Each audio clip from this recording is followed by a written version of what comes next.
my God, this.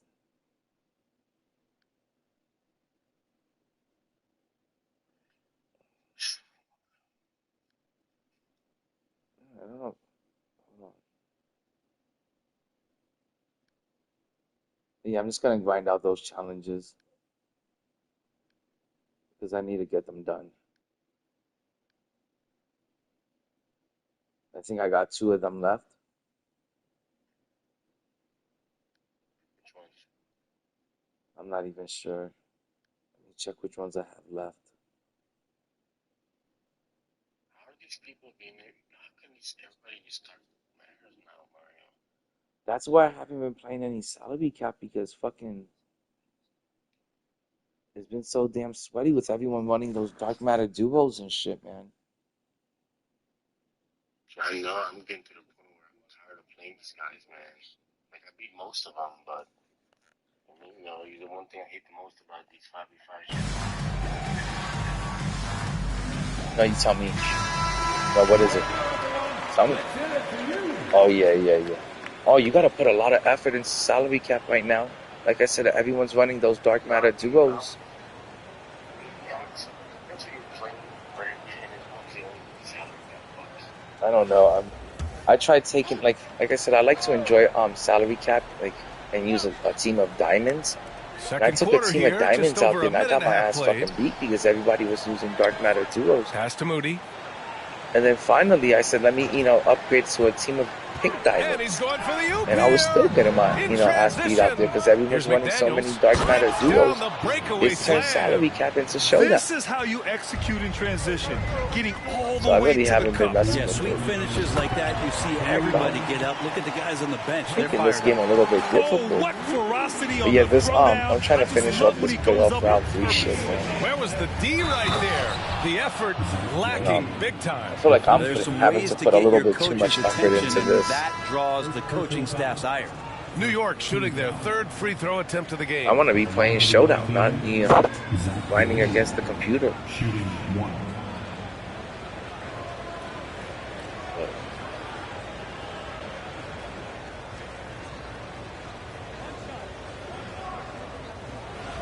It's for an invincible afterwards, so I figured I gotta do it.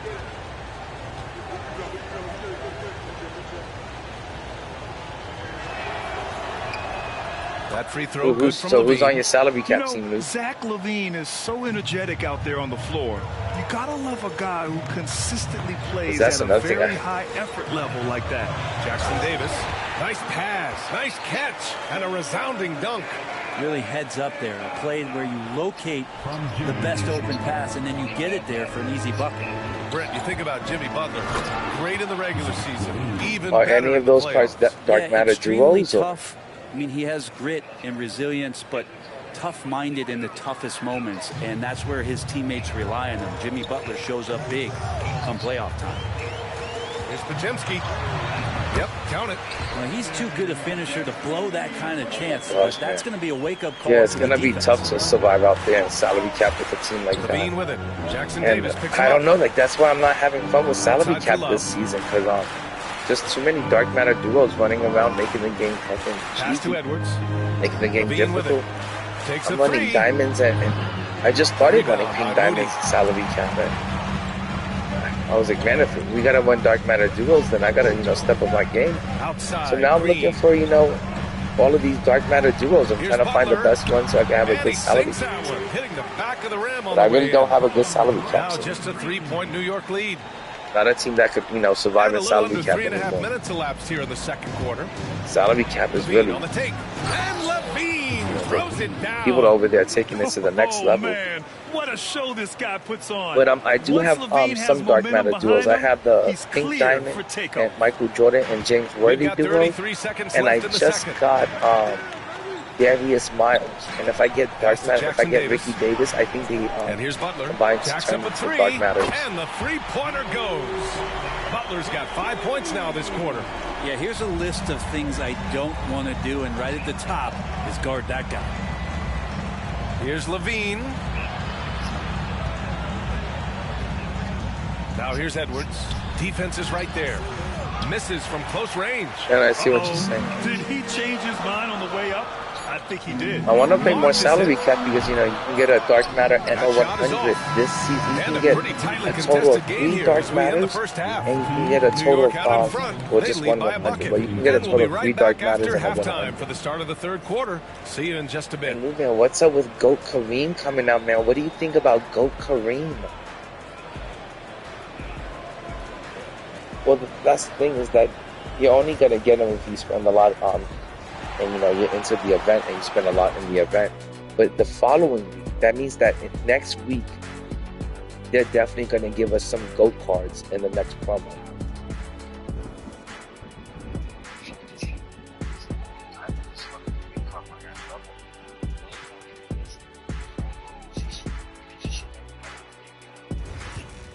Yeah, no, the dark.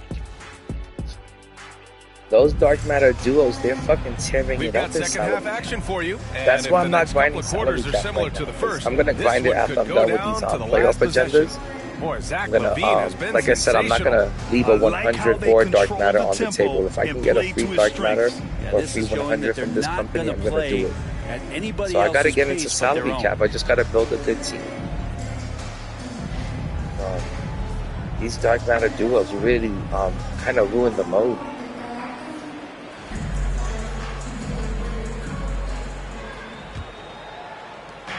But yeah, Lou, man, inside it's Green next I to think Jackson those GOAT Davis. cards are going to Moses Moody be out there with crazy. Brandon Pajemski. They're definitely going to start dropping GOAT three. cards next and Friday. That's the group for Steve Kerr as we begin the second Not this half. Friday.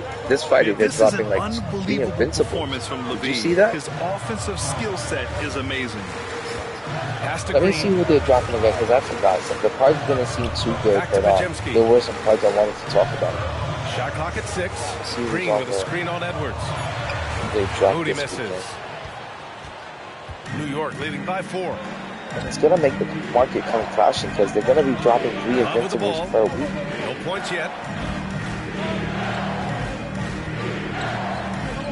Okay, one of them is Invincible Ron Artest. Does that excite you? Invincible Ron Artest. Ron Artest. Edwards making it look so easy from deep. Shooting hold the on. three That's with one of them. confidence. Let's see who That's else is exactly what this team have to needs get from the Edwards. list. But it's crazy. I don't know who they're fooling with this shit. Like this time last year, the game was far more exciting. Few players who can hit a teammate like that in stride. Beautiful assist. Bob Pettit, Invincible Bob Pettit. Does that excite you, Lucas?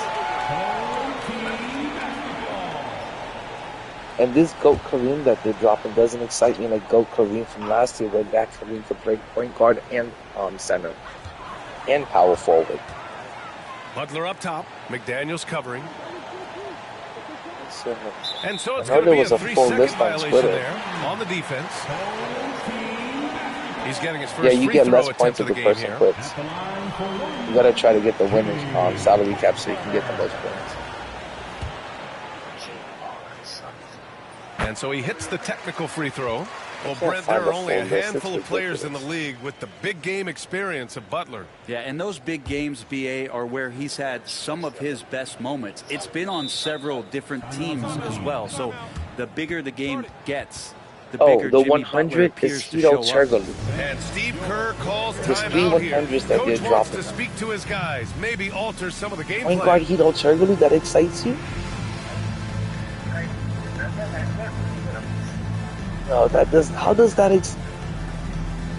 out of all the fucking garbage plays, you're telling me Hito Chergolu fucking excites you, dude?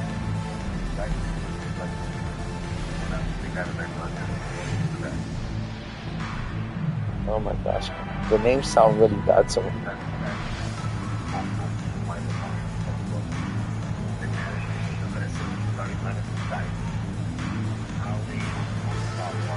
I have no clue. I have to get out there and try to make my salary cap team and like make the best one I can assemble because everyone's bringing the heat for salary cap to get those good prizes.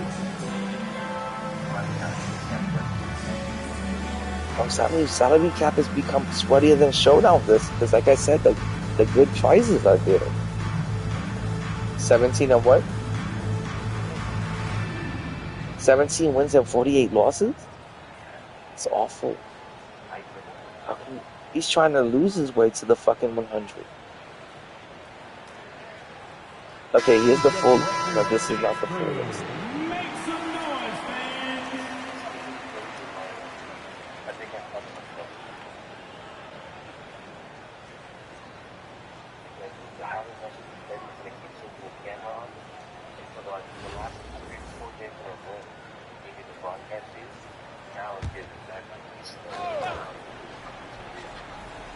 I'm just trying to think who else will they drop in tomorrow. I know it's Kareem, Ron Artest, Bob Pettit, and like who the heck wants invincible Bob Pettit?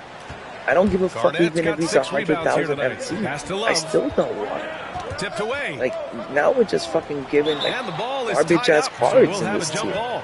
Like the fucking invincible tier hasn't even been around for what's it been around for? Maybe I don't even think 6 weeks, and they're already putting out shitty invincibles.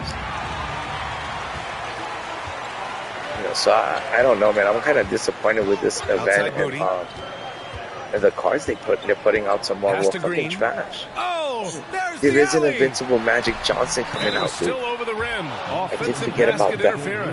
Oh, here it is, Luke. Tomorrow's promo is called Vibes. Headlined by Invincible Magic Johnson, Invincible Carmelo Anthony. Forget about that. Let me say, New York leading by 4. Say something. An Invincible Kawhi Leonard is also dropping tomorrow. Here's Levine. So those cards do excite me. But by them dropping 3 of those cards, 3 Invincibles at once, plus an a GOAT card, it's definitely going to bring the price of the Invincibles down. Because they're dropping so many each. And then Invincible Ron Artest and Invincible Bob Pettit. That's going to bring down the pricing on the Invincibles big time. 1:39 left in the third quarter. Butler goes for it inside. The 100s are 2 right there from Butler. Really his calling card. Rugged play and 100% effort. Oh, Josh Smith, Glenn Rice. Now Levine. He's got 15. Lonzo Ball and DeMarcus Cousins. Do any of those 100s excite you? Lets it go from deep. Yeah, they don't excite me. Rebound by Moody. DeMarcus Cousins, Lonzo Ball, Glenn Rice, and Josh Smith. That was crazy. Last year, everybody won. Love grabs the miss. And I'm surprised that didn't go down. I mean, I'm sure he is too. DeMarcus Cousins, you excited about DeMarcus Cousins? Here's Levine for 3. The triple oh my God, that's the first time I've ever heard anyone say they're excited about DeMarcus Cousins. Defensively, you almost have yeah, I don't know. I can't get excited about any of those cards coming out tomorrow. And he'll draw you don't seem like a big deal. The Invincibles seem pretty nice. Kawhi Leonard's going to be great. Carmelo Anthony's going to be great. Magic Johnson, I don't care what Magic Johnson is, whether he's a GOAT or an Invincible. He still always has the same garbage-ass release. So it's like, it doesn't matter. Like, you know, Magic Johnson doesn't excite me this year. I get more excited. And he drops the first. That's what they would have to do to improve that card, is give him like a Patty Mills base. You know, something like that. But you can't give Patty Mills to every single player out there. So, I don't know. I like tomorrow's drop, but it could be better. Good on both. Could have been a lot better. And then there's another event, which the event is headlined by Kareem. And that Kareem is going to cost at least $2,000 to get. From the arc. Rebounded by Butler. So, how excited can you get about a Kareem legend? And even if you could get that Kareem is nothing compared to the Kareem that came out last year. That was point guard and small forward eligible. And then they also had another version of the card that you could get that was center out forward eligible. Nice D from Levine. So I don't know, man. It doesn't compare to like last year. Love.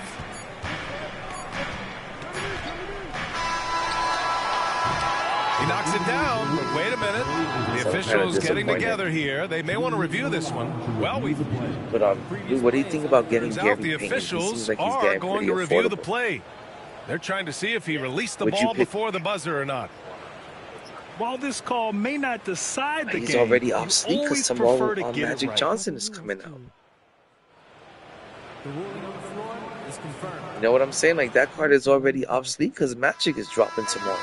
And they've gotten enough looks at it. The basket will not count. The quarter ended before he got it off. Yo, what's good, Corey? Idea to give it a second glance. The replay yeah, maybe in a little bit, Corey. I'm trying to complete these playoff challenges. I just want to get them out the way real quick. I got like one more left to do, and then I'm done. But I'm gonna be on all night, and then I'll be at the park. I'll run some park with you for sure. I was just talking about the new promo that's dropping tomorrow. It's called the Vibes. And I think it's going to really have an effect on the market. I think it's going to bring down the value and the price on the Invincibles. Anytime that 2K starts dropping 2 a week, and 2K is actually dropping like 4 or 5 Invincibles a week, it's definitely going to bring the price down on these Invincibles. I'm kind of looking forward to that. If I can't get my hands on GOAT cards this year, Lou, I'll be real happy to get a team full of, Invincibles. The Invincibles and the GOATs are pretty much the same kind of cards. Here's Levine for 3. Score it. 13 shots, 9 makes. Solid. And it only makes sense to give him the rock again. He put hey, Lou, did you get that Beasley card yet? Yeah, he's feeling it. Keep feeding him until he misses. What are you doing with it? Are you going to hold on to it, or are you going to sell it? Screen on Edwards. Inside. You have to make a decision quick because I think there's a huge market crash coming. Like I said, I think the price of the Invincibles and the 100s are going to be coming down soon. The Dark Matters are going to take a huge market crash. I almost want to sell my team again, but I'm so tired of doing that. Like, flipping my team, then having no team, and then having to buy back my team. I'm just kind of done with it. I'm just going to hold on to the cards I have and just enjoy them. That's basket number 6 in 8 tries. Activity on the glass. You'd be surprised how many people play salary cap and they'll lose their way to the grand final. Because remember, salary cap is on a point system. So you could actually, in theory, lose your way to the grand prize, which the grand prize this season is a 100. So you can lose your way to it. It's sad to say there's a lot of people on salary cap that are pretty sad. And salary cap has gotten sweaty, and salary cap has gotten sweaty, and it's gotten a little too sweaty for a majority of the people. Think about this, Chilango. That salary cap is supposed to be for the casual player, not for fucking sweats. Yeah. And then 2K puts the best prizes in salary cap. Well, what do you think is going to happen? They're going to attract the sweats. And what happens to the casual player? They're guppies, they're fish food, they're shark food. So salary cap has become sweaty. I think it's even sweatier than Showdown right now. And Showdown has become it's not even sweaty anymore because there's no good prizes in there. Who's been killing it? Oh, Hauser?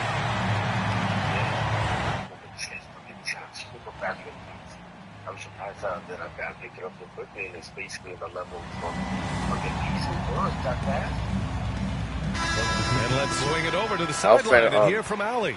I was able to listen and Dead Man want me to go out there and play some park, but what up, Scoobs? I'm over here grinding out these agendas. I'm trying to finish off these playoff round 3 agendas. I just want to get them out the way because they're so boring and I hate doing them. I just want to get them out the way.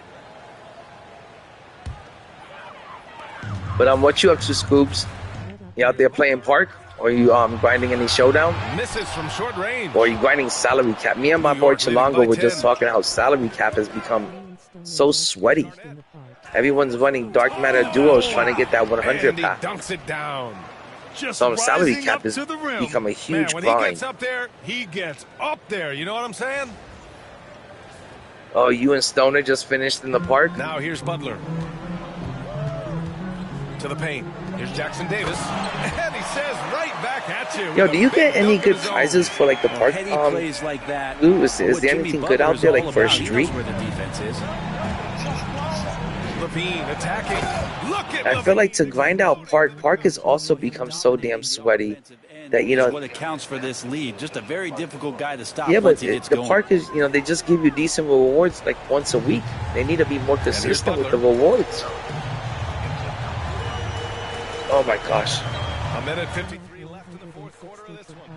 Jackson Davis with the bucket. Oh my God. Very high Stoner is at 160 wins. No, I feel like the price for 400 wins is not enough. It should be more. Oh, Levine, pretty. And I also feel like let's say if you get a duplicate after you play 400 park games, you should be able to do a lot more with that duplicate instead of just turning it into a badge. You should be able to fucking turn that into a fair. It should be an option when you get to 400 wins. Butler double team. It's Pajemski on and the wing. What do they give you for hitting 400 wins right now? The shot by Pajemski, no good. Love with the ball. Jackson Davis picks him up. A 100? Oh, it's a 99 plus. It should be a 99 plus option. It should actually be a 100 option. That's what I think it should be for hitting 400 wins. Because that's a lot of grinding. Scoobs is only at 25 wins. Scoobs, I don't have one single win at the park. And I've been grinding a lot since the start of the season, and constantly on the game, and I just don't have time for park anymore. I have time for agendas. And it's Levine with the ball for New York. On the take. I have time for agendas, and I have time for really feels like they're in control. They've got a big lead. The showdown. That's about it, and I feel and salary cap. I feel like park always, falls short at the wayside. I don't ever have time for park. Seems to be well in hand. And to get the main prize in park, you have to get so many wins. I just don't find it worth it, and I don't have the time. But let me see what the chat is saying, dude. It should be more, but the thing is, it would make it harder because you would have to choose. They're going to turn it over. They couldn't get it. Yeah, that's how I feel. Stoner, like you have to pick and choose your battles, and I like 5v5 a lot, so I always kind of pick showdown, salary cap, and then the agendas. I don't have time to add park, and I definitely don't have time to make it a 400 wins in park. I barely have time to each season I try to make it to 60 wins in showdown, which usually I'm able to achieve that, and I'm usually able to hit about 50-60 wins in salary cap. But that's a lot of grinding. Also, even if I was just a park player and I just that was my main mode, I think reaching 400 park wins is still a lot. It's just a lot to achieve in 6 weeks. No letting the foot off the gas for them. That means you got to win about 125 games. Once they broke through that barrier, a week. That's a lot. Yo, what up, Wade? I want to say thanks for everyone that's showed up and just hanging out and stuff and hanging out in the chat. I really do appreciate that, guys. But yeah, guys, 400 park wins. I always say it's elite because I think that's one heck of a grind, and you gotta beat a lot of people. I mean, there's 3 people that you're playing up against, on that team, and you're playing 400 games. That's a lot of people you gotta beat. That's a lot of. Great pass from Draymond Green. Just understands where his guys are going to be. And they go to the intentional foul. I mean, to get 400 wins, that's 400 teams, and especially if you're playing with randoms. That's 400 different teams you got to run with. 400 teams you got to lead to a victory. And that's an intentional foul. I think I want to say this year, Park has become more sweatier and even more challenging and more competitive. It's even more competitive than Showdown. It's more competitive than 5v5. It's kind of become the main mode of the game this year, and I want to say the most competitive mode in the game this year. Good on the first.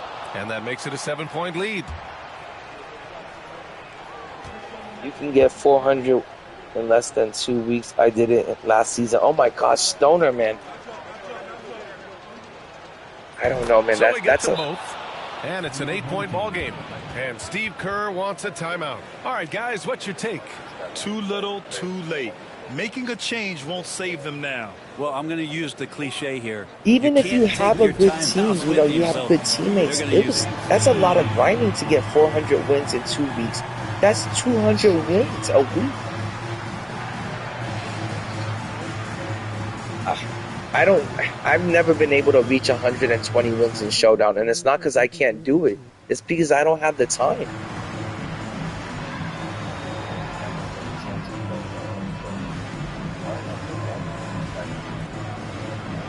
Hey, Wade, how much did you pay for your Gary Payton? He is a really good card. I'm waiting for him to come down in price. I want to see if he'll come down a little bit more. But I'm just curious, how much did you pay for him? But I don't know. I think, and then not only that, the amount of time that it takes to get a game going in the park. I just think getting 400 wins in the park is very time consuming. Between waiting around, I know, but between waiting around for the game, having to find good teammates, having to find 3 people to run on your team. I don't know. I just prefer 5v5. No, those showdown games do take forever. Wow, this dude in the chat. My boy Wade in the chat just got Gary Payton for only 500K. Yeah, that's fucking dirt cheap. You can't even get some of... There's Dark Matters out there that you can't get for 500K. Yo, Wade, that's a W there, my dude. That's a huge W. Fuck, I wish I would have seen that. I would have sniped that in a heartbeat. I would have definitely gotten that. 22 seconds left to play in the fourth quarter. That's a huge W. Man, I gotta start keeping an eye out for Gary Payton. I might have to get one for myself. There's 21 seconds left in the fourth quarter. I feel like if you're gonna grind that many wins, you know, for Park, then they should definitely make it a 100 option pack. You know, you can't be out there grinding 400 wins in 2 weeks. That's a lot of time on the game. Take a break. Either way, no matter how you look at it, 400 wins is a lot of time on the game. And they should give you better reward. That's my opinion. And no good as the first free throw. I don't know. At least we'll see if he can. Yeah, at least in Showdown, if you don't get something good at 60 wins, 120 wins, it's still not 400 games. And the second of 2 is good, and that makes it a 7-point lead. 20 seconds left in the game. At this point, it just I feel like it's different. Do you want to keep expending energy, or do you want to start thinking about the next one? I also find like the park is more frustrating than Showdown. So many things go wrong at the park. There's too much RNG, too much lag. There's too much latency. I don't know. I feel like the park is just... They need to perfect the park before I want to go up there like more often. Now, if it was a park where you could play 5v5, where you can get 4 of your boys on one team versus 5 other people, I would prefer that. But the whole 3-on-3 and the lag and the latency, I'm just not feeling. It's just like I got kind of bored of the park. Thank you for watching this 2K Sports presentation of the NBA. And let's reveal our player of the game. I don't know. I can shoot in every single mode. I can shoot in salary cap really good. I can shoot in showdown really good. I can't shoot for shit at the park. At the park, the only thing I can shoot is bricks. Pick up Gary Payton, he good and cheap. 500K. What's the most you want to pay for Gary? Showdown 60 games takes just as long to get as the 400 Stoner says that 60 wins in Showdown takes just as long to get 400 wins at the park, pretty much. That's possible. That is possible. I'll tell you that getting 120 wins takes longer. I'll tell you that right now. No, to reach 120 wins, to even reach yeah, to even if you go for 200 wins in Showdown, that definitely takes longer than 400 wins at the park. But I only get to, you know, like I said, my season ends around 60 to 70 wins in Showdown, and I feel like I can get to 60 or 70 wins quicker than I can 400 wins at the park. You know, and I don't even find 400 wins at the park achievable. At least with Showdown, I know for sure I can hit 70 wins every season. To me, 400 wins at the park doesn't even feel achievable for me. And I don't know if it's because I suck ass at park. It just doesn't. You know, I always feel like there's so much sweat, so many tryhards at the park that I feel like the park, you know, I just do a lot of losing out there. And for the Warriors, I find the park really challenging. Anyone that gets their 400 wins every season at park, you guys deserve your flowers, because I think it's pretty challenging. And I think that's a pretty elite milestone to reach every season. I think it's pretty difficult. Off the tip. I wouldn't attempt it. Now here's Pajemski. Not a lot of room. Jackson Davis with the bucket. And now the game yeah, Stoner really says we should be in for a good each one. showdown game takes about 25 minutes. You can get 3 games of park done in those 25 minutes. That is true. That is true. Oh, and the jam but if you could easily... That's the sauce right there. I mean, every night, Levine approaches the rim like it's a dunk contest. Yeah, then now here's Jackson Davis, tightly guarded and denied. He sends it right off. But the thing is, sometimes I feel like I can play 3 park games and probably lose those 3 park games in a row. Where if I play a game of showdown, this team looks to him to score and that would be a complete waste of time, like you just said. Where I could play showdown, and I know I'm going to get myself a W in showdown when I play the game. Where sometimes I could play park all night and not get any W's out there. You know, I feel like it's that sweaty. How talented is Butler? I mean, just so adept at carving out some space MLB, inside and converting. I don't know if I'm going to crash out tomorrow. I got to see how I'm feeling. I got to see how I'm feeling. But most likely not. My car is still in the shop, and I got to get my car out the shop before I crash out on any sort of packs. He's just a great My car's been in the shop for like 3 weeks now, and I'm like still trying to get it out and still trying to figure out what's going on with it. And on offense, he is willing to attack anyone. Pajemski shot is good. I've been on Carlos now for about 2.5 weeks, going on 3 weeks. So I'm going to find out what's going on with my car first before I flip any major packs. But hopefully maybe I could get lucky and have some spare cash for that. And hard to contest someone's pull maybe rip a box or maybe rip something small, like a small, like 20 box. But I'm not doing any crashing out, that's for sure. I'll be lucky if I can rip a 51-pack box anytime soon. Now here's Butler, guarded closely. He takes it in. And that one makes him 2 for 2. He's in his rhythm. You see how effective Butler is driving inside. Oh, no. I want Kareem. Believe me, I want Kareem. It's just that I'm just not crashing out for him right now. There's nothing more that Kareem is at the top of my list. There's nothing more that I want than Kareem. It's one of my favorite cards to play with every single year, especially the GOAT card. It's just I'm a little bit strapped for funds, and you know, the events, you know, cost a lot of funds, and you know, to get the major cards from the events, you got to put in a lot of funds, and it's just not like funds that I have available at the moment. Nothing that I can, you know, put towards the game. Love passes to Levine. Here's the 3. But once I get my car out the shop, I'll be back at it. Back at it like a crack addict. To the inside. Here's Green. The shot comes out. But I could only imagine how much it's going to take to get Kareem. Oh, who knows, Stoner? I could only imagine how much it's going to cost and how many event cards you're going to need to get Kareem. It's going to take a lot to get Kareem. I think some people say it took $1,500 to get Invincible Joker. I can imagine that it's going to cost about $2,000, at least $2,000 to get Invincible Kareem. I mean, Go Kareem. And what I don't like is last year, the Go Kareem that came out was point guard eligible. This year's Kareem is only a power forward center eligible.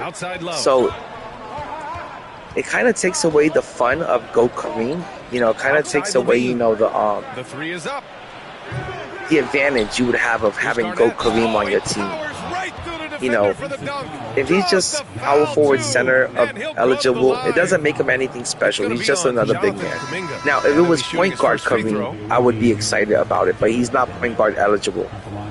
So I'm not too excited about, you know, the Kareem that's coming out.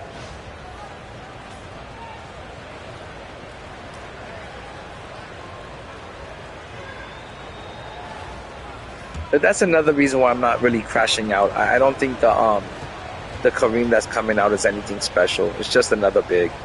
If it was point guard Kareem, I'd be really hyped up about it, like I was last year. But he's not point guard Kareem. It's just another big coming out. 15 seconds left in the first quarter. Curry against Levine. But I am excited that the GOATs are pretty much around the corner and probably starting in the next Friday. They're probably going to be dropping at least one GOAT card per week for sure. And I am excited that the GOATs have finally, you know, gotten here. Hoops coming your way in just a minute.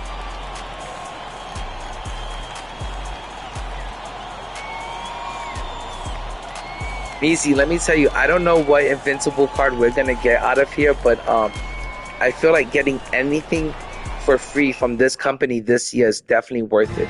So if I can get a free invincible, I'm gonna grind for it. If you're just joining us, we played through 1 quarter in this one. You never know. Oklahoma City could win the championship, and maybe we get like an invincible check. I could picture that happening. That would be pretty cool. Or maybe like an invincible SGA. So I do think that this grind is worth it. But it is really boring, and I just want to get it out the way. It's super boring.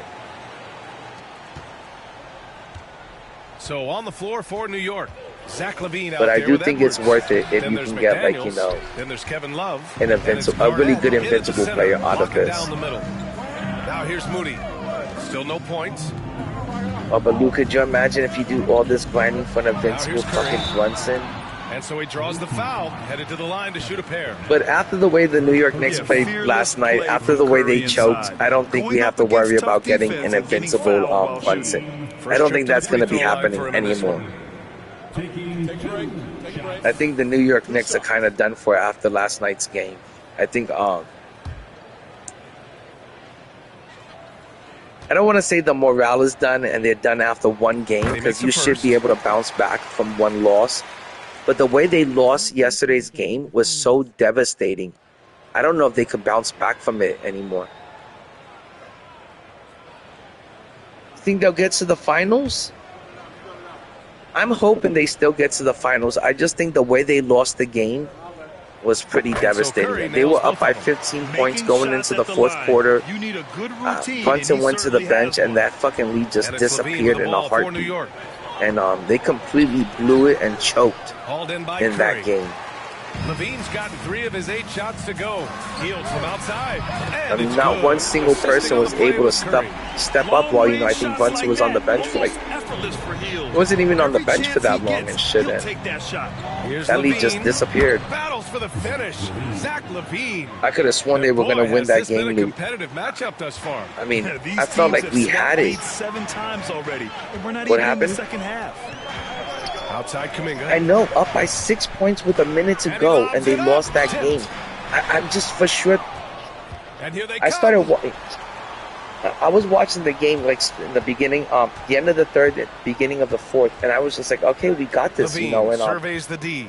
I just started watching the lead disappear, and I just said to myself, all we have to do is hold on to this 15-point lead until the game ends. You know, his offensive skill set is amazing. With the closing seconds, we were up by 2 points. You know, until fucking until Halliburton hit that shot. You know, we were up by 2 points in the closing seconds. I was like, all we have to do is ride out this 15-point lead to the end of the game. Even if we're going through a cold spurt and, you know, we're sucking ass right now, all we have to do is carry, you know, just hang in there until the game ends. And then Halliburton hit that big shot. He had his toe on the line. And it was only a 2-point shot. Or the game would have not even had gone into overtime. The game only went into overtime because he stepped on the 3-point line. Or it would have been over. And it was still over. In overtime, you know, we just, you know, they couldn't get their composure back. It was a bad game, man, really bad. New York with a rebound. And I don't know if New York can come back from that. That's how bad it was. You can always bounce back from one game, you know, from a loss in the playoffs. But this loss was devastating. Outside for LaVine. You know, this wasn't just a regular loss. Afterwards, Halliburton did the Reggie Miller choke side. You have to love how persistent LaVine is inside and during the contact and finding a shot.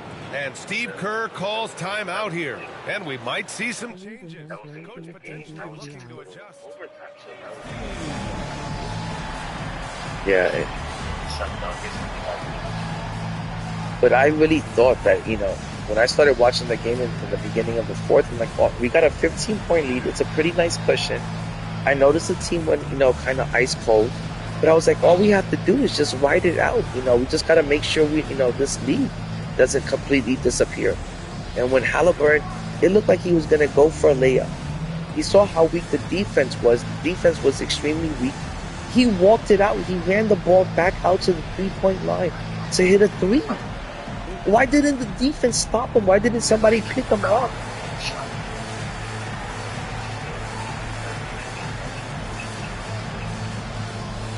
Oh, you're right about that. My team definitely gets dead after March. That's for sure. Oh, another thing. What about that dunk by fucking what's that guy's name?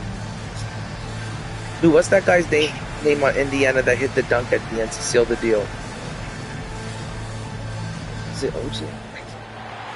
Oh my gosh, I can't remember. But then that dude also hit that big dunk to seal the deal. Oh, Obi Toppin. Dude, my bad. Dude, it's Obi Toppin.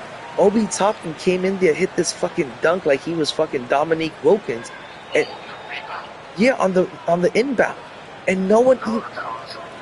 Oh, there was also one of the that dunk too. So you're telling me no one's boxing out Obi Toppin? Like no one's boxing this dude out. No one's stopping him from, getting putbacks. No one's stopping him. All he did was drive in and got this crazy dunk. No one even bothered to put a body in front of him in the rim. And the Pacers took that game from us, man. So I don't know if New York can bounce back from that shit, to be honest. That's how ugly of a fucking loss it was. Outside Levine. Like I said, no one even bothered stopping Toppin from getting those dunks. Here's the break. So I don't know if New York is going to bounce back from that. I think the Pacers are going to make it to the finals now.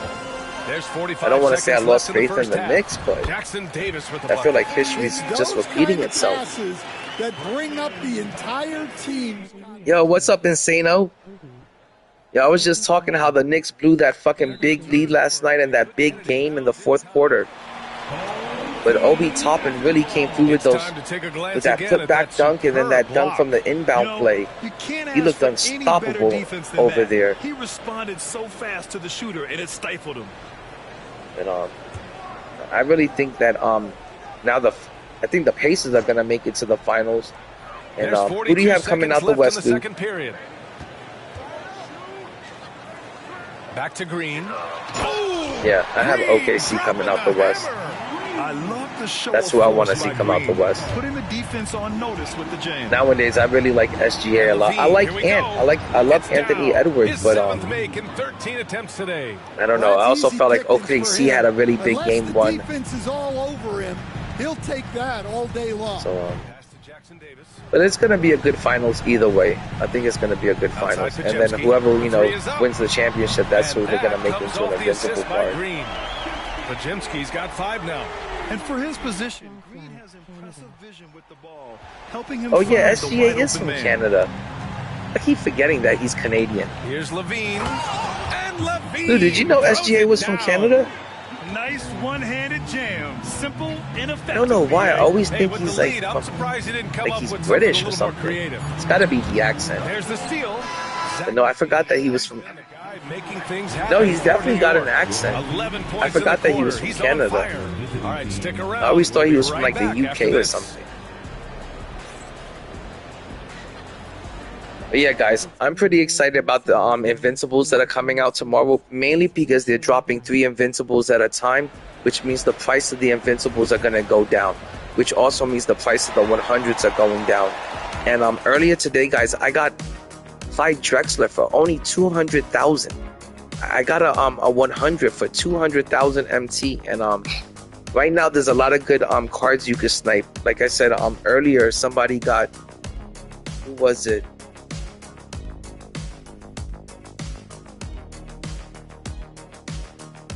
I forgot who it was earlier today. Got Gary Payton out of, oh yeah, it was Wade. He got Gary Payton out of the auction house for only 500,000 MT. So there's a lot of good cards you can snipe right now for the super low.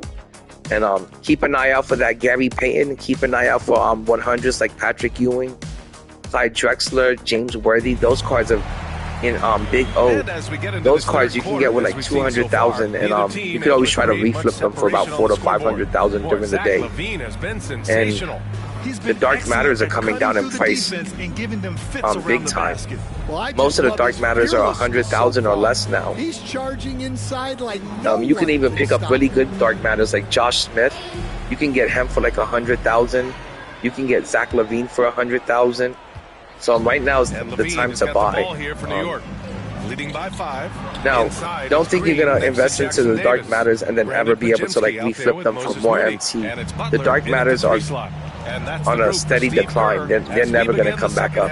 But you may have a chance of sniping some really good 100s and some really good invincibles right now, and you may be able to make a profit off of those in a few days when the market should bounce back eventually. But right now the market is hitting an all-time low. Like I said, you can get Gary Payton for like 500,000, and you can get Clyde Drexler for 200,000, and you can get Patrick Ewing for 300,000 all day. And I've even noticed the price on Dikembe Mutombo has come down a little bit. So there's a good amount of cards that you can get right now for the cheap. Right now is a good time to build your team. Man, if you have $1 million MT right now, you can build a really good team. Full lineup of Dark Matters. But that's the only good thing about tomorrow's promo is the fact that they're dropping so many invincibles that it's going to drive the market down. Here's Butler, and it's Butler who slams it down. After they drop Magic Johnson, the price of Gary Payton is going to come down big time. New York leading by 9. Here's Levine. I'm not too excited about any of the 100s that are coming out tomorrow. Attacking the rim with power. Tremendous finish. Oh, Insano, I hope they turn things around. I really do hope New York turns things around, my dude. I want to see New York in the finals. I mean, you got to remember, New York hasn't been in the finals for like 45, well, not 45 years. They haven't won a championship in like over 40 years. But the last time New York was in the finals was like in the 90s. 1995 was the last time New York was in the NBA finals. My gosh, what was that, like 35 years ago? So it would be great to see New York in the finals. I would love if the Knicks, could make it to the finals, but that loss was so devastating. I mean, I was watching the post-game interview and Kat and was just looking devastated, man. Both of them were just looking so devastated.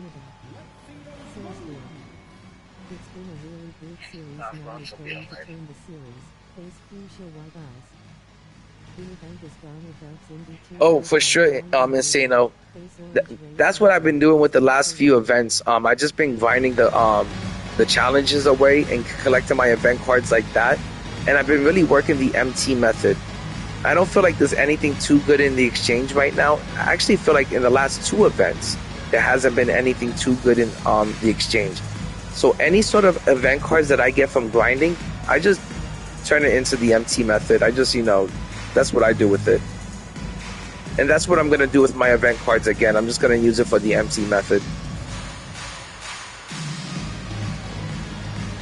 But yeah, man, Lou, after the game, both Kat and Brunson, both of them just look completely devastated, from the loss. And, I don't know if they're going to be able to... And, Brunson had a chance to hit the game-winning shot. They said that Brunson was the clutch player of the year. He threw an air ball up there, Lewis. And then they got the rebound. And they were, Karl Anthony Towns had a chance to hit the game-winning shot. He fucking threw up an air ball. So, both of them had a chance to tie up the game or hit a game winner. And both of them couldn't do it. And, I don't know, man. I think the Knicks might be done for. Yeah. And Insano, I just wish the Knicks could I feel like the Knicks haven't been good for years, and they haven't really been a part of the playoffs in years. And I feel like the Knicks need a good team, and I feel like the Knicks are just one more player. And it doesn't need to be like a huge superstar. If the Knicks can just get one more decent name on the team, I'm not saying they need Giannis or, King James or something like that. I just think they need one more solid player on the team, and they can go a lot further. But I feel like they're lacking that third person. And so he hits both. But if next year the Knicks can pull off some sort of crazy trade where they get Giannis or something like that, I think, like I said, the Knicks are just one trade away from, going to the finals or being a better team at least. Trace Jackson Davis picks one up. New York shooting their second attempt at the line tonight. One shot.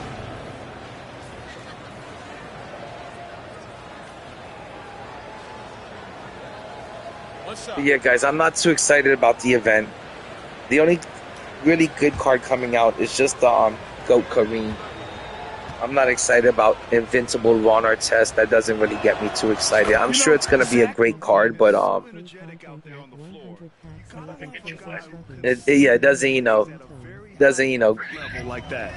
doesn't give me a Staboner, that's for sure. I'm not Kareeming in my pants over it, that's for sure. But the GOAT Kareem is gonna be nice, but like I said, they kind of dropped the ball on it because it should be a point guard eligible Kareem. It shouldn't be, he's just another big. If you can't run him at the point, that's what made Kareem so special last year, was the fact that he was a point guard Kareem. They're doing what they can do to mount a comeback. If it's just gonna be if it's just gonna be another big, you can give us GOAT Taco and we'll be just as happy. What was so special about him was that you were running Kareem Abdul-Jabbar at the point last year, and I feel like they dropped the ball on it. And the 100s that they're coming out with, DeMarcus Cousins, that doesn't excite me. Lonzo Ball doesn't excite me. Glenn Rice. Last year there was so much excitement around Glenn Rice, and no one even gives a fuck that this year they're dropping a 100 Glenn Rice. The Josh Smith does excite me because his Diamond card and his Dark Matter card were excellent cards. Dark Matter Josh Smith was better than Dark Matter King James. That's how good he was. Really, really good card. If you're still looking for like a really good Dark Matter small forward, just get Josh Smith or Giannis or incredible work right there on the glass. Beasley. Those are probably the three best cards out there. Hey, once you got him on the ropes, as far as Dark Matter small forwards go. Yeah, this is the spot where coaches want you to be relentless. Don't even give But the Invincibles look pretty good. Carmelo Anthony looks really good. Magic Johnson is going to be great. And Kawhi Leonard is going to be an excellent card because, like I said, his Dark Matter was really good too. So, and usually if they have a good Dark Matter or they had a good Pink Diamond, and they get an Invincible or they get a GOAT card, that card is going to be good. But how attainable are those cards going to be? Kawhi Leonard is probably going to easily be about 4 to 6 million MT. The same thing for Magic. He's going to be about 4 to 6. And Carmelo Anthony, good lord. An Invincible Carmelo Anthony's going to easily go for 10 million MT. So, if the card really isn't attainable, did it really come out? Does it really exist? If it's not even attainable. So, I can't picture myself, that's why I can't get too excited about it, because I have a 10 million MT right now, and I really can't do much with it. Love into the lane, outside McDaniels, fires the three. Now, if I'm lucky, maybe tomorrow I can get Gary Payton for a really good price. That'd be nice if I can add a second Invincible to the team.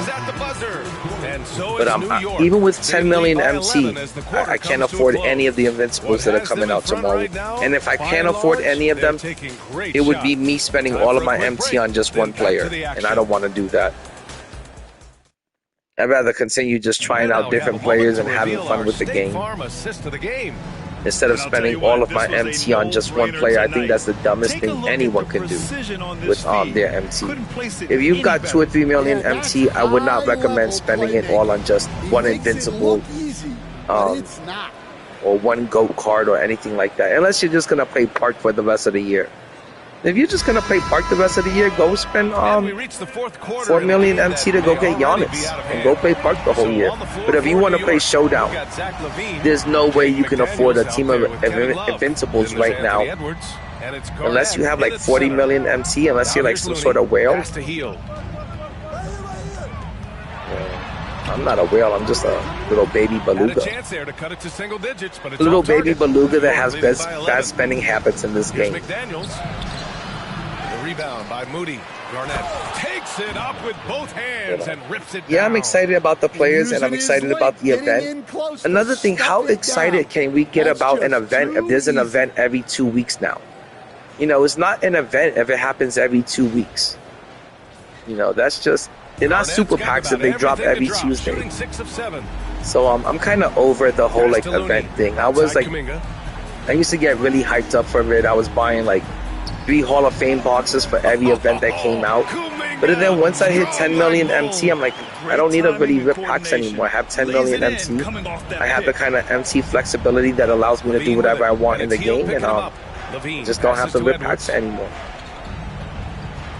You know, once you have that type of MT, if there's something you like, you just go to the auction house and just buy it. Such a strong player, skilled at absorbing contact and still finishing.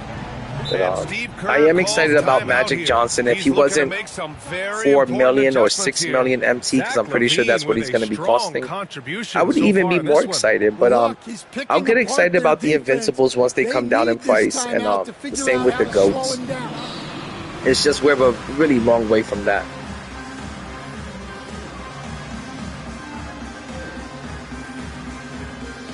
Lewis, how much MT do you have stacked up?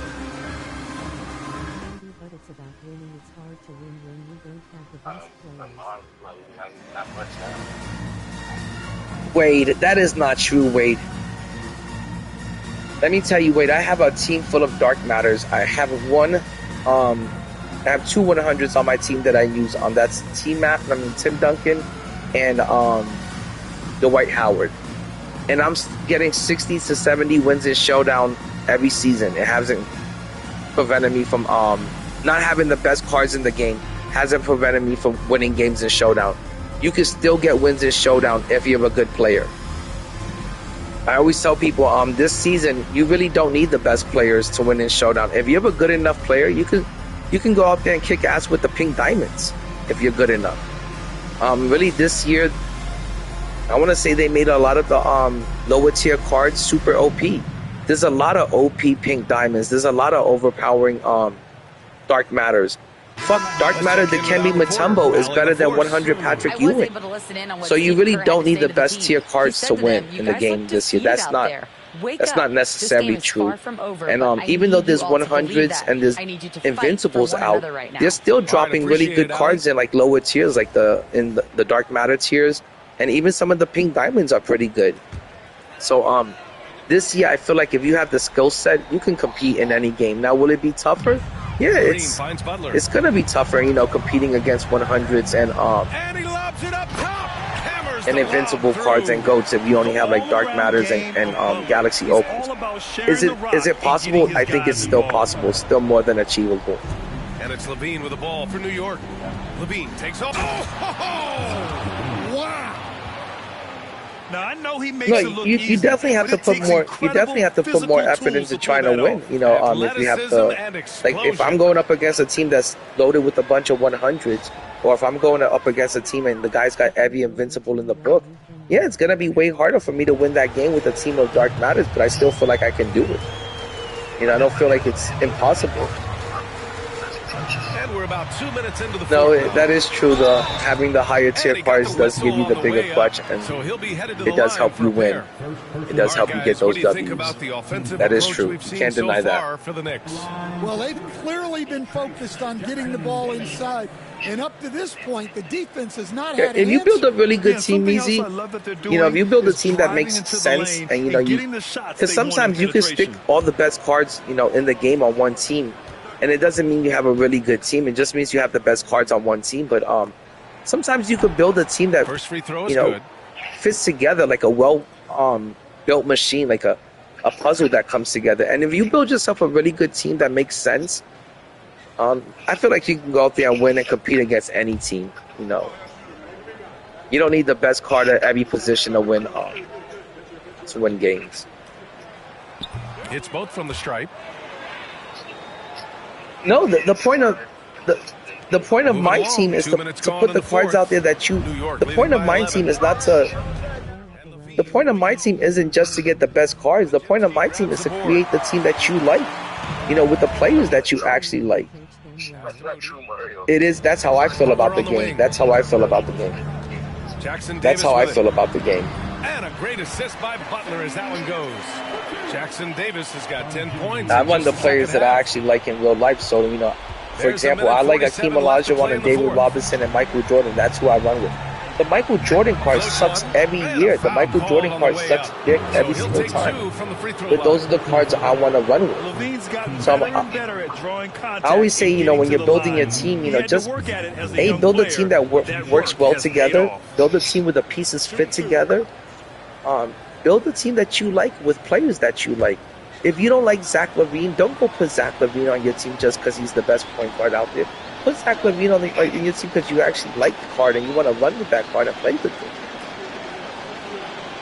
You know, at least for me, when I'm playing with cards that I really like, I find myself even trying harder and trying to get the win, you know, that much more because they're cards and they're plays that I actually like, that I'm fond of. You know, but I don't run Ben Simmons at the point. Ben Simmons is probably one of the best point guards in the game, if not the best point guard in the game. Both free throws good from LaVine. But even if I had Ben Simmons, so I can get him. We're in the fourth quarter here, just under I wouldn't necessarily have more fun running Ben Simmons just because he's the best point guard in the game over Penny Hardaway. I would rather run Penny Hardaway than run Ben Simmons because that's who I like in real life. That's who I grew up watching. I ain't never grew up watching Ben Simmons. Outside Butler, 4 on the clock. Oh, Giddy was a good card. You should have got that one. 13, and it's New York with a rebound. Outside LaVine. Well, MC is king in this game. To hit the double clutch layup. LaVine's got 36 points. See, like I like what this guy just said, Meezy. He says, I like Brunson in real life and I like Giannis. So that's who I run with on my team. And that's what my team is about. My team isn't about just putting the best cards on your team or the cheesiest cards or the tallest cards. It's about putting the team together that you actually like, that you want to get wins with. Winning is all about playing your best when it matters most. Yeah, they've got clutch guys on this team, and they never let up. 55 seconds left to play in the fourth quarter of this one. Butler on the wing. McDaniels. Hold on, I want to read what. Down low. Here's Jackson Davis. And a great assist by Butler. Let me read what Wade said really quick. I feel so bad for your boy. He spent so much money on Melo and they dropped the better one. That's another thing I want to talk about is that, for example, they dropped that Magic Johnson in the event and they dropped that Carmelo Anthony in the event. And you have to spend so much money to get those, you know, not only do you have to spend a lot of money to get those cards out of the event, from the event, but you have to spend a lot of time grinding that event out.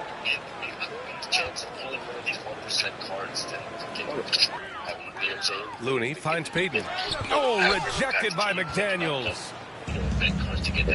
Hold on. So on top of used to having to spend so much to get, you know, those event cards, and you know, when you finally get that event card, you know, not even a few weeks later. I'm talking about how long ago did Ant Live get that Carmelo Anthony that he spent so much money and so much time grinding for, and then not even 6 weeks later, you know, here's the new Carmelo Anthony that they want you to spend even more money to get and even more time to grind for.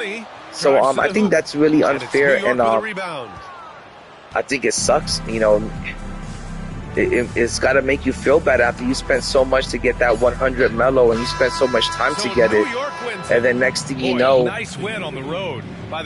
here's the new hotness. Invincible Melo's out, and you know, now you have old and busted Melo, and here's the new hotness, and you feel kind of bad about what you got just 6 weeks ago. And 2K does a really good job at that, and making you feel like. This is Brian Anderson saying thanks for tuning in to the NBA on 2K Sports, the Dark Matter one. So, and that's what I hate about the events, is that, you know, the events make you feel like, oh, here's this really cool event that's out, and you're gonna grind for your favorite card, and you're gonna whip packs for your favorite card, and then you get it. But then 6 weeks later, after you did all that spending and all that grinding, it's outdated. 6 weeks later, that's a month and a half later, and your card is now fucking outdated. Now you feel like an idiot. You feel like a complete fucking fool for fucking spending that much and putting that much time and effort into it. And 6 weeks later, you know, 2K tells you, hey, time to upgrade. And like I said, they do a really good job at making you feel like the the shit you just got 6 weeks ago that you tried so damn hard to get, that you felt so special about. 6 weeks later, they're telling you, hey, that thing is fucking old news. That thing is garbage, and it's time to move on. And that's a huge fucking lie. And that's why I tell people, you don't need the damn best cards in the game to win at the game. You just need to be good at the game. If you're good at the game, fuck, you could run with Galaxy Opal Penny Hardaway and still go out there and kick ass. If you're good at the game, you could run with a full lineup of Dark Matters. You know, as long as they're the players you want to actually run with, and you can still have fun and kick ass. You know, but if you fall for the trap and you go out there and you get 100 Carmelo Anthony, you spend all that money to get him, and you spend all that time grinding to get him, and then 6 weeks later you gotta get a new Carmelo Anthony, it kind of wears you out and it burns you out. It burns you out from the game. Let me see what this guy says again. Exactly. It's to hook you in and spend, which is good on them and supposed to make the money, and that's exactly what it is, Meezy. And you know, like, I want to say that I've only been around, with the community and playing this game since last year. I've only been around for about a year and a half. They got me really good last year. But after you've been around the block, a couple of times with 2K, you got to kind of learn your lesson, and you got to you can't let 2K take advantage of you. You can't let them take advantage of you twice. And once you've been around the block with 2K, and once you're not a rookie, and you know what you know what to expect from the company, you really can't let them take you for a fool and take advantage of you for a second time. So I always tell people, be careful with how much you spend on the game, and always try to spend. Be cautious with your spending, and try to be reasonable with it, because they'll get you good. Like I said, I felt bad for Ant Live that he just got 100 Melo just recently, and now 2K's already telling that dude, like, hey, it doesn't matter that you spent so much money and so much time trying to get that Melo. It's time to move on. You got to spend some more, and I find that really unfair. Oh, I think I've only got one more. I think I'm almost done. Yo. But that's why sometimes I really don't participate with the events anymore, because I feel like, they've become a huge scam. That's why the only thing I do with the events now is I fucking milk the events for the event cards, and I milk it for MT. I milk it for free MT. Yo, what up, Nasty?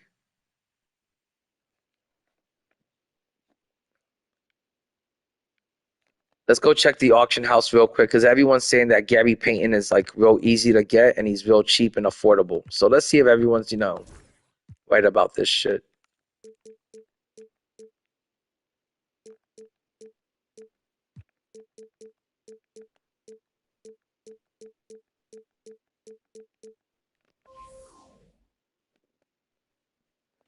Well, there's a Gary Payton that's about to end in 3 minutes. He's at 700,000. I'm pretty sure if I stood on this filter like all night, I'm pretty sure I can get Gary Payton for 500,000. Like this one that's about. Oh my God, yo, Lou, are you still there? Yeah, what's up? There's a Gary Payton that's about to end in 10 minutes. He's only at 461 with 12 legends. It's a base Gary Payton, but it's only 400,000. I mean, I know, and that's another thing, guys, is that just because the card has the label Invincible on it doesn't mean the card is going to be all that. Remember, at the end of the day, this Invincible Gary Payton is still only 6'4". So, would you rather run, I don't know, would you rather run a 100 Penny? Would you rather run a 100 overall Ben Simmons? Or would you rather run this GP? Me personally, I would rather run 100 Ben Simmons than this Invincible Gary Payton. I feel like the card is 6'10". It looks like Giannis is out there playing the point guard position for you. Gary Payton is gonna look like a midget. He's gonna look like an Oompa Loompa running your offense. He's 6'4". He's gonna be the smallest person on the court. It doesn't matter if this card is an Invincible or it's a GOAT. It's still gonna be trash. Yo. So I don't know. I wouldn't. I don't even want to spend 500,000 MT on this card because I don't think it's going to be anything special. And that's why there's so many Gary Paytons on the market, because 2K knows that it's a fucking trashy ass fucking invincible. They're trying to get you hooked into ripping packs, and they know that this is one of the invincibles they can just give out to make people happy and get you hooked onto ripping packs. And you'll be like, oh, if I got this Gary Payton, this invincible, maybe I can pull some other cards. But they're just giving this card out because they know it's garbage. You know, a lot of people are going to pull this card. How come a lot of people didn't pull Wemby? How come a lot of people didn't pull King James? But you know what? You're going to find a lot of people pulling Gary Payton and fucking LaMelo, because they know those cards aren't the ones, you know, the names that people are after. So that's what they're going to give you. But it's not because the Gary Payton card is a good card. Like I said, I can name at least 2 to 3 other point guards right off the top of my head that I would rather run than this Gary Payton. I'd rather run 100 overall Ben Simmons than this card. So don't spend $1 million MT to get this card just because it has the tag on it that says invincible. Go get the better player, the cheaper player, which is Ben Simmons, for sure. I think I would even for sure I would rather run Ben Simmons and 100 SGA. You can't tell me that this 6'4", 180 pounds Gary Payton, just because he's an invincible, is gonna be better than 100 Shea or 100 Ben Simmons. That's just, you know, that's just 2K, you know, pulling a quick one on you. Yo, what up, Dev? But I'm gonna sit here and I'm gonna look. I'm gonna see if this, you know, if this goes for under 500, I'll pick it up. Let's check out the 100s though, because that's what I'm really interested in. I want to see if the price of the 100s have come down enough where I want to splurge on them a little bit more. I bought Clyde Drexler today for only 200,000. So let's see what the 100s are looking like.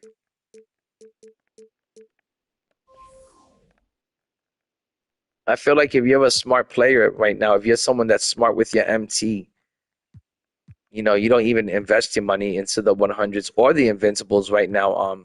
Right now, the cards that I'm still fucking with the Dark Matters. I'm looking for Dark Matters that have a lot of badges on them. So this way I can feel like I'm playing with an Invincible. You can get like an Invincible David Robinson right now. I mean, a Dark Matter David Robinson or a Dark Matter Akeem or a Dark Matter Kawhi. And if you can get one that's got 20 or 30 legends on it, you pretty much got yourself an Invincible for 200,000 or 300,000 MT. You know, my whole team is stacked with nothing but a bunch of Dark Matters that all have 30 legends or more. If you can get a Dark Matter that has 30 legends or more, you basically got yourself an Invincible for 200,000 MT.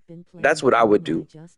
I wouldn't even waste the MT on the 100s unless you can get them for super cheap. But the events are a W if you want to spend a lot of money, I guess. And I think I spent enough on the game this year to say like, hey, I'm kind of done with it.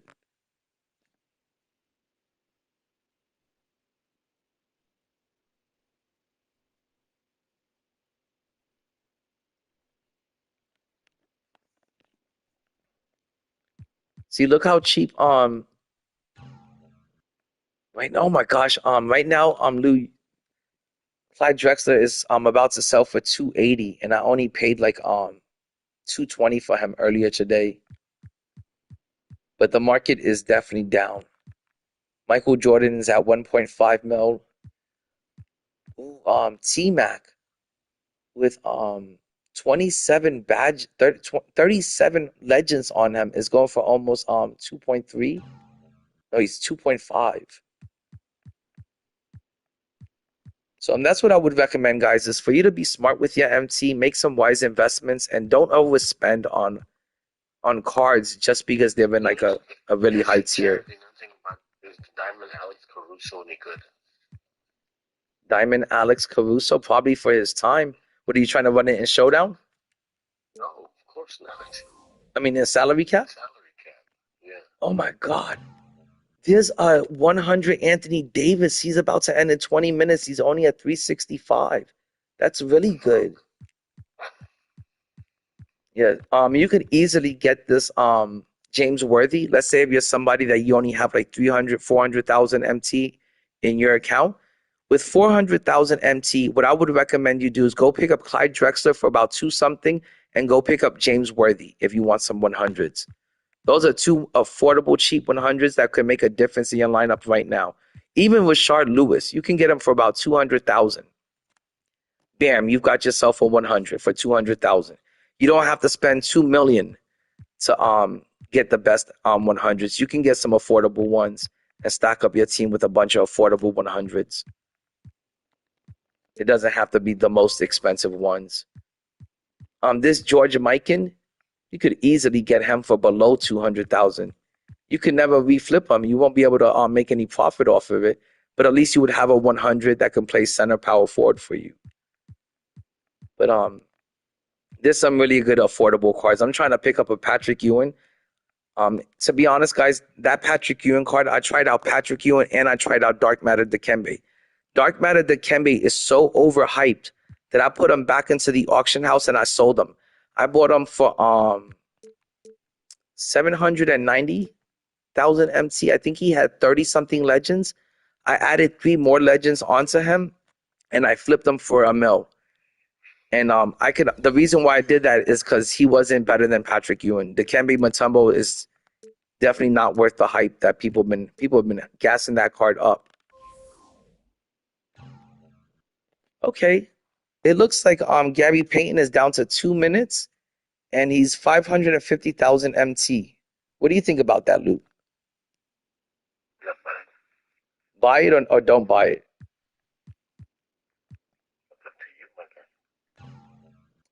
There's another one ending in 2 minutes, and it's only at 439. That's crazy. Okay, guys. I think I'm going to take a stab at adding an invincible onto the team. It'll be our second invincible that we can add onto the team. And I want to say that they're not going to be the 2 best invincibles. I want to say I'm going to be having the 2, I want to say the most mediocre invincibles I could be adding onto the team, which is one of them was PG-13. He was just an okay invincible. And now I could add this Gary Payton. But it would be 2 invincibles on the squad. Dude, what do you think about that? And Meezy, that's what I'm saying, Meezy. If you're out there, outplaying people in Showdown and you're able to outplay them with the team the players you want to run with at the cost that you want to spend on the game, continue running with those players. Don't worry about, I've got to spend more money in the game to get the new hotness, the new players out, the newest tiers out. Just stay with the players that you're playing with. As long as you're dominating and you're having fun, continue running with those players.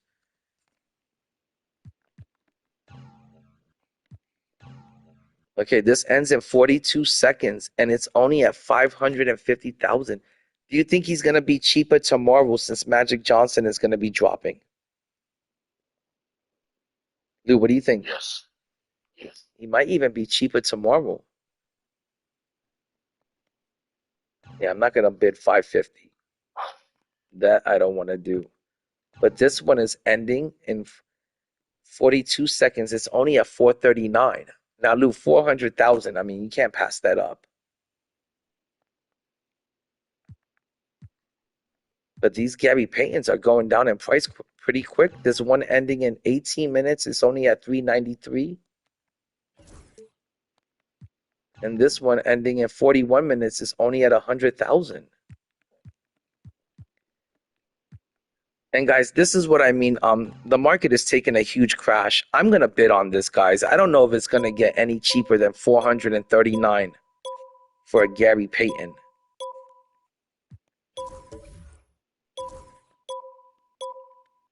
Okay, I'll bid on that one. All right.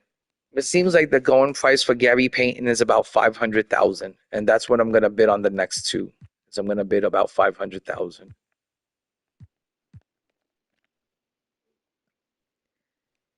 Hey, chat, I'm a little bit nervous about making this transaction. If you guys could let me know, what do you think? Do you guys think that Gary Payton is worth picking up at 500,000, or do you think this card has been overhyped and gassed up? And you think he's not even worth 500,000? Remember, he's only 6'4", and he is only 180 pounds. So I'm not necessarily sure if he's worth going after or spending that type of MT. He's really good, just so let me know what you guys think. Measy says he's really good, just small. He will go cheaper. He'll be. Scoob says to wait. He'll be cheaper soon. He has one of the best jumpers. Wade says he's got one of the best jumpers in the game. I've heard that 100 times, that he does have the best jumper in the game. You know what? I'm going to wait until tomorrow because I'm pretty sure he's going to be a lot cheaper.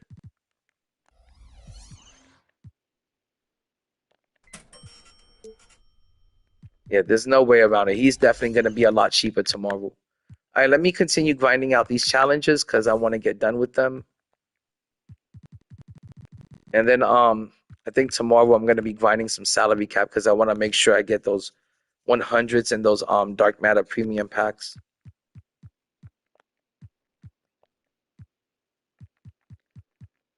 And this is what I mean, guys. Like a few weeks ago, I was trying to tell you guys that like once 2K starts, and it's going to happen to the GOATs. You know, the GOAT cards are going to come out. At first, they're going to be like anywhere from 5 to 10 million a card. They're going to drop GOAT Wemby. He's going to be like 20 or 30 million. He's going to break all sorts of records. But then if you just give it time, little by little, those cards are going to come down in price. And they're all going to come down to less than $1 million. And you're going to eventually be able to get the card you want if you're just patient with it. Mudo Mubo not good. I wanted to pick him up. Hold on, I got to address this. Okay, Wade says, is Mutombo not good? I wanted to pick him up.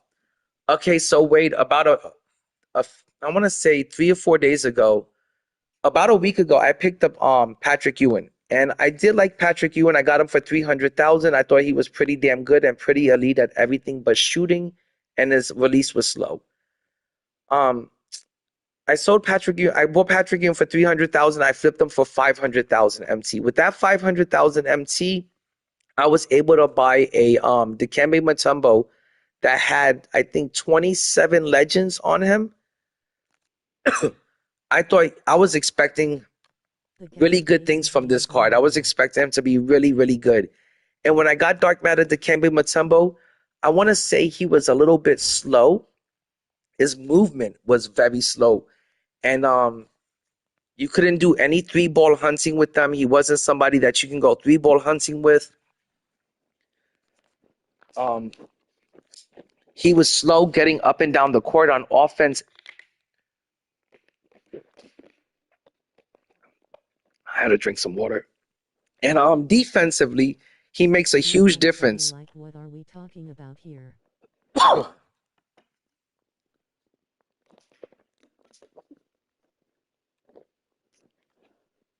Hold on. Got hit with the worst itchiest throat. I'll let you know what I'm talking about in a second. Hold on.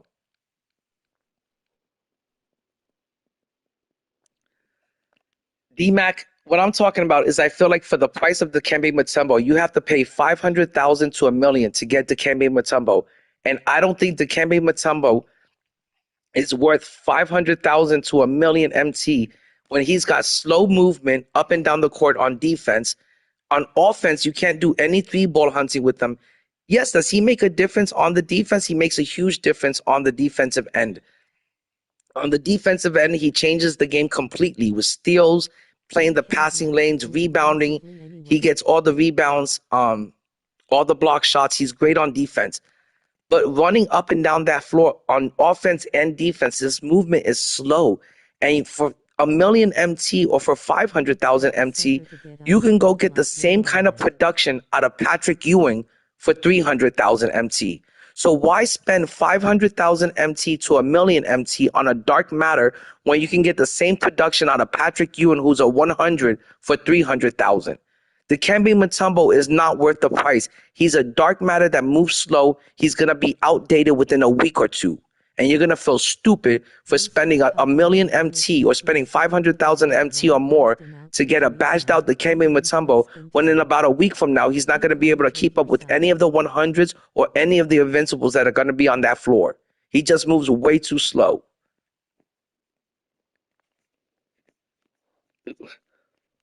So, D-Mac, you'd rather spend $1 million MT on Dark Matter Dikembe Mutombo than go get an Invincible, than go get a 100? If I have $1 million MT, I'm not going to spend it on Dark Matter Dikembe Mutombo. I'm going to go out there and spend it on a 100 or an Invincible. And not only that, if I've got $1 million MT and I can get the same kind of production out of 100 Patrick Ewing, why spend it on Dikembe Mutombo? Dikembe Mutombo didn't have a good release, neither did Patrick Ewing. Dikembe Mutombo plays good defense, he rebounds, he plays the passing lanes, so does Patrick Ewing for less than half the price. So it's no argument. Patrick Ewing's the easy choice. Dikembe Mutombo is a dark matter that's going to be outdated in a few weeks. Yo, what up, Ref? And Ref, I would start Mutombo too. I did like the Mutombo card, but I felt like for the amount of MT that he costed, which I think I spent I forgot how much I spent on my Mutombo, 700 something. I think it was 790. His movement wasn't that good. It didn't justify spending that kind of MT. I'd rather spend half the MT and go buy Patrick Ewing. They're the same player. That's how I felt about it. No, D-Mac, I'm not trying to argue. I'm just trying to say that I think you can spend your MT better ways. There's better ways to spend your MT.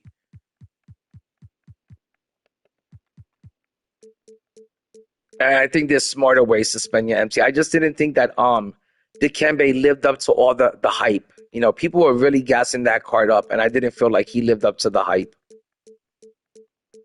I feel like right now people are overpaying for Dikembe, and they're gonna lose some MT on that.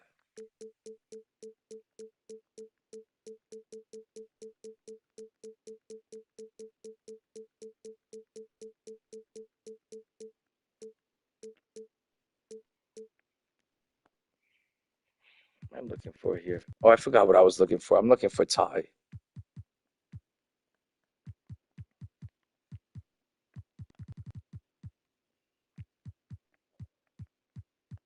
But yeah, I did try out Dikembe Mutombo, and I don't know. He was a little bit of a bust for me.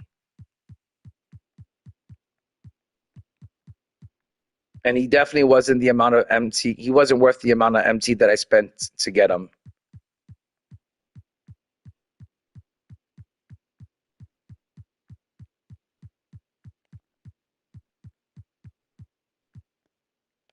Okay.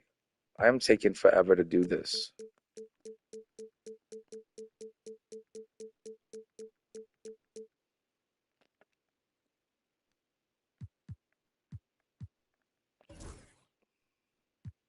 Like I said, I just got this Clyde Drexler. I only spent $200,000 on him. I think if you can get a 100 right now for $200,000, I think it's a great investment.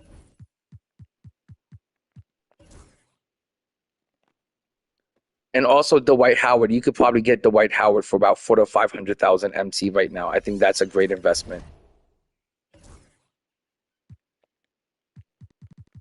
Please tell me I didn't just do that.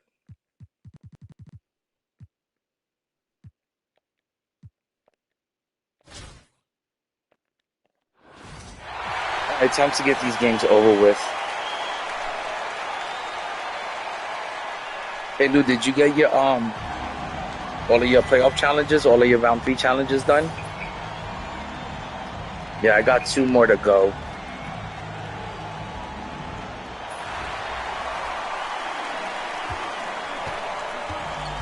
But Dark Matter Dikembe Mutombo, once his price comes down in once he comes down in price, he is one of the cards that I'm going to add back onto the team. I just didn't want to spend $700,000 on the Dikembe Mutombo, and he is a Dark Matter. And unless you have one all badged out with like 20 to 30 legends, he could easily be outdated in about a week or 2 from now. And if you have one that's all badged out, he could play till the end of the game. You know, but right now, if you want to get one that's all badged out, you're going to spend $700,000, and I don't think he's worth it, or $1 million. But once he comes down in price, if I can get a Dikembe Mutombo like the way I found Akeem Olajuwon, I got Akeem Olajuwon with 30 legends for $300,000. I got David Robinson with 32 legends for $300,000. That's the kind of price I want to pay for Dark Matter Dikembe Mutombo. I want to get one that has about 30 legends for about $300,000 tops. Not for $500,000 to $1 million. That's just way too much.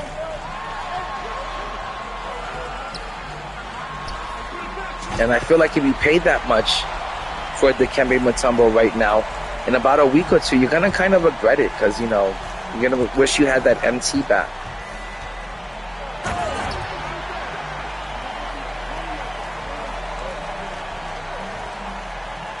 But what do I know? I'm just the person that has 10 mil, you know, sitting in my account.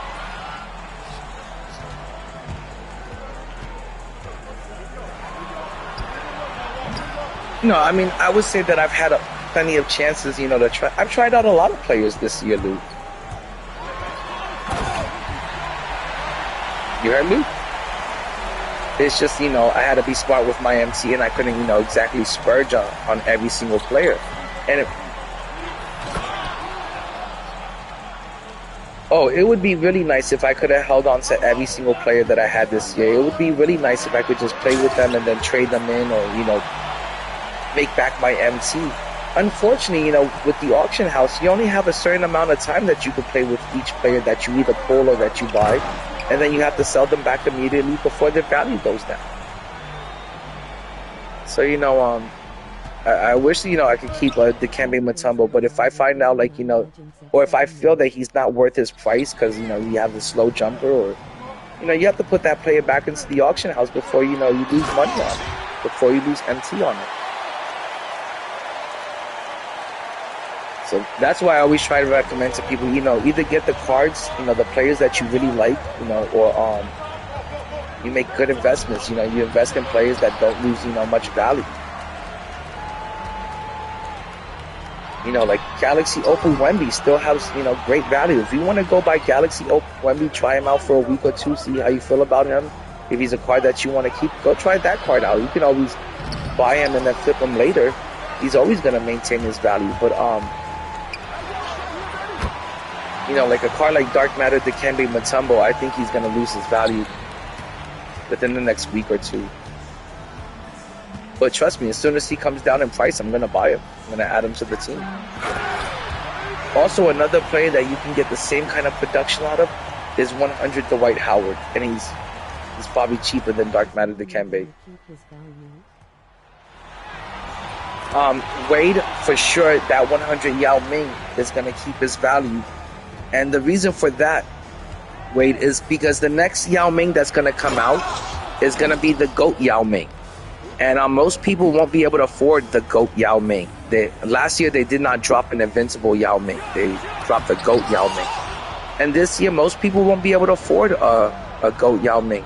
So most people, the only thing they're going to be able to afford is the 100 Yao Ming. And since there's still going to be a huge demand for him, he'll retain his value. You know, it's all about supply and demand. It's almost like a real stock market out there. And if there's a lot of demand for the player, he's going to retain his value. If there's no demand for it, he'll go down in price. Dark Matter, LeBron James. If you want a Dark Matter King James with 30 legends on it, it's still going to cost you $1 million MT because that's the best one available that most people can afford. So he's still in real high demand. So 100 Yao, that card is easily going to maintain most of its value. I think 100 Yao is still going for like 4 to 6 mil. You know, he really hasn't gone down that much. Oh my God, I didn't even keep track of the game and I lost.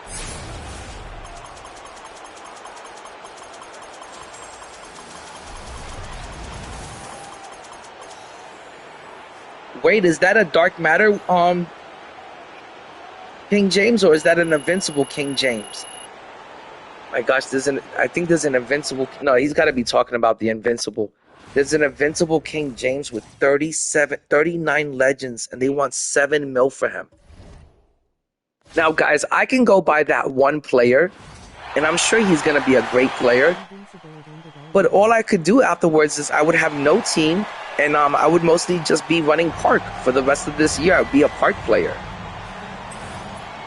So, you know, if you spend that kind of MT on just one player, then what other choices do you have afterwards? You know, you don't have enough MT to build, you know, fill out a team. And if you do build a team, it's going to be a team built around that one Invincible you have, and it's not going to be the best team. So the only option you're going to have is just to run Park all year. So I don't know. If I was to go buy myself an invincible King James right now, that's all I would be able to do. That'd be my only option left. I guess I could run Showdown, but the rest of my team wouldn't be looking too good. So that's why I don't go and chase these players right now while they're so expensive. I'd rather wait and be patient and just wait until the player comes down in price. They're gonna all eventually come down in price.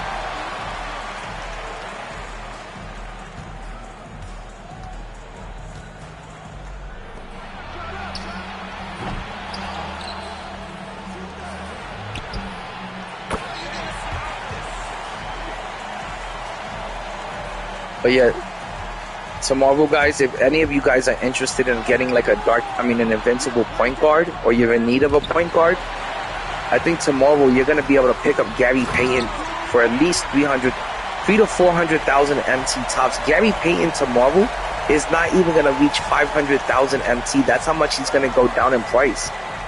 Especially once people realize you can get Magic Johnson, and they're going to be dropping bigger point guards. I'm surprised that Kareem wasn't a point guard. So I'm just gonna wait one more day and see what happens. But I'm pretty sure tomorrow I'll be able to add a second invincible to my lineup. Dude, what do you think about that combination, Gary Payton and PG-13 together?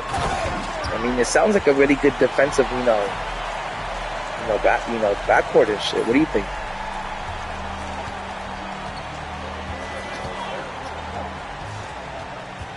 I know, but how fun is it to play with Gary Payton, who's 6'4"? I'm gonna give him a try. If I don't like him, I'll just put him back into the auction house. Like right now, I just picked up this Clyde Drexler for 200,000 MT. This card is so much fun, and this Dwight Howard card is so much fun. I'm kind of like this year. I'm all about like trying out cards that you can have fun with, and I don't mean just because they're the newest card in the highest tier. I'm talking about just running with players that I like, that you can have fun with. How can you not have fun with Clyde Drexler? The guy glides through the air. Dwight Howard is a ton of fun to play with.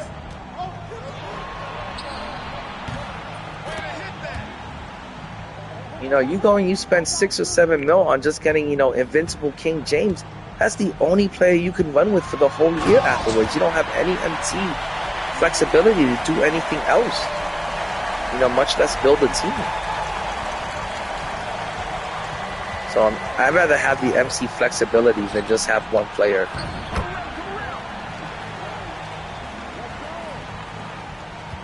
Hey Lou, are you gonna rip any packs tomorrow, or box or anything, or Hall of Fame box? Or I'm waiting until when they finally drop a box where you can get an invincible or a GOAT. That's when I want to start ripping. Or when they have a box where you can get a 100 or an invincible. That's when I think it's gonna be worth it.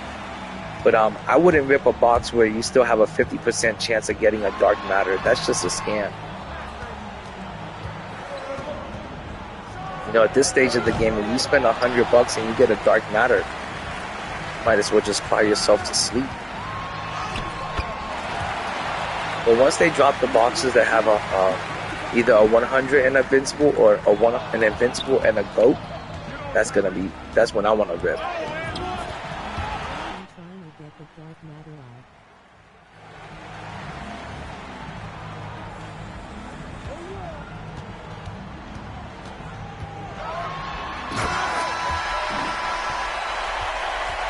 Trying to get that dark matter OG.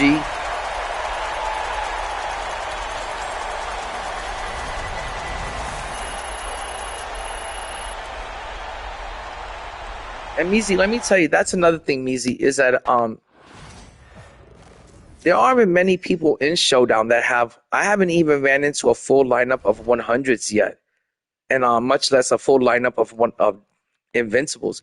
There are still some dark matters that you could run, at least easily for the next 3 to 4 weeks, that aren't going to be completely obsolete and outdated. But if you're really good at the game, you can run with any of these, and if they're batched out, you can run with any of these dark matters till the end. Like I'm gonna show you guys my lineup real quick. I don't know if my lineup is how's it looking right now. Okay, guys, this is my lineup right now. Dark Matter Dominique Wilkins, Invincible PG-13, Dark Matter Giannis, 100 Timmy, and Dark Matter David Robinson. Off the bench, I got SGA, Clyde, Dark Matter King James, I got Akeem, Dwight Howard, Big O, Kawhi Leonard, and Dr. J. Not only do I really like every single player on this team because I'm really big fans of every single player on this team in real life, these are players that I feel confident that I could run with the rest of the year. You know, especially when, for example, I got this Giannis over here. Guys, this Giannis has 37 legends. I got him for 300,000. With 37 legends, this Giannis is as good as any Invincible or any GOAT card. This Giannis is 3 legends away from being a GOAT. If you can get a Giannis like this for 300,000, get him. Not only are you going to have a ton of fun with that card, it's going to be an elite card that you can run for the rest of the year that can match up to any Invincible and match up to any GOAT card. So, you know, that's why I always say chase the players you like, chase the players that you really want to run with and that you're going to have fun with. And try to spend your MT wisely. Go get the souped up version of the Dark Matter. Don't go spend $3 million to get the Invincible version and then it's the same card. You know, this David Robinson of mine, 32 legends. This isn't a Dark Matter David Robinson. This is a GOAT David Robinson. This card is only 8 legends away from having every legend in the book, you know, applied to him. So if I got this card for 300,000. So you don't necessarily have to go out there and spend $6 million on an Invincible Giannis when you can just go get this Giannis with 37 legends for 300,000. And if you make smart decisions like that, you can run with a bunch of GOAT cards till the end of the season, especially if you're good enough. So that's how I feel about the game. I'm not going to go spend all of my MT on just one card right now. And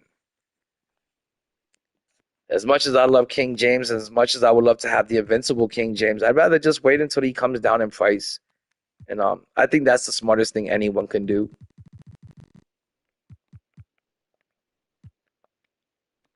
Lou, remember when you first started playing the game and you had no MT and you were like, damn, how do I get MT to even buy one pink diamond?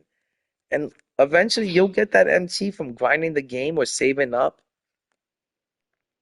Okay, defeat the Cavaliers in a triple threat game with 21. You must have Tyrese Halliburton and... Okay, I got to put Tyrese Halliburton in the lineup. I still can't believe what Tyrese Halliburton did out there. Tyrese Halliburton was looking so clutch. So clutch out there. He was looking like the new school version of Reggie Miller. That's how clutch he was looking.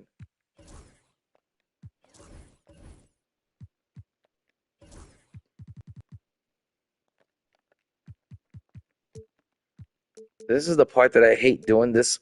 Having to like redo the lineup every single time is so time consuming.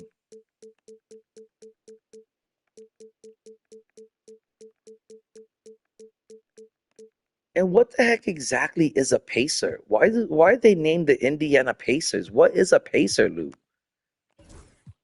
There's got to be some sort of race car reference. You got to have Halliburton. Oh, and you also have to put Aaron. All right, let me make one more change.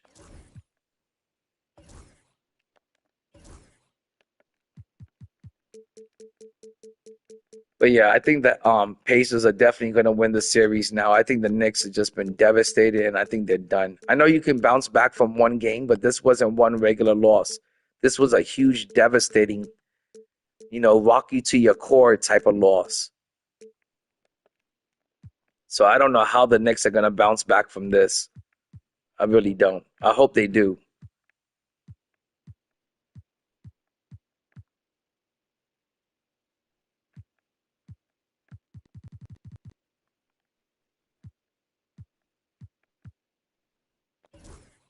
All right. I got to run this team in 21 real quick. Yeah, these challenges are real easy. Just a little bit on the boring side and time consuming, but not too bad. They're not like annoying, and I'd rather deal with an agenda that's just real easy and time consuming than deal with an agenda that's annoying to complete or like really difficult. So it just like takes a little bit of time to get this shit done.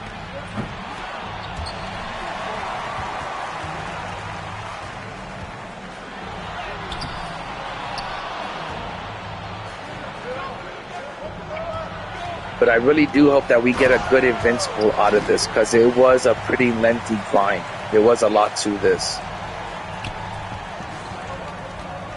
I mean, dude, think about it. This has got to be like at least, by the time you get done completing this fucking playoff, round 2, 1, 2, and 3, this is like at least 100 games worth of grinding against the computer. Grinding against the computer isn't fun. Fucking boring as fuck. I could be doing better shit with my time. I don't know why they don't make you like complete some of these agendas through like Showdown. I think like some of these challenges should be like challenges that you could do in Showdown, because I would be rather playing Park or Showdown.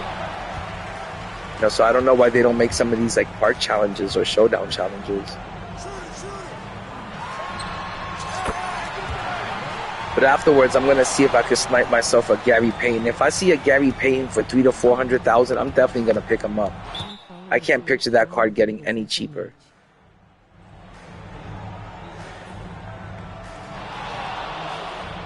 Oh, Scoobs, that's no joke, man. There's been times where I'm doing the domination challenges, for the event, and I fall asleep in front of my fucking TV, like with the controller in my hand and everything. That's how fucking boring some of these agendas are, my dude. That you could honestly fall asleep, playing the fucking game. And the game shouldn't be that boring where you could fall asleep with the damn controller in your hand while you're fucking playing the game. But some of these challenges are like boring as fuck. And I don't know how many times I've fallen asleep on the couch like an old man just watching, playing the video games and shit.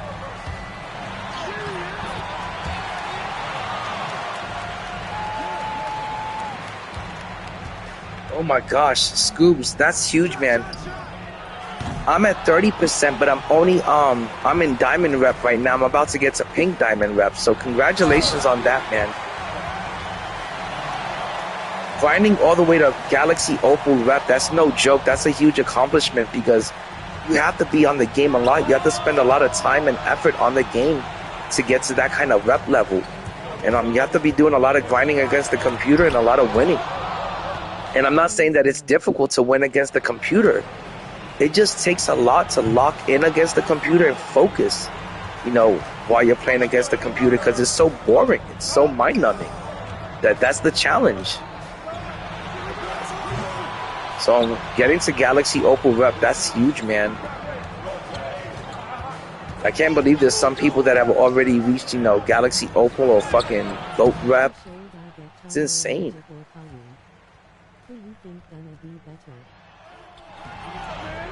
Okay, here's a question that I like. Who should I get tomorrow, Magic or Kawhi? Who do you think is going to be better? I want to say I would get Kawhi, because you can run Kawhi at the 2, and Kawhi at the 2, I want to say he's a pretty decent sized shooting guard. He's pretty big for the 2. Where I feel like Magic Johnson has a terrible release. It doesn't matter if it's Dark Matter Magic Johnson. It doesn't matter if it's GOAT Magic. It doesn't matter if it's Invincible Magic. His jumper is always slow. He's always got a slow release. And within the next couple of weeks, we're going to be getting bigger point guards than Magic Johnson. Point guards that are not only they're going to be bigger, but they're going to have a better jumper than Magic. So in about 2 to 3 weeks, that card that you spend all that money to get, that card that you spend all that time grinding to get, is going to be outdated. Instead of getting Magic Johnson, I would get Kawhi Leonard for sure, because Kawhi Leonard is not going to be outdated in 2 to 3 weeks. And now in 2 to 3 weeks, Kawhi Leonard is still going to be an elite defensive shooting guard, and he's going to be a big shooting guard. He's going to be he's going to have some size at the 2 guard position, where in 2 weeks from now, you're going to find bigger players with better releases than Magic Johnson that could play the 1. Yeah. Even last year when they had Invincible Magic Johnson, I didn't run Invincible Magic Johnson over GOAT Kareem, who could play the point. I ran GOAT Kareem, who could play the point. And then even last year they had I think it was a Joker, a PG Joker. I can't remember if he was a Galaxy Opal or if he was a Dark Matter. But last year there were so many out of position point guards that were bigger and that had better releases than Magic Johnson. That like I ran that Invincible Magic Johnson for maybe a week or two, and then he was outdated. You know, I had to move out to GOAT Kareem. He was able to run the point and the power forward position. And I remember last year they had point guard Giannis last year. Last year they had point guard Yao Ming. They had point guard Wemby last year. So there's going to be so many point guards that they're going to drop before this game ends that you're going to want to run over Magic just because they're bigger and they have better shots. Where I feel like Kawhi, you know, I think he's always going to be really good at the 2. So I would go with Kawhi Leonard.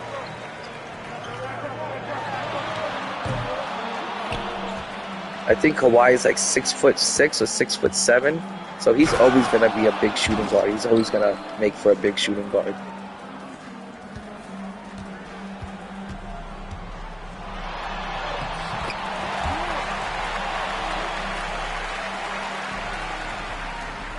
I always feel like Magic Johnson, the best time to run Magic Johnson is during the Pink Diamonds here, and then after the Pink Diamonds here, you know, is when they, especially when they start heading into the Galaxy Opal tiers. I always feel like there's bigger and better point guards than Magic Johnson out here.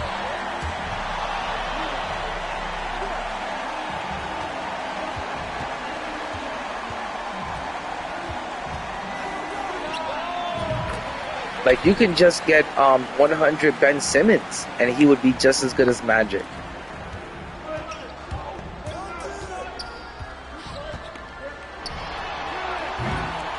Oh my gosh, man, I gotta fucking lock in on this game.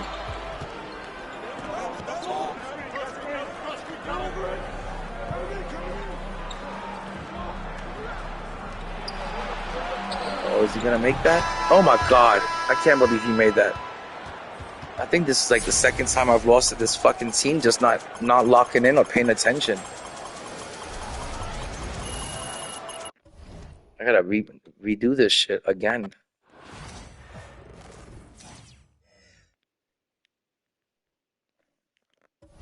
Yeah, sometimes I'm playing the computer and I just can't lock in. I just get so fucking distracted because the game is so fucking boring.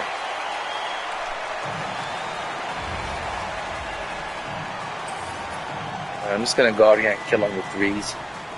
Just get this game over with.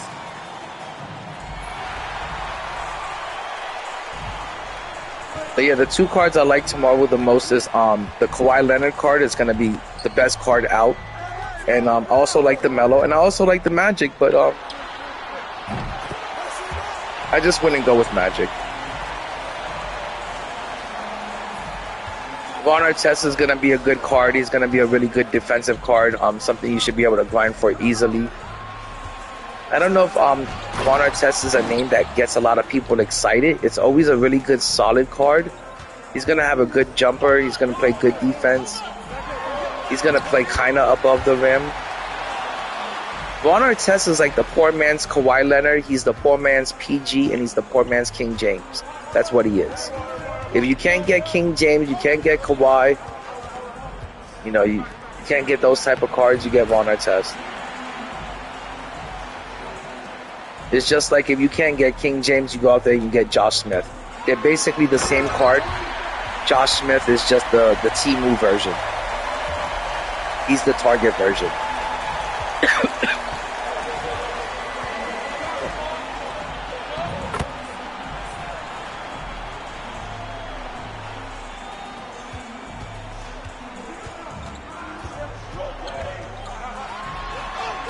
Now, one thing I'm definitely going to be doing tomorrow is I'm definitely going to grind out all the agendas for the event.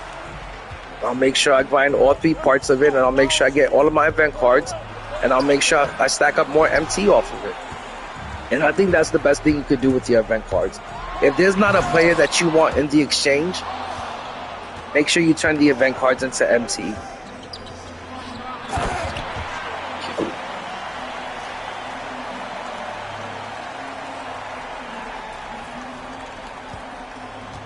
Oh my gosh, this Halliburton card has got the worst release I've ever seen on a card.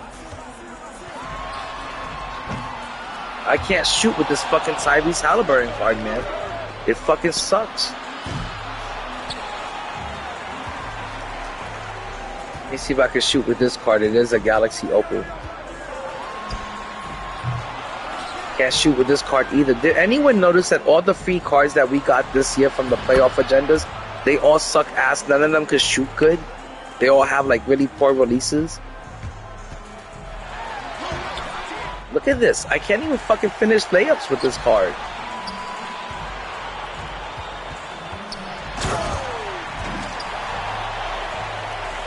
I think I got like 2 more to do after this and then I'm done. But these challenges really suck. They're kind of boring. And I appreciate you guys hanging out and chilling with me while I do this. Is there anything you're gonna try to get from the event?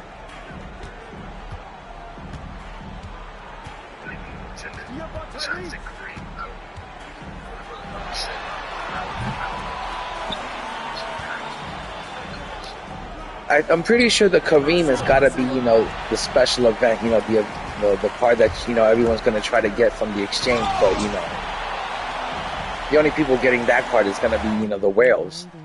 But I don't know what else is going to be the exchange, but I'm hoping there's got to be some good stuff in it. I'm just gonna, oh, it's Ron Artest is in the exchange. You think you're going to go after Ron Artest? No, I wouldn't go after Ron Artest either.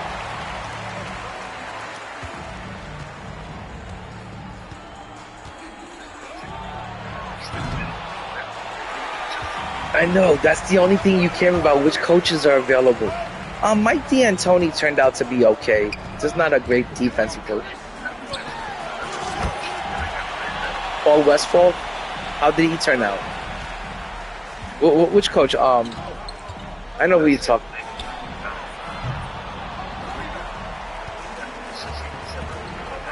How did he turn out for you? Why?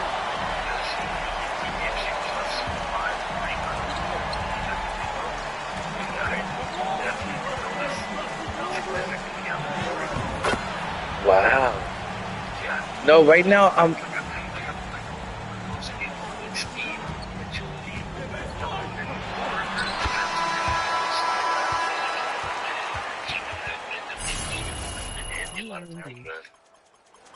Right now I'm running Mike D'Antoni, and I could tell my team isn't playing the same kind of defense it was playing when it was I was using Phil Jackson before.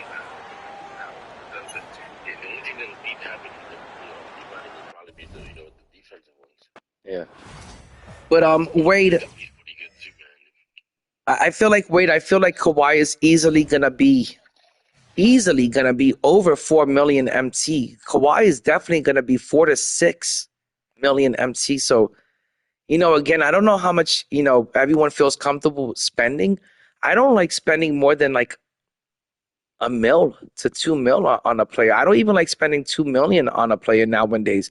I prefer to spend like $1 mil or under.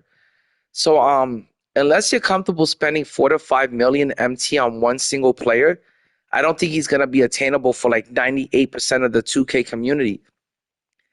So I think a lot of people like Kawhi Leonard, and I think a lot of people want to get Kawhi. I just don't think he's going to be attainable for most of us. I think he's going to be over 4 mil. So I wish you good luck with that, but I think he's going to be hard to get, and I think he's going to be really hard to pull from a pack unless you could pull him from the topper. If it's one of those boxes where you have a 25% chance of pulling an Invincible from the topper, then you might have a good chance at pulling Kawhi. But remember, they're also dropping 3 Invincibles now at once. So even if you get an invincible from the topper, it might not be the invincible you want. You might end up with Carmelo, but then you could always sell him and get, Kawhi. So that's the only way I could picture anybody getting Kawhi Leonard tomorrow is if you buy the box that has the topper and you actually pull the invincible as your topper, and then it doesn't matter which invincible it is. You can just go flip it and get the one you want. But it's going to be difficult to get Kawhi Leonard, that's for sure. Yo, what up, Paradox? Good to see you, my dude. Wade, I don't think with $3 million you're gonna be able. I mean, I wish you the best of luck. If you're able to snipe him for $3 million, go for it. But I think Kawhi Leonard is gonna be highly sought after, and I think he's gonna be, especially when he first comes out. Maybe if you wait a couple of days, or maybe later on in the day, he might go down in price. But remember, Invincible Dr. J still goes for $3 million. And usually when a card first comes out is when they're the most expensive. So when that Kawhi Leonard first comes out, he's going to be $4 to $6 million. Now, if you wait a couple of days, or if you wait a week, or maybe if you get real lucky at nighttime, you could snipe him for cheaper. But I think he's going to be $4 million up. But we'll see. Tomorrow, we'll see. Paradox says he's made 1.8 million MT. Good job, Paradox. Way to fucking stack up your MT, my dude. You must be doing a lot of sniping lately. Defeat the Cavaliers in a clutch time game and total 8 assists. You must include Tyrese Halliburton, Aaron, and 3 additional Pacers on your... Oh my gosh. I have to play with a full lineup of Pacers. That sucks.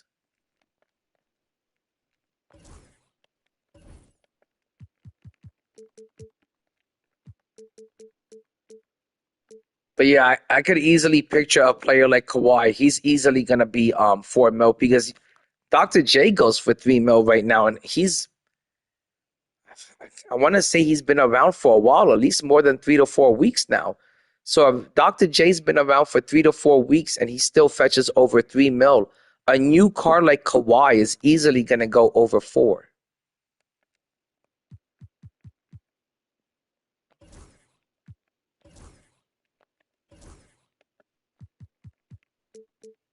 But you never know. Like sometimes at nighttime, you can get really lucky. At the wee hours of the night, you can get really lucky with some sniping. So you never know. You can snipe them during the nighttime. You can get them maybe on the low.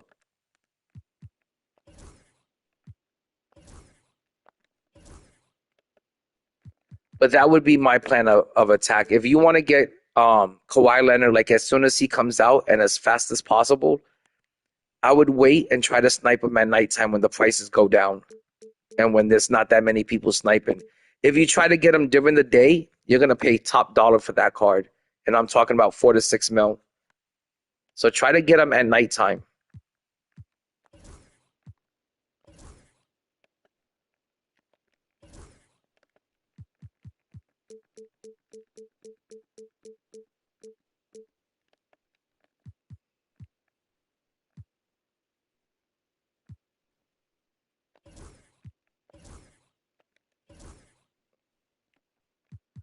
I picked up Invincible Gary Payton yesterday, put 13. Okay, guys, I'm just going to make this lineup real quick. 190K, that's why I got 1.8 million D.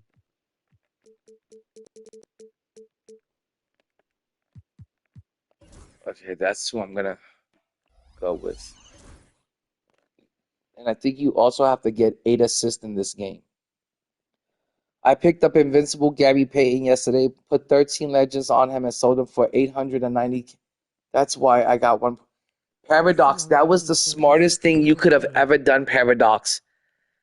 Because right now, Gary Payton is only going for like 400 to maybe 600,000 MT.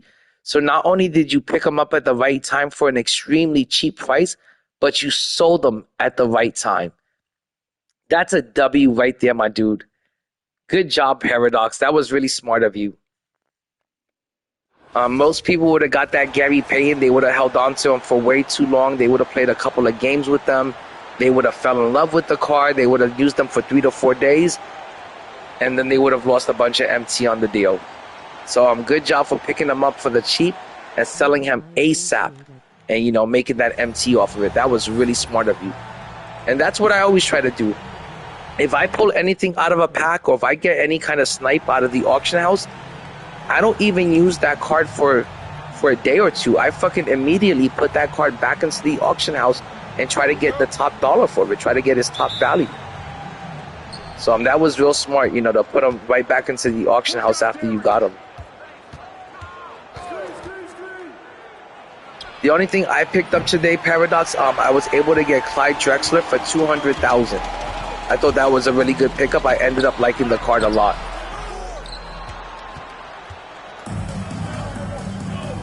But tomorrow, after they drop Magic Johnson, I'm most likely going to pick up Gary Payton. I will definitely give that card a chance. And if he's good, I'll keep him. And if he sucks, I'll put him back into the auction house.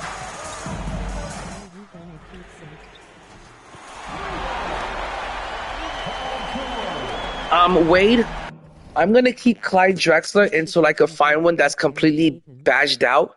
Like when the prices start coming down on the 100s, and believe me, the 100s are going to come down in price just the way the Dark Matters did. In the future, I'll probably be able to pick up a Clyde Drexler that's got maybe 15 to 30 legends. I'll probably be able to pick up that card with 200,000 in the future.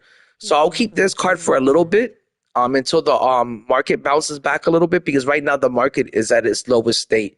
So I'm going to wait 3 to 4 days. And when I notice that the auction house is picking back up, I'll put him back into the auction house. I'll sell him for 500,000 MT, 400,000 MT. I'll make a profit off of him. And then the next time when I see Clyde Drexler, you know, down in price again, when he comes crashing down again, but I see that he's got 12, 15, 30 legends, I'll be able to pick up that one with the money I made off of this Clyde.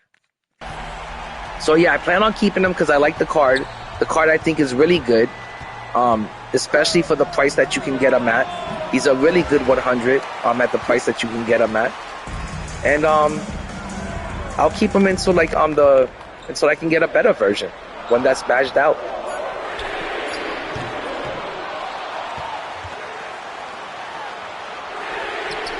But right now, I wouldn't sell the card, because if I did sell Clyde Drexler, I probably would only make maybe like 300,000 off of it. And remember that 2K takes 10% out of every sell. So after that, I would just be breaking even. So right now, if you're gonna buy a card to invest in, you know, you gotta buy that card and hold on to it for a little bit until this, you know, market, you know, bounces back from this crash. Because right now the market is really taking a massive crash. You can get a lot of cards for dirt cheap right now. And if you do that, like I said, hold on to them, wait until the market bounces back and then sell them. Or badge them up and sell them. Just like Paradox did.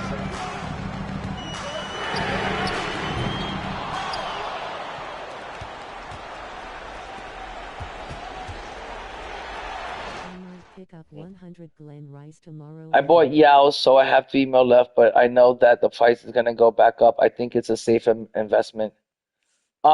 Wade, I think that Yao Ming is definitely, like I told you earlier, Yao Ming is a safe investment. I don't know how much you spent on him, but you're definitely going to be able to make your MT back on Yao, especially if you buy him now while the market's low.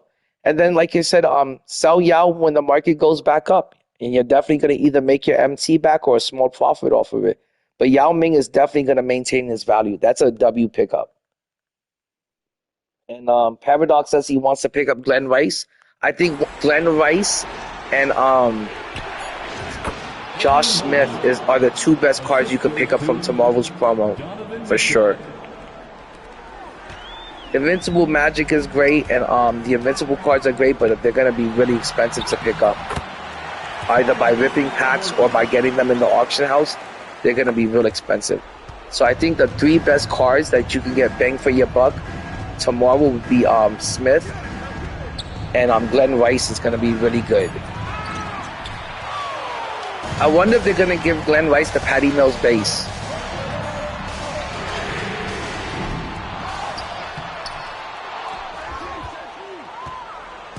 Oh gosh, how many assists do I have? I have 2. Yeah, I'm restarting this game over. I lost track of it. price dropped when got Wemby leaked, then it skyrocketed back up. Ooh, Paradox. I think Glenn Rice is gonna hit $1 million. I don't think Glenn Rice is gonna be below $1 million MT. I think Penny Hardaway still goes for like anywhere from 900,000 to $1 million MT. So I think tomorrow Glenn Rice, especially if he's all badged out, he's gonna go for $1 million MT easily. Glenn Rice. You know how people look forward to getting Glenn Rice every year. People really look forward to that card. People look forward to Glenn Rice the way people look forward to Ben Simmons. So I think Glenn Rice tomorrow, he's gonna have a high demand, and there's not gonna be that many of them out there because the 100s are pretty rare, pretty scarce though. I think he's gonna easily fetch 1 million MT.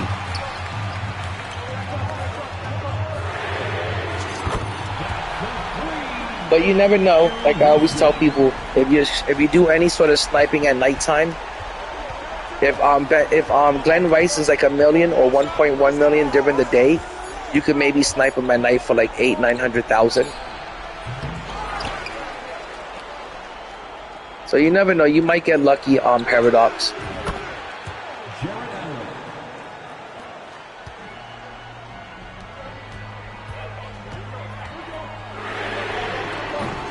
I think tomorrow the card that I'm going to be going after is I'm going to try to see if I can get a really good price on Gary Payton while the market is down. I'm going to try to go after Gary Payton tomorrow.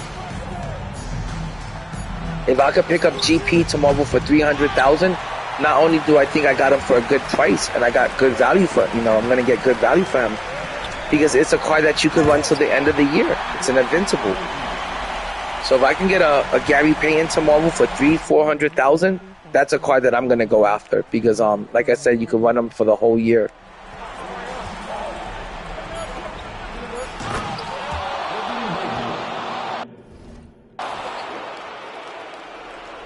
You have to get 8 assists in this game with these bum-ass fucking cards that can't shoot. Oh, Paradox. Glenn Rice from last year was so OP. He was the best card. He was one of the best cards of the year. Glenn Rice last year was so good. You were able to run him until the end of the game. You were able to run that card up against Invincibles. You were able to run that card up against GOATs. That's how good he was last year, and I hope they make him, this year. I hope they make him that good. If the one they drop tomorrow is that good, you have a card that you can run to the end of the year. That's how good he's gonna be. Because last year he was really good. Okay, let me see what people are saying here.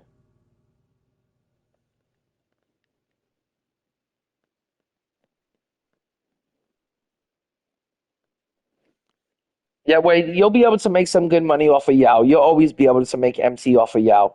He's always going to be in high demand. Even when they drop a GOAT Yao and people realize, like, damn, I can't get that GOAT Yao, or damn, I can't get that Invincible Yao because he's so expensive. They're going to realize that the only resort that they're going to have, the only thing they're going to be able to get is that 100 Yao. So 100 Yao is always going to maintain its price because people are going to realize, hey, the Invincible Yao or the GOAT Yao, it's unattainable for me. And they're going to have no other option but to get the 100 Yao. So he's always going to keep his value.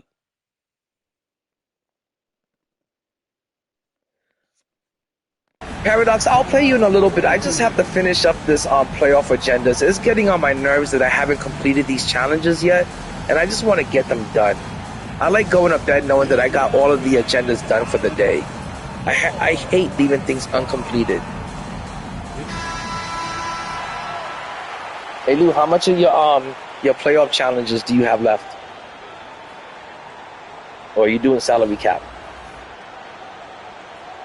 Lou.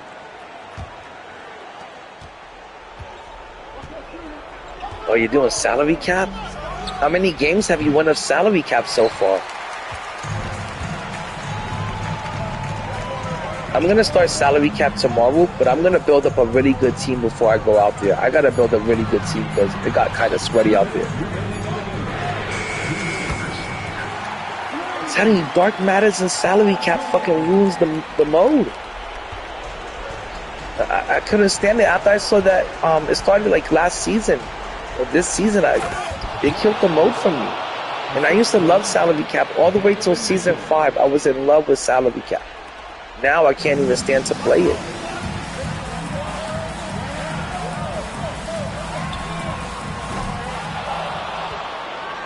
How many more fucking this? I need 3 more.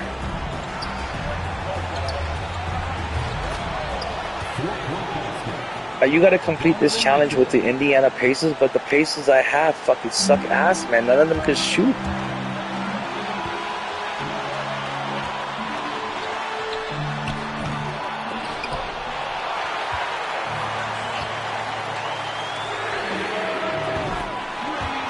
I need 2 more assists and then I'm done with this agenda. You know what's shitty is last year I was a really big fan of playing with like Magic Johnson, and this year I just can't get my hands. The only time I was able to play with the Magic Johnson card this year was just the Pink Diamond Magic Johnson. I remember I paid $200,000 for a Pink Diamond Magic Johnson. I can't believe how much we were paying for cards in the beginning of the year. It just makes me feel so stupid now. Like next year, you won't see me spending this much MT on Pink Diamonds that won't run until the end of the year.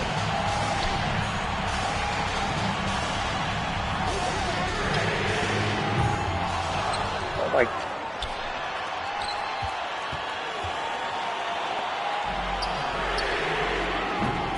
Oh my gosh, I cannot believe this. And I accidentally fouled. I can't make this fucking last shot, man.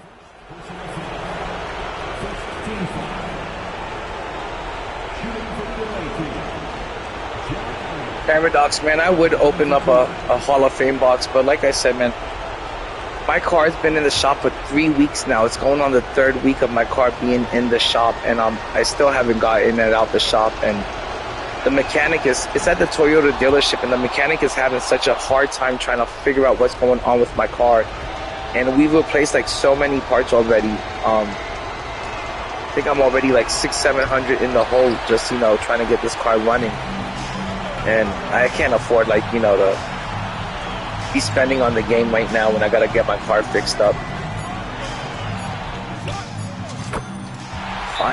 Oh my god, I still need 1 more assist. Fuck that blows. Completely out of time in this game right now. But believe me, Paradox, I've got the biggest itch right now to open up a Hall of Fame box or rip some packs. It's just that my funds are kind of low, and I always say that I don't want to dip into my savings to play this game. If I don't got the money for it, I just don't, you know, spend on it until I have the spare cash for it.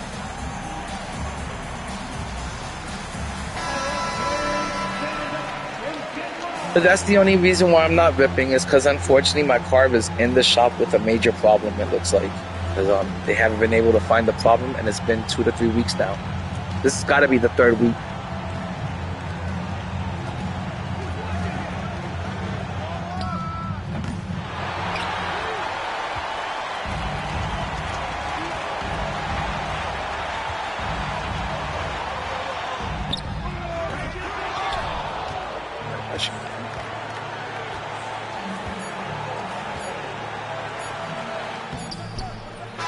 I can't believe this shit, man. I won the game, but I couldn't get the last assist that I needed. Okay, I'm just not locked into these agendas right now, man. They're just boring the shit out of me.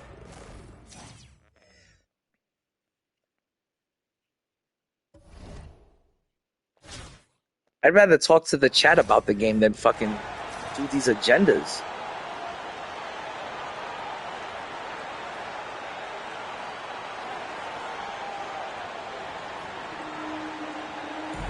But yeah, Paradox, I'm really like, when I say I have the itch to rip a Hall of Fame box, I have the biggest itch ever. And once they start dropping Hall of Fame boxes that have Invincibles and GOATs in it, I don't know how I'm going to resist. I'll probably go out there and fucking get a new credit card so I can rip those.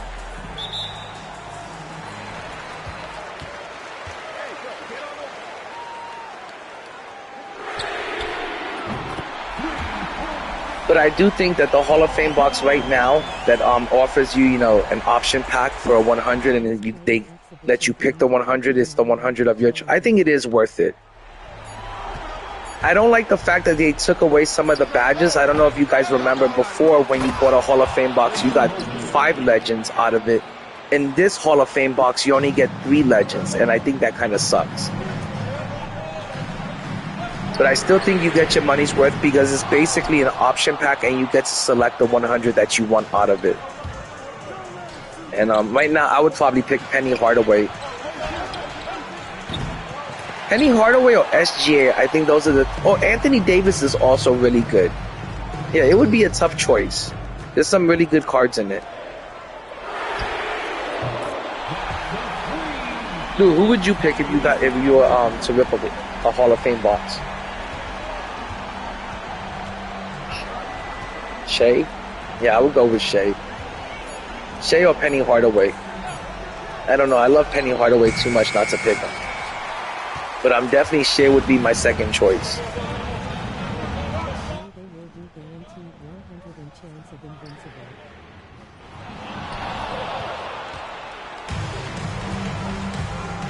Oh, you think so, Paradox?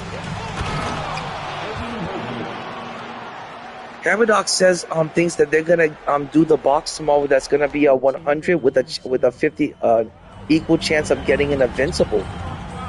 That would be fucking badass. That I might have to do then for sure. Especially if I have a chance at an invincible. That would be really awesome.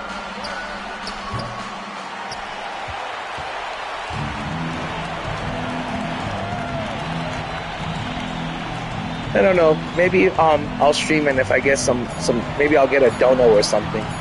But I gotta come up with some money if they're gonna start dropping a box that, you know, where you can pull a 100 or an invincible.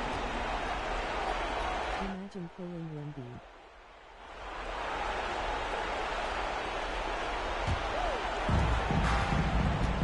Oh, Paradox wanted me to tell you that he's got Shea.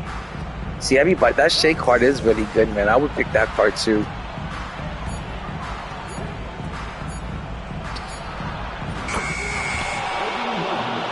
Yeah, if it's a guaranteed 100 and a chance at an invincible, I would definitely rip that tomorrow for sure. If that's what it's going to be, then I'm going to find a way to rip.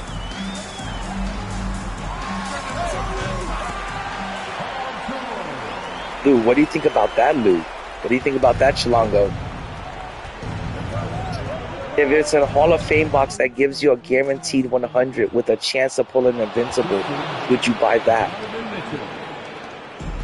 My gosh, I don't know. It's got me kind of excited because, like I said, I only have Tim Duncan and Dwight Howard on the team. You know, so I'll be happy with any 100, but I would be real happy if I can get an invincible out of it.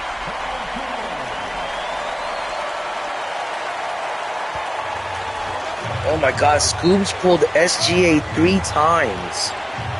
That's crazy. I'd be happy to just pull SGA once. But that is sad that they'll do that. That, you know, you'll spend $100 and they'll send you this. That's the reason why I don't want to, you know, rip so much, because I must have ripped over 10 Hall of Fame boxes this year, and the amount of dark matter duplicates that I got from them, it's outrageous. And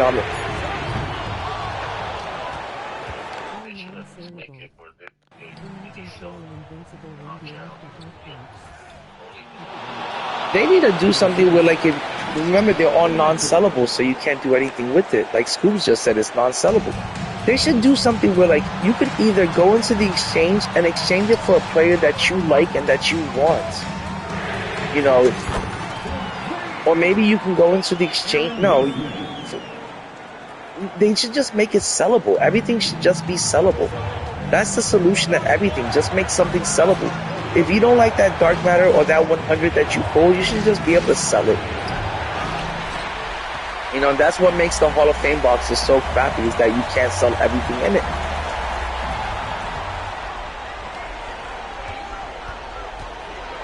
Okay, I wasn't paying attention this game. Here we go. Yeah, imagine that, Lewis. Imagine ripping one of those Hall of Fame boxes and you get an invincible Wemby out of it. Even if it's not sellable, you'd be glad to get that.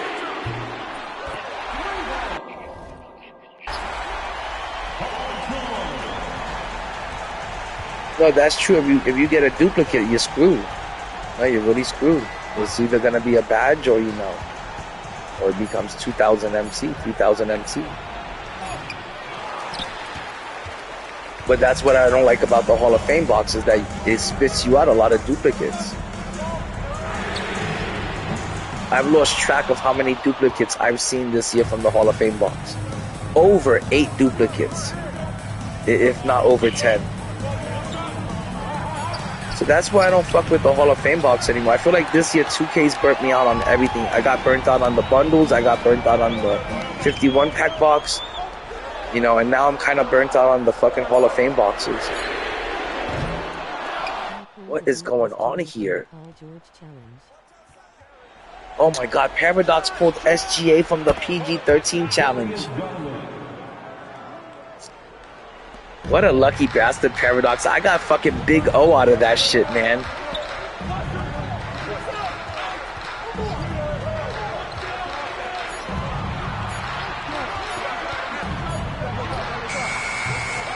I don't know why am I shooting so bad right now, but I want to get this challenge over with. And I keep shooting bad with all of these fucking cards, and you gotta get 8 assists in this one game. It's not hard, it's just I'm not paying attention to it. Oh, and that's risk. Isn't that funny? It's so funny. I heard every single person that did the PG challenge, they all got something good from it. I feel like I'm one of the few people that got garbage from it. I got fucking Big O. And he turned out to be trash. Like one of the worst cards I've ever seen of the year. So I haven't had much pack luck this year. Even with when I'm grinding out agendas and I'm getting like, the last agenda I did that I was really hopeful of, it was the salary cap, where you got a dark matter premium pack after, like 6 weeks of grinding salary cap. I got Joker out of that. Or the flash challenges where you had to grind for 5 weeks. I think I got a dark matter Steph Curry out of that. So I haven't been having the best pack luck this year, even when it's coming to like free stuff.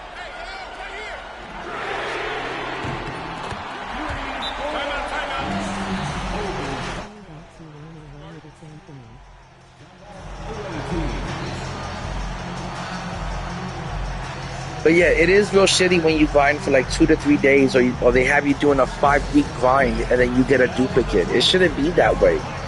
The algorithms, they know exactly what you have in your collection.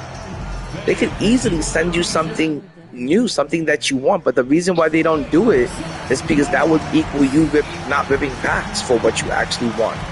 So the reason why they send you a bunch of duplicates this year is so you continue ripping packs.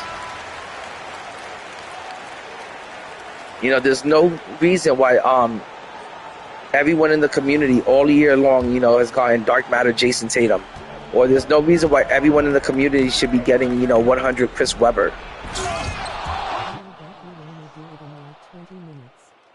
So it kind of sucks getting all these duplicates this year.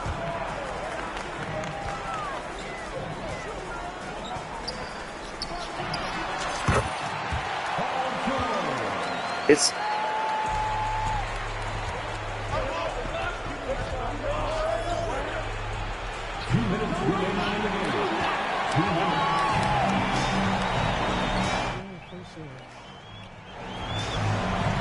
It's so funny listening to this dude. I run 5 out, and none of my players are standing beyond the 3-point line. It's like they know I have to get 8 assists in this game, so it's like my team is running the worst offense right now. Just so you have to do this challenge over and over. It's crazy how fucking they'll do whatever it takes just to keep you on this fucking game forever. Like right now, my team should be running 5 out. I can't get not one of these players to stand beyond the 3-point line. They're all doing dumb shit on offense and putting themselves in non-scoring situations.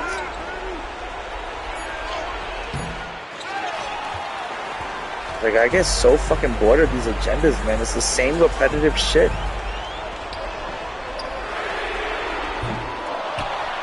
I don't know why I'm shooting so bad.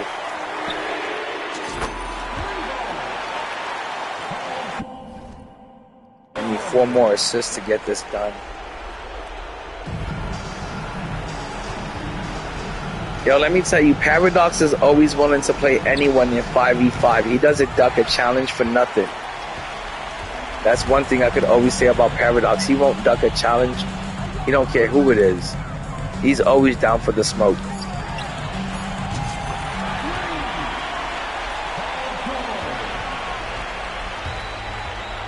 Man, I think I'm gonna fall short again. These challenges are just fucking so annoying, man. I keep forgetting like to lock in and fucking get it done.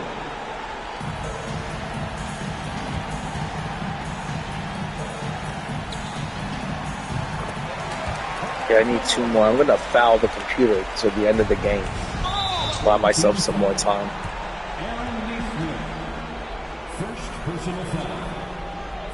But yeah, I'm not too excited about tomorrow's promo. I thought it was there was some good things about it. There was some, you know, just some mid things about it. I'm trying to do the fucking Indiana Pacers round 3 fucking challenges, and you gotta get 8 assists in a game of clutch time. I just keep forgetting to lock in and get this shit done. I'm not losing to the computer. I just keep forgetting to get the 8 assists. I know, it's like I'm just so tired of playing against the computers. It's fucking putting me to sleep. Yeah, it resets it.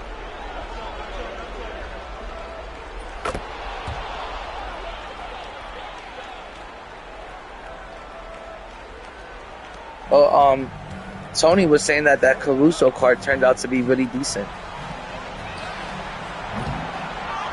Oh my god, man, what's going on with the fucking jump shot right now, man?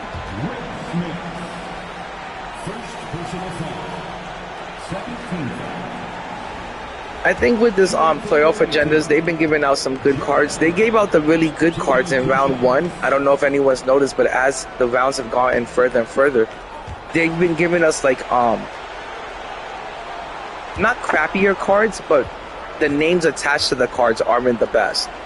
Like in round 1, they gave us some really good pink diamond players. They should have saved those players, you know, I guess, you know, for later on.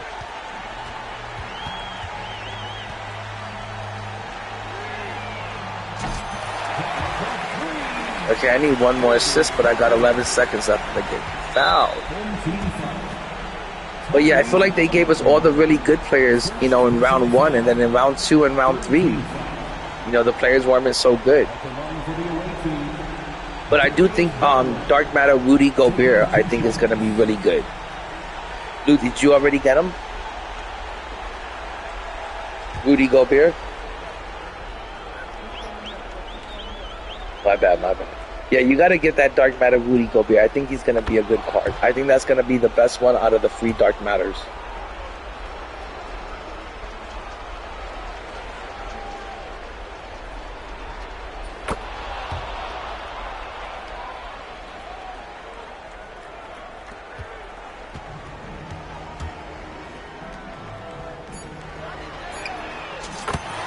Okay, I did it. With the very last shot, I got my 8th assist for the game.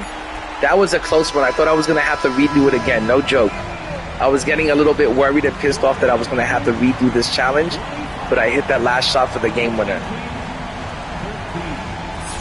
Okay, I think I'm almost done with this shit now. Oh my god, I wasn't paying attention to this game, dude, and I think I must have done it like 2 to 3 different times. I feel like a complete dumbass. They're all pretty decent. I like Corso the most cause I have Invincible Giannis and KP100. Alright, I'm gonna check. Oh, you get a fucking a Hoff badge out of this. I want to see if anyone on my team can use that badge real quick.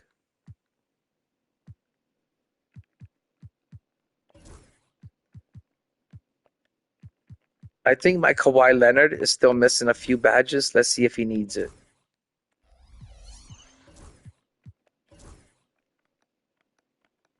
No, Kawhi didn't need that. Let's see if my Clyde Drexler needs it. Centric is definitely going for GOAT Kareem Indy. Yep, Clyde does need it. That's awesome. See, guys, and this is the Clyde Drexler I got for only $200,000. And that's my team. I think my team is looking pretty decent. It's not the best, it's not the worst. It's definitely not a God squad, but it's getting there.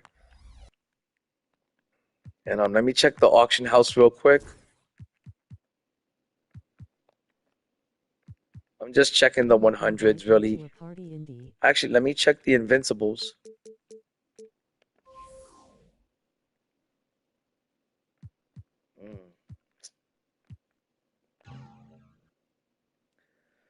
This Invincible GP is going to end in 19 minutes. He's only at 348. Giannis is still, his price is still out of control. This Giannis is going to go for $5 million or up. I saw Clyde sell for this Giannis is easily going to reach $5 million.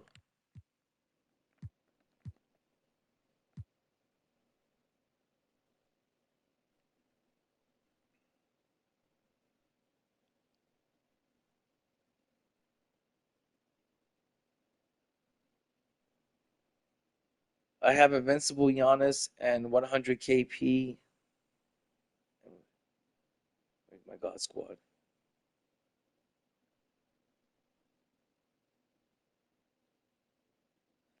Oh yeah, Tony, I saw Clyde Drexler earlier sell for about 500,000. So I'm gonna flip this Clyde tomorrow. I'm just using him for the night and badging him up and having some fun with him. But I'm gonna flip him because I only got him for 200,000. And I should make at least 200,000 MT off of it. See, and the price of Dr. J has come down too. Nowadays, you can get Dr. J for easily for $2 million. But this Gary Payton, he's cheap today, but tomorrow he's gonna be even cheaper. Trust me, guys. If you guys want Gary Payton, if you're looking to buy Gary Payton and use him on your team for the rest of the year, just wait one more day, and tomorrow you're gonna be able to get this card for like 300,000 all day. Right now, you can get him for 500,000. Just wait a day, and you'll get him for 300,000. And let's check the 100s real quick. Oh, I love when my game does that. I love when it glitches out and it doesn't want to show you the players on this. It's just awesome, 2K. Yeah, that's great, 2K. Awesome stuff. Yo, Paradox. Paradox says the Centric is definitely going after GOAT Kareem. Oh, I'm sure he's going to go after GOAT Kareem. I'm positive he's going to go after GOAT Kareem. I got KP from the half box. I'm shocked he's still 2 milli.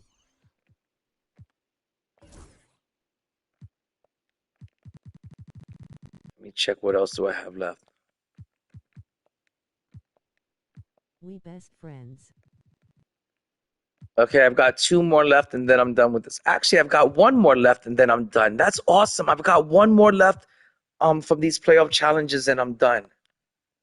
Jacob. Oh, thank God. I thought I had 2 left. Yo, what up, Jacob?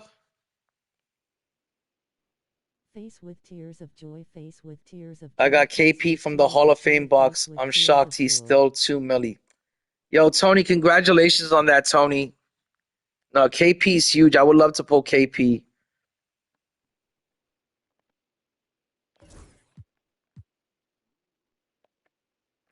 Oh my gosh, I would be so happy if I pulled KP. I still think that Porzingis is one of the, especially the 100. If you don't count the invincible Wemby, I still think Shaq and Porzingis are like your 2 top centers. Shaq, Porzingis, and Yao. You know, if you don't count invincible Wemby because he pretty much does not exist. Because only like 1% of the 2K community has even had a chance to play with that card. But if you exclude that invincible Wemby out of the picture, your top centers in the game is, you know, Yao, Shaq, and Porzingis for sure.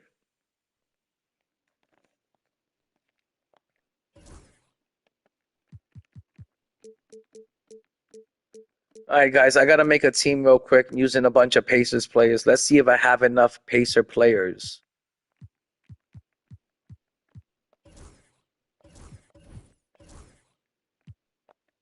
Facts Indy. I should have enough.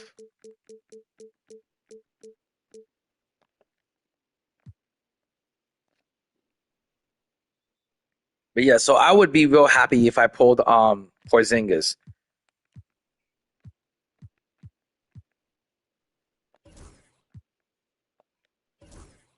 But yeah, I'm sure the Centric is gonna go after Go Kareem. I wish him the best of luck.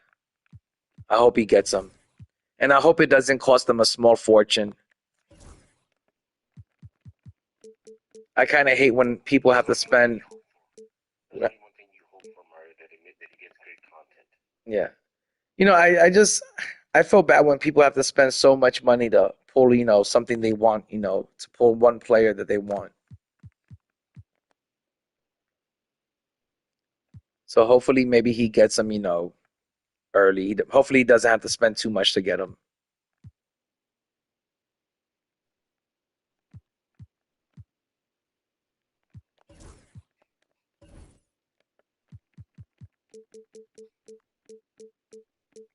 Oh my gosh, but last year, now when I look back at last year and I think of some of the cards that they gave us, like last year they gave us GOAT Kareem for the level 40 reward, and they gave you two versions of Kareem. One was able to play power forward center, and the other GOAT Kareem was point guard eligible. And now this year for that same card, you would have to spend an arm and a leg, plus give up your soul and your firstborn child to get that card. Like that's how much 2K wants for that GOAT Kareem. So I don't think it's going to be attainable for like 99% of us. Which is kind of sad because, you come to play this game to play with the players you want to play with. You come to play this game to, build a team you want to play with. And they make it really difficult. Damn near impossible.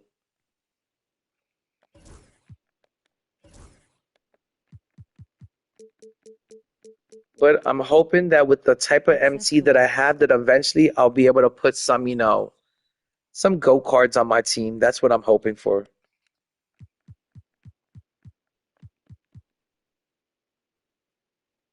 Paradoxic about to invite you. And Paradox, when you say that, those cards are just for the whales, I'm not even talking about like you can't even be like a baby beluga. You have to be like a fucking, what's the biggest whale you have to be like a killer whale to really be able to afford these cards and this game this year. You can't be no baby beluga whale. Be out there thinking you're gonna get to play my team.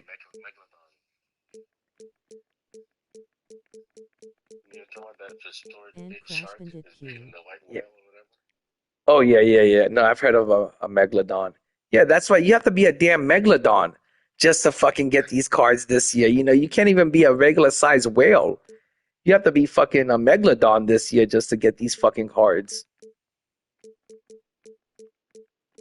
So unfortunately, I feel like this year I've done a lot of like squad building and building teams with players that I had to settle for, not necessarily players that I wanted, all the time.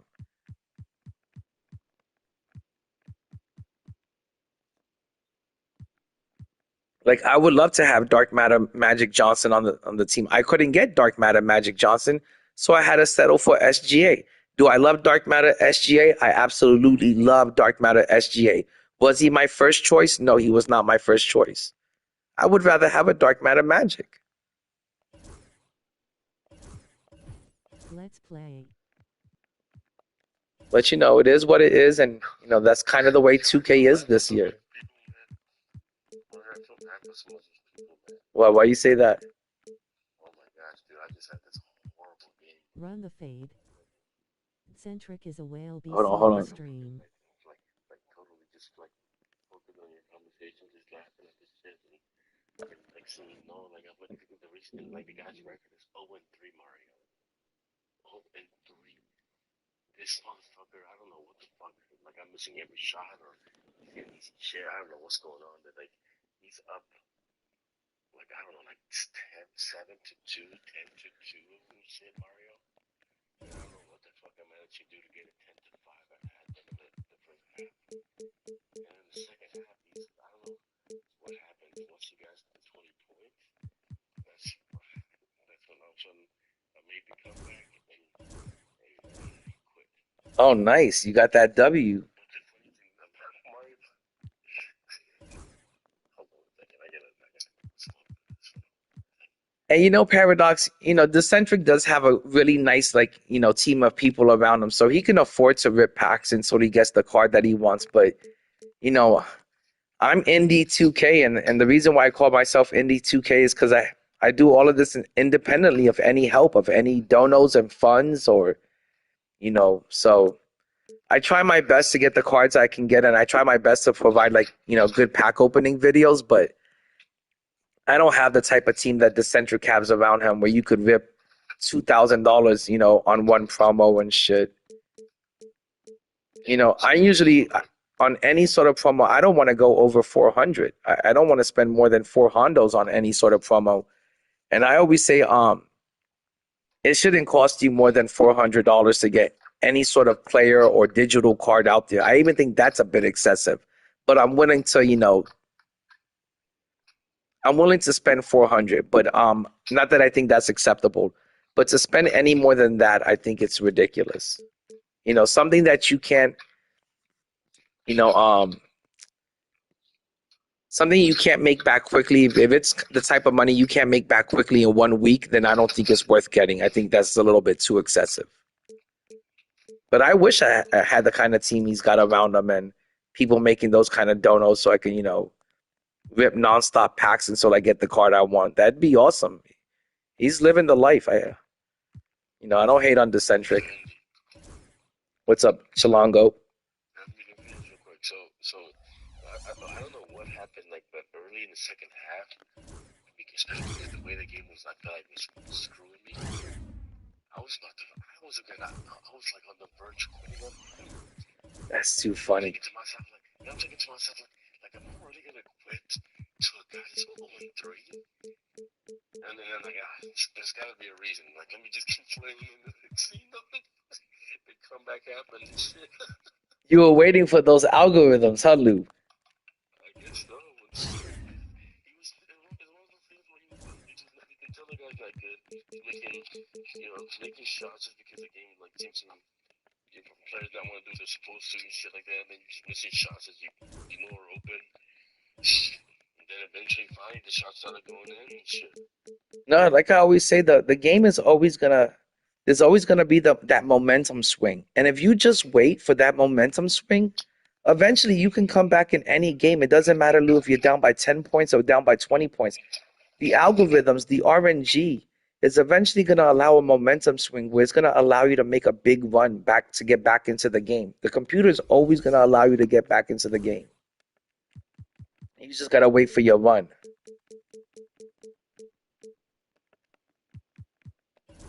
Okay, this is what I gotta. I'm gonna have stupid 3 games in a row thing. Yeah, the event is gonna be the same thing as the last event with the same challenges, the same agendas. So, hey Chad, I'll be back. I'm gonna go and smoke real quick. I'll be back in like 5 minutes.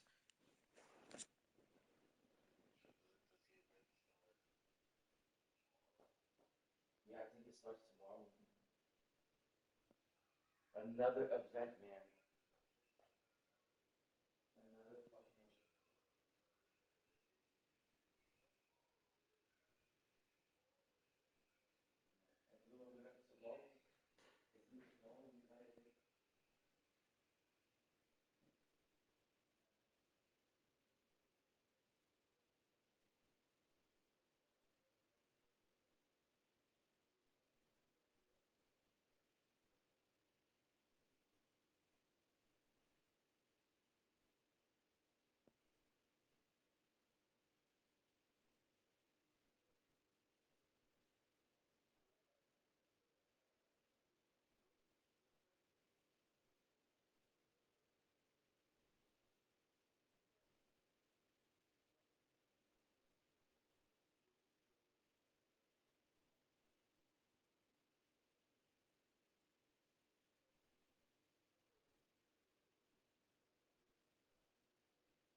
why I didn't fucking play salary cap. I'm still waiting for salary cap to get a little bit less sweaty. I always notice that when you play when the new season starts is when salary cap and showdown is usually the sweatiest. So I don't play salary cap until like, especially this season because everyone's running those dark matter duos. I don't play salary cap until like all the tryhards kind of leave the mode. So I'm kind of waiting on salary cap to cool down a little bit, but when do you think that's gonna be? when usually when it gets down to the final 3 days of the round, that's when it cools off because then by that time all the tryhards are off the mode. They've already. Now you have to grind that shit out in 3 days. That kind of sucks. The last time I did salary cap, I waited to the last day and I had to grind out the 2,500 points in one night. It's easy. It's possible. No, that's what I'm saying. It's not 2,500 points. It's 5,000. That's to get the dark matter. To get the invincible, to get the 100 piece, you only have to grind to 2,500. If you want the 100 and the dark matter, you have to grind to 5,000. I'm gonna get that dark matter right now, though, right? I don't know when you get that dark matter. To be honest, like I said, I haven't played. I already saw 2 pieces fill up, and there's 1 piece left. Okay, you might get a dark matter tonight then. But I know for sure salary cap is giving a 100 and it's giving a dark matter. From everyone here at 2K, thanks for joining us. We've got a Wednesday afternoon edition of the NBA for you. This is Brian Anderson, Stan Van Gundy. No, you don't have to play it unless you want the dark matter. Then you have to go to 5,000 points. But if you only want the 100 piece, starting 5. Halliburton is out there with Neesmith. I would do it. I would do it. Grind just what's the big deal? Just grind to 5,000 points. You're gonna get a free dark matter and a free 100. At the 4 and the 5. I'm gonna do it. It's just that I'm waiting for salary cap to calm down a little bit. Right now, everyone is. Yeah, I'm gonna go for 5,000 points. No, I'm gonna go for the. Normally, I go for the 2,500, but this time I also want the free dark matter. It'll be the Cavaliers off the tip. Scoobs, I'm gonna tell you. Here's Allen, and it's Allen. Scoobs, I'm not too sure about how good James Worthy is. I think if you're able to get James Worthy for 200,000, why not give him a try? You should be able to reflip him. Yeah, hold on. I would say that James Worthy is worthy of trying for 200,000 only, because even if you don't like him, you should have no problem trying to flip him back for 200,000 or maybe even 300,000. So you should easily be able to make your MT back if you don't like him and you want to, flip him back. But from what I heard, JC2K said that James Worthy is really solid, especially for his price. That he does everything well. That he's an elite slasher, he's an elite defender. The only thing I noticed is that the cards that came out on the Tuesday promo, Patrick Ewing, Dwight Howard, James Worthy, and Clyde Drexler, none of them have the best jumpers. So that's going to be the problem with all of those cards, and that's why they're so much cheaper than the other 100s, because they do a lot of good stuff, but their jumpers aren't the best. And it's not that they're hard to time or they don't have it's just for some reason you always find them clinking off the rim. It's hard to green a shot with those cards, the ones that came out on the Tuesday promos. So that's the best way I can explain it, is that they're really good cards. They do everything at an elite level except for shooting. So it kind of depends on your playing style. Like I got Clyde Drexler, and he's probably out of those 4 cards, he's the one with the best jumper. And I'm doing okay with his jumper, but he fits my play style. I do a lot of fast breaks. I like to force the tempo and do a lot of fast breaking. And I do a lot of rim running. So as long as a player is an elite slasher to the rim, an elite dunker, he's going to fit into my team. He's going to fit into my system. So James Worthy would fit into my system.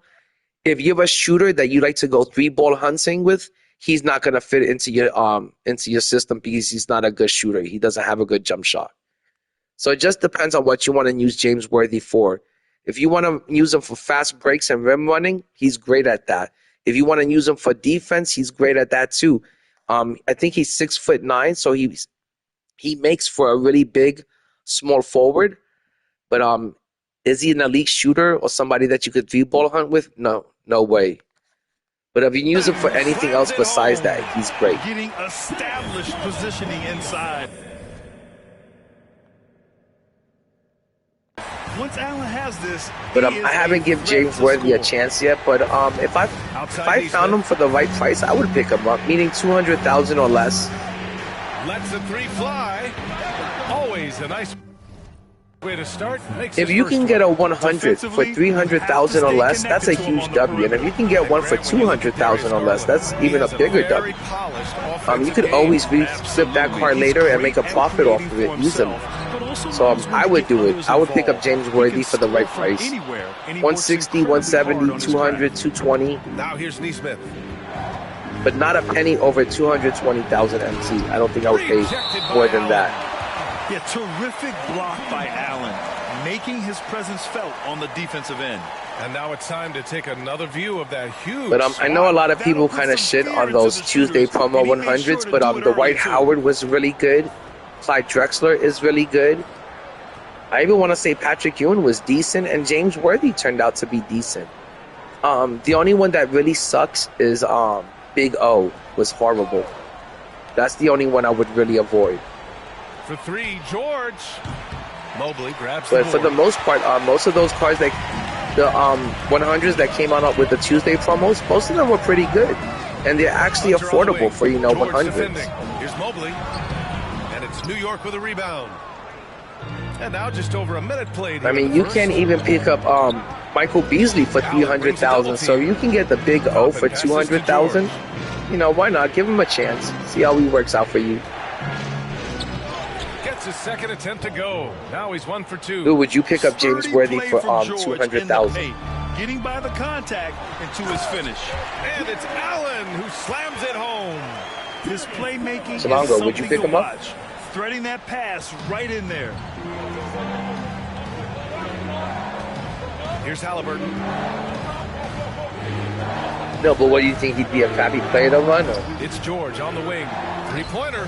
Sends it home from three-point land. Not only that, but you got to remember, just because, for example, I always tell people, just because Shaq has a 99 three ball doesn't mean you should be out there shooting three balls with Shaq. Because even though he's got a 99 rating, his release, his form is still not going to be the best. So, there's some players you shouldn't be three ball hunting with, I feel like. There's some players, it's George on the wing. You got to kind of use them, the right way. 4-3. Based off of their real life playing style. Goes back up. And he sinks the layup. Yeah, that's a nice hustle play, but boy, it drives a coach crazy. So, if you pick up a card like, Dominique Wilkins, you know that he's going to be best at, slashing to the rim and dunking on people. You shouldn't be out there trying to, shoot a bunch of threes with Dominique. So I feel like, certain players, have, Halliburton goes. strong attributes. Some players, they just can't shoot the free ball. Once he gets in deep on the defense, there is no way he's missing a layup like that. Now here's Garland. Oh my God! This guy said, hold on. This guy said that he had invincible Shaq, and he didn't even like him. India had invincible Shaq, and I really didn't like him. Hey, wait, what did you not like about him? Thompson, he's checked in for Evan. This jump shot, I'm just waiting for him to say that, and that's what I mean. Just because a player has a 99 rating and everything doesn't really mean that his jump shot is going to be, the best. Just like James Worthy, like I said, his stats, all of them look great. Even his three-point rating, but it doesn't mean that he's going to actually have a good form and a good release that you're going to want to use. Some people love that Oscar Robertson upper. I hate the Oscar Robertson upper. I can't. I've got 100 overall Oscar Robertson. I can't shoot a three with them for nothing. His shot inconsistent and he getting blocked. Yeah, he says his shot is inconsistent and he keeps getting blocked. He says he also keeps getting blocked, and the invincible Shaq also misses a lot of dunks. That's terrible, man. That's a 5 million MT. There's 57 seconds left to play in the first. No, the stats mean nothing sometimes. And imagine you pay 5 million MT for a card, with a rebound. And you're gonna lose MT when you go to resell him. But you pay 5 million MT for a card, and then he sucks ass like that. It fucking pisses me off. Outside from There's been so many times where I try a player out, and then I'm like, man, this card sucks. But everyone was hyping them up and gassing them up, and then I go to try him, and then next thing you know, I'm losing MT when I have to flip him. dunk by Thompson. On the resell and shit. So this is I hate when that Garden happens, takes man. It to another It sucks when a card doesn't turn out to be what you expect it to be. Three-pointer, Halliburton. The shot no good. Cleveland trails by 3. Thompson attacking. Ooh, and he took a hard foul on the shot. So he'll head His to the shot line isn't and shoot a consistent pair. and he keeps missing Everyone in the dunks. building That's saw terrible. the obvious contact. Invincible Shaq that cost us $5 million MT in the auction house should not be missing any dunks. Invincible Shaq should be unstoppable, and he should be making every single dunk he attempts. That's how good Invincible Shaq should be. I get double-doubles with my 100 Shaq in park all the time. Corey, that's because you're a park legend, my dude. But if you use Shaq the right way, but if I had Shaq, I wouldn't be going 3-ball hunting with him. That's not how I would be using Shaq. But a lot of people, they see that 99.3 rating and they get Shaq and they start launching threes with them, and then you realize that his jumper is inconsistent and that player's not for New you. York has possession. Halliburton on the attack. And that's why I say, back to what I was saying, is sometimes you have to use these players the right way, the way they're meant to be used. I remember last year I used to hate it. They had a 100 1 second left. Dennis Rodman on Chilango that people would take out there and they would just be launching 3-pointers with 100 Dennis Rodman. And at first I'm like thinking, what are these people doing launching threes with 100 Dennis Rodman? It was my first year on the game. And next thing I know, they're all making the threes with 100 Dennis Rodman. But they're using him the wrong way and shit. And it caught me off guard and I learned my lesson from it. But sometimes I think you have to use the player the correct way. And if that player wasn't meant to be shooting threes with, then he's like 100 overall Patrick Ewing. That card is not meant to shoot threes with. If you get 100 Patrick Ewing and you think you're going to make threes with that card because he has a high 3 rating, you're sadly mistaken. You're not going to make any threes with that Patrick Ewing because he wasn't meant to do that. He has to actually use it the way he was meant to be used to have any success with it. Smith, Obi Toppin out there with Paul George. Then there's Tyrese Halliburton. I like when Paul looks to score inside. But it doesn't mean that 100 overall Patrick Ewing isn't a good card. I still think 100 Patrick Ewing is a really good card. He just can't hit his threes. Now Porter.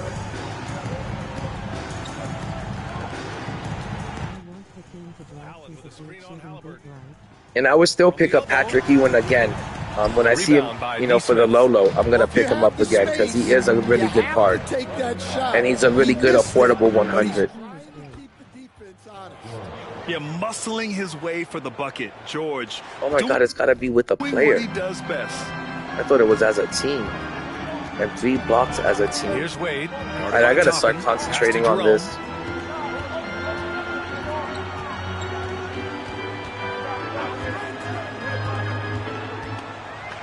Back to Wade, just 5 to shoot. Here's Jerome for 3. And it's New York with a rebound. Smith has got 4 rebounds in the game. Okay, hold on. I'm going to see what the chat is saying real quick. I hit threes with Ewing all the time, bro. Laugh out loud. What you? Oh, Bike. I couldn't hit the threes with Patrick Ewing. I was missing a lot of threes with Patrick Ewing. I mean, I was not consistent with Patrick Ewing at all. I only had him for about maybe 3 or 4 days, but in those 3 to 4 days, I had a horrible time trying to hit threes with Patrick Ewing. Now, Akeem Olajuwon, Dark Matter Akeem Olajuwon, I always hit my threes with Dark Matter Akeem. I have a Dark Matter Akeem Olajuwon with 32 legends on him. I love that card. And I would say get Dark Matter Akeem Olajuwon, Wade, because Dark Matter Akeem plays really good defense. He's 7 foot. He's one of the best defenders of all time, and his card makes a real huge difference on the defensive end. And like I said, I can hit my threes with Akeem. It's real easy to hit your threes with Akeem Olajuwon, and I highly recommend Hakeem. I still run that card to this day. In the fourth quarter, I'm always running David Robinson at the 5 and Hakeem at the 4. And that's who I run in the closing minutes of a game on Showdown. In the closing minutes on a game of Showdown, sometimes I bench Timmy and I bring Akeem off the bench, and that's who I'm running with at my 4. So I highly recommend Akeem Olajuwon all the time. He had a really good pink diamond card also. Yeah, Akeem is great. No, Bike, I don't rhythm shoot. I should be rhythm shooting. Everyone is constantly telling me to rhythm shoot, and I haven't got the hang of rhythm shooting. And I know some players shoot better with rhythm shooting, but I haven't got the hang of rhythm shooting this year. I'm not going to lie. I haven't had much success with it. I'm too old school for that shit. I'm too used to like the buttons, and it just doesn't feel natural for me to use the joystick to shoot with. Hey, Chilango, are you doing any rhythm shooting? All the time.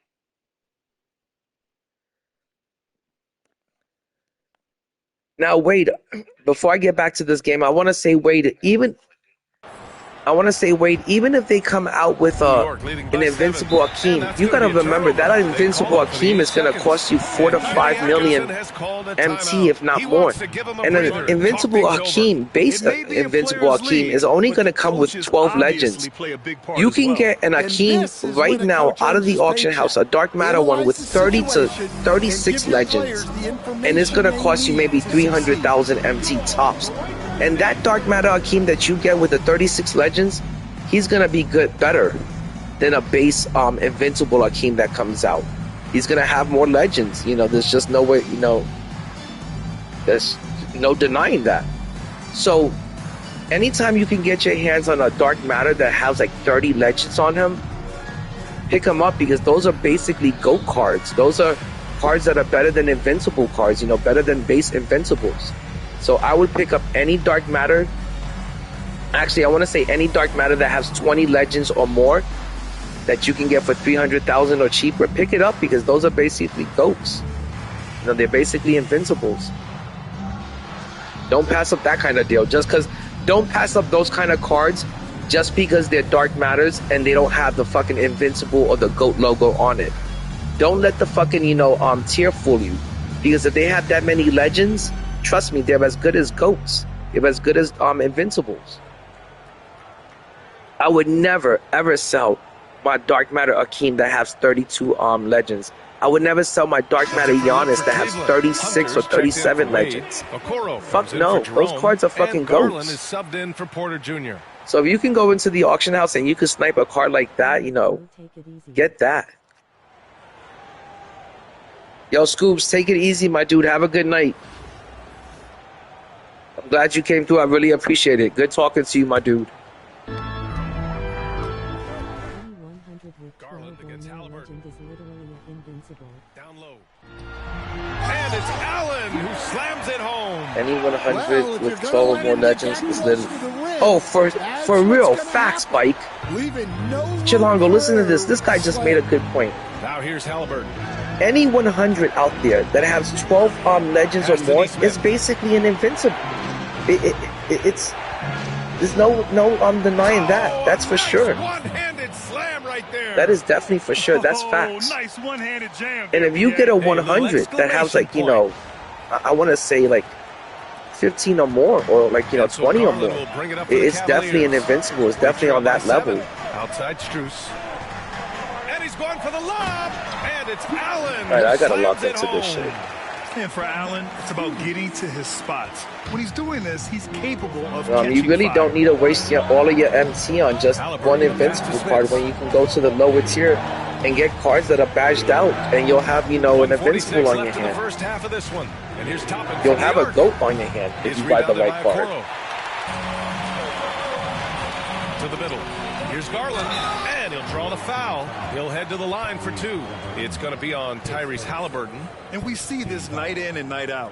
Garland making things happen. If you go out there and you buy a free throw shot Galaxy Open Wemby, for example, that has 40 legends, and I've seen plenty of them, they still go for like 1 million MT or 1.1 million MT actually. You get that Galaxy Open Wemby that's got 40 legends on it, you basically have a 100 overall Wemby. And you don't need to go buy the fucking invincible Wemby.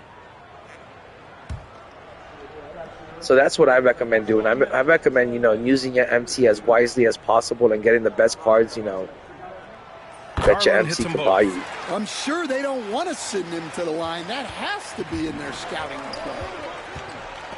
For three, George gets the three to fall. I want to put some legends on this PG-13, but I'm not sure he's worth putting legends on. I don't think he's worth putting any sort of legends on him. Tip your hat.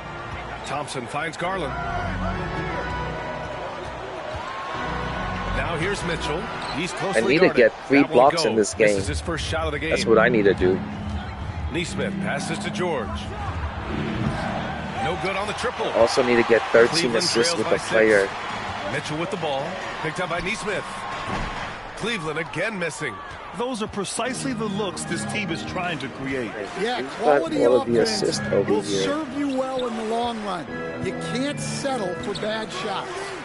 Not one of these players has more than 2 assists. How is that possible? And here's Toppin from the arc. Gets it to go. That makes him 2 for 3 in this game.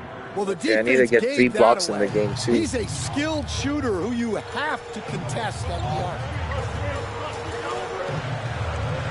Shoots. Oh my God, using this Diamond Rick Smith, I can't even explain how bad this card is, Chilango, how slow it moves, the man. shot and game clocks. Smith passes to Toppin. And he can't extend the lead. These are some of the worst cards I've ever had to use. Here's Mitchell. I had to find 13 Indiana Pacers to run with. The only one that's good is this fucking PG-13. Getting a number of looks from point-blank range. The rest of them are awful, man. They're like a bunch of like George crappy pink diamond cards.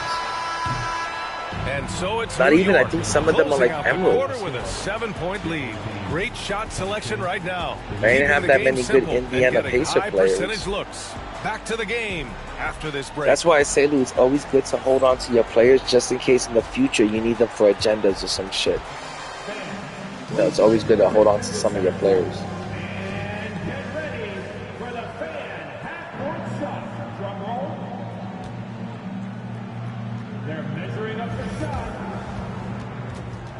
Solongo, when are we gonna do that rematch? I said, when are we gonna do that rematch that I owe you? Yeah, you remember I won the first game. I'm trying to give you your rematch. Come on, kid, let's run another game back. If there's anyone in the chat that wants to play me in some Showdown, just let me know. I'm always down to play Showdown.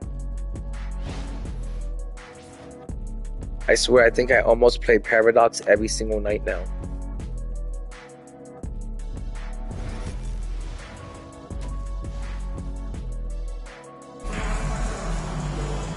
And we played through the first half. Plenty of basketball left in this one. Paul George has been sensational. Wade, I want to say that Glenn Rice is definitely going to be one of the most popular cards tomorrow. There's going to be a lot of people that want that card and a lot of people that will pay top dollar for that card. But I want to say the best 100 overall is going to be Josh Smith. I think that card is going to be a stud. I think that's going to be the best card of the best attainable card for sure. But Glenn Rice will be the most popular card by far. And a lot of people are going to be wanting to pay for him. The talented 1 and 2. And it's Hunter in at the 3. Jacks up at 3, and that's good. Paul George for 3. So if you want to make some MT, that's a good player to invest in for sure. You know, especially if you have badges. I don't have any badges left, so I really can't invest in the player because I don't have any way of increasing his value. But if you have like a bunch of like legends that are just sitting around, if you have a bunch of duplicates, take those badges, apply them to Glenn Rice, and you'll make some MT off of that for sure, buddy. Halliburton, the pass to Neesmith. Pulls up. Halliburton misses. So that's what I would do. Cleveland trails by 8. And I think 100 Glenn Rice. And here's Hunter for 3. It's crazy what I don't know what the market is gonna how they're gonna dictate his price, but I think he's gonna be an expensive card. I don't know how expensive he's gonna be, but I think he's gonna go for a lot because I think there's gonna be a high demand for him. 3-pointer. And People love Glenn Rice, especially if they give him that Patty Mills base. He'll be one of the best players all year. Well, yeah, and the defense is going to have to respond to that and chase him off the arc. The two best players each year that have, to me, the best release is Tim Duncan. They always give Tim Duncan the Patty Mills base, and they always give Glenn Rice the Patty Mills base. And to me, those are the two players that I shoot the best with every year. So I love the Patty Mills base. Dude, would you say that's the best base? The Patty Mills. He really wants to compete for titles too. I don't think it gets any better than the Patty Mills.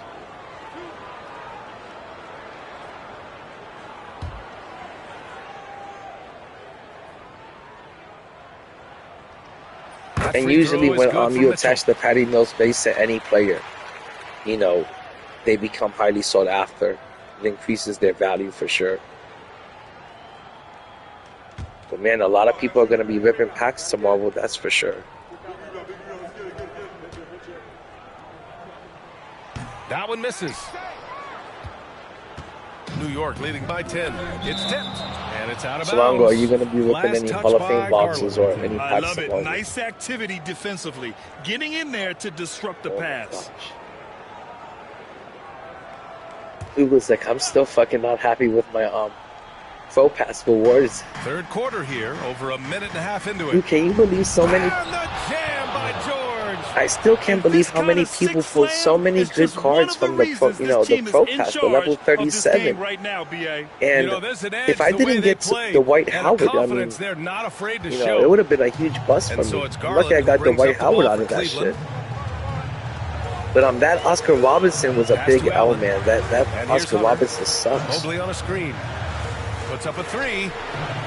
I want to turn him into a bag, but I can't bring myself to do it. Really got to tighten up on him. I mean, he's just too dangerous from the three-point line.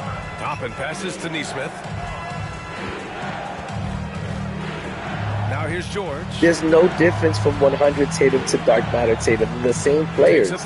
Especially if you have them back, the Dark Matter one bashed down. His release feels the same.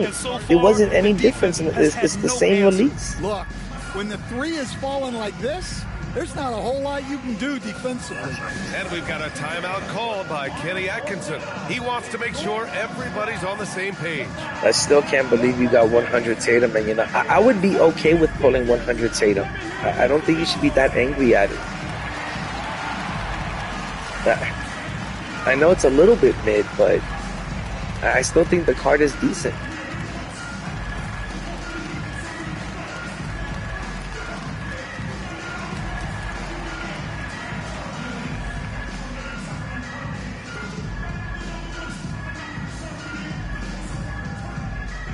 Cleveland making a change here. Strus has checked in. But yeah, Pascal I am. Siakam, he's checked in for New York. I don't know. A little bit excited about tomorrow's promo only because they're dropping so many Invincibles. It's gonna bring down the price of the Invincibles that are currently on the market. And if Giannis goes down in price, man, that's the part I would pick up first. Now. Allen can't get it to go. New York leading by Dark 15. Matter, Invincible Wemby and Invincible Giannis are still the two best Invincibles on the market. George, give him 23. They're really dictating the tempo on both ends of the court. You love it. Absolutely. Yeah, I gotta get 3 They're blocks. playing their game and executing at a real high level. Everything is working for them right now. Finds Mitchell to halt the run, and the basket's good. Oh, the Joker is definitely the best Invincible on the market, but he was not really on the market. He was pretty much unattainable. 17 points was their biggest margin. So unless you spend $1,500 to get him, Outside Nesmith. pretty much no one's got Pass to him. George. A deep three. The rebound by Allen. Paradox says he's going to get Glenn Rice. I would go after that card if And here's Mitchell. you're like a really George big fan of the defending. Patty Mills base and you're a fan of Glenn Rice cards. I would go after it. Yeah, I liked it last year because I got him for free. Leave someone I didn't have to pay for him last year. Last year I was able to just find for him. Halliburton on the attack. Kicks it to George. Fires from deep. And the rebound goes to Cleveland. Yeah, he was the only card last year that was worth grinding for. I remember right after they gave us that, they gave us a 100 J.R. Smith, and no one even cared about it. Now, New York starting 5. We've got Obi Toppin. And it was a free 100 that you were able to grind for, and no one even cared about it. He was the very next reward in Unlimited after Glenn Rice, and no one even cared. Against but Glenn Rice, it was a phenomenal card last year on Chilongo. That you got to use that card the whole year. Launches it. Nice start for him. Sinking his first shot. The first of many tonight. Both teams have legit offensive talent. No, Josh Smith is definitely going to be good, Wade. He's definitely going to be good. He had a really good Dark Matter. He had a really good Diamond card this year. Josh Smith is he's been a great card. The Dark Matter Josh Smith was better than Dark Matter King James. That's how good he was. Here's George after the basket by so, Cleveland. And he probably his price probably won't be out of control. Halliburton, the pass to George. And a miss there on the triple. He didn't make them pay for that. But that's how 2K usually works. 1 week they'll give you Invincible King James, and then when they realize that most people are upset that they couldn't pull him, they give you something to counteract. That's something that will be similar to Invincible King James, and that's 100 Josh Smith. He's gonna be real similar to Invincible King James. Well, you talk about an anchor for this defense. Richard Jarrett Allen is that. It's hard to find a big man who can move and eat up space. And he'll be half the price. He's a great shot blocker that can also move his feet. And that's what I hate about the game, Chimango, is that when you want an Invincible King James, where he's at his best. 2K tells you, well, you got to spend a lot of, money for that to get him. And then when you're upset that you spent a lot and you couldn't get him, the following week. Yeah. Outside Neesmith.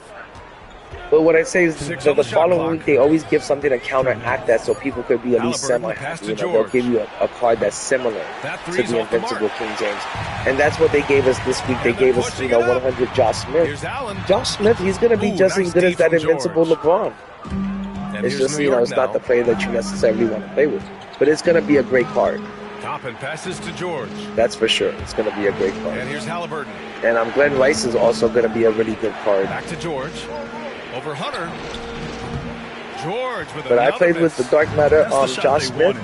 He was on my team for about a week or two. I had so much fun with that Dark Matter Josh Smith. It was a really good card. And I only spent like 100,000 on it. Right now for like 200,000, you can go get a Dark Matter Josh Smith with like 10, 20 legends on it. That card's gonna kick ass for you right now. Outside Neesmith to the middle. Pass to Smith. Ooh, stolen by Allen. Oh my God, these challenges are so boring, man. Knocks it down. I gotta lock into this. Mitchell's got 5 points. But yeah, tomorrow was a pretty big day, another event, but they should stop calling them events because they happen every 2 weeks. That's good. And Halliburton gets the assist. Like last year, the only time you had an event was during a holiday. If it wasn't a holiday, if it wasn't Halloween or Easter, or if it wasn't Christmas or New Year, they weren't giving you no event every 2 weeks. He just has a total impact on the game. It's crazy to think that he's in the prime. They've completely saturated this game with too many events. They should just call them money grabs. More like money scams. And he knocks down the first one. We talked about the guys who play bigger than their listed size, and Donovan Mitchell is. But I still love the game, just not having as much fun as I did last year on the game. That's for sure. And I hope 2K26, which is right around the corner, guys. That's another thing. Don't go out there spending so much, money on the game when 2K26 is right around the corner. And like Chilongo says, how stupid is it that we got to start over every year? And these 3 months, they're going to go by quick as fuck. You don't want to get caught, spending a whole bunch of money for cards you're not going to use longer than, 9 weeks. To the paint. Here's Thompson. And the slam dunk by Thompson. It's great. You spent. Big knows how to handle it. Allen sharing the wealth. 3 seconds. No, that's why they don't really allow you to have fun with the, you spend all that money on the end game type of cards. You spend all that money to get the Invincibles and the Ghosts. And then by the time you get them, it's ready to move on to 2K26. Thompson pulls it in. You know, I wish they would give us more time, you know, so you can get your money's worth out of these plays. You know, more time with the Invincibles and the GOATs. 9 points in the game. It shouldn't be like, oh, you just got the Invincibles and you just got the GOATs. It's time to move back to 2K26. And let's, you know, start all over again. The next thing you know, you're back to Ruby cards and playing with diamonds. We'll be right back with you shortly. You know, so I think they should give you more time with, you know, the Invincibles and the GOATs so you can get your money's worth.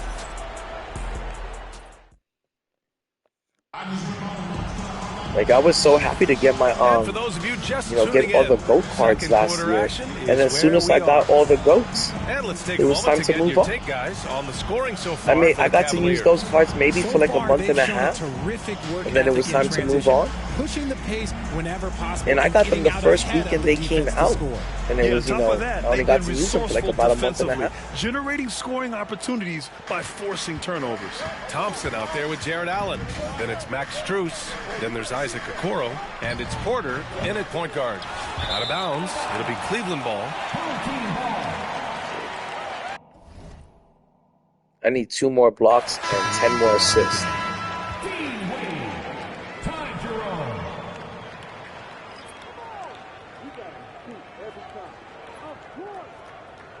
And Lewis, I'm fucking starving. What's open at this time?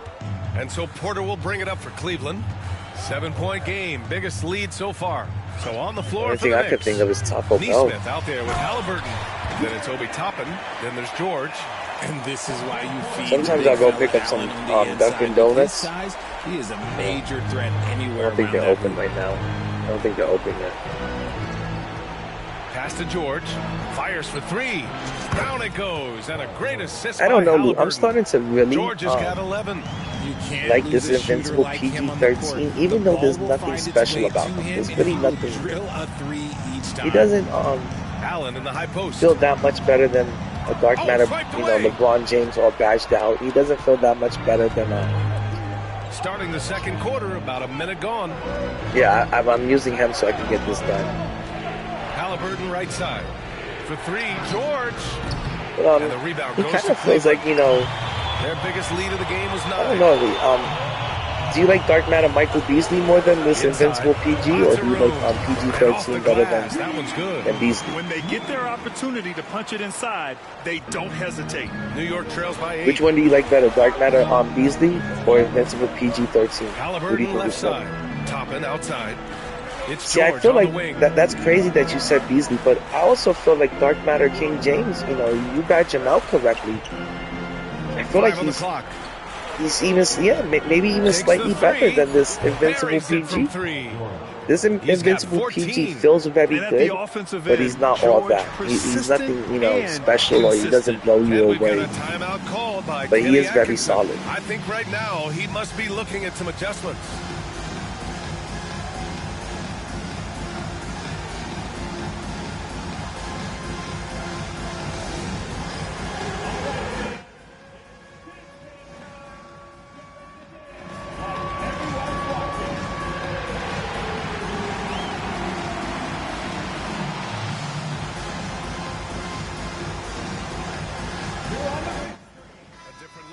Alright, after this one, I'm down to like one more team. I forgot which one I have to do next, but I'm down to the last one.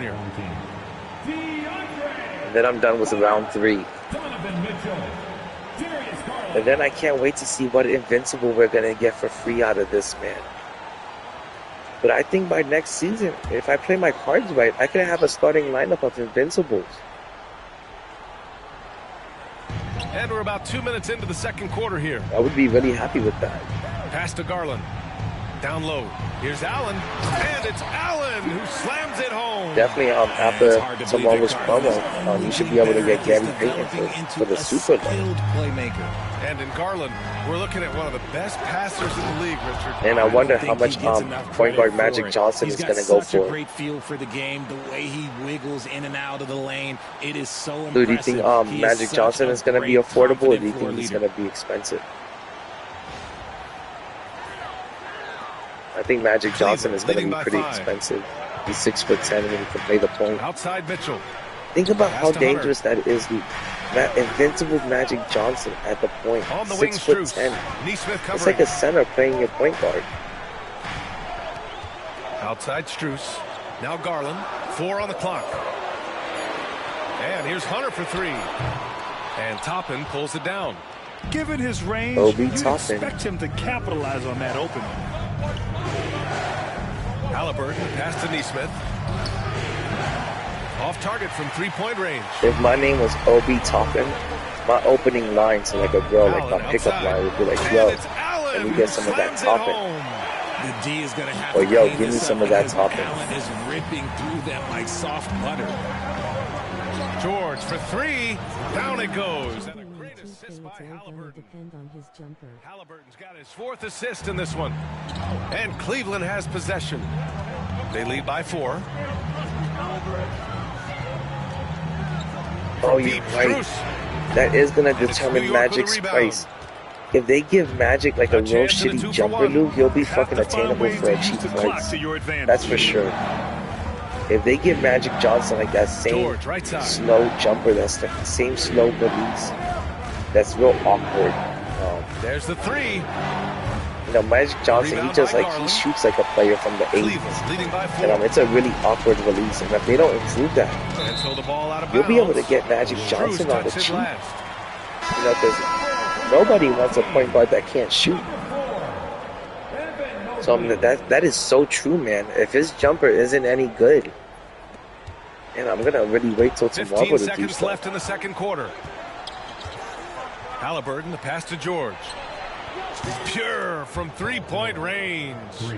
George has got 12 now in this quarter. Okay, I gotta get Guys 2 are more moving blocks. the ball, sharing it. And It I'm makes the done. game so much more fun, both as a player and as a fan. And the first half comes to a conclusion in a game that's been Oh, very now I'm close kind of so excited far. about tomorrow. Cleveland on top. You know, Up by 1. if Magic Johnson isn't too expensive, I might just want to pick him up. Underway.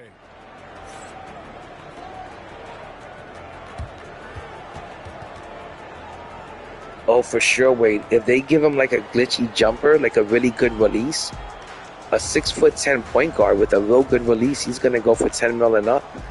You're so right about that.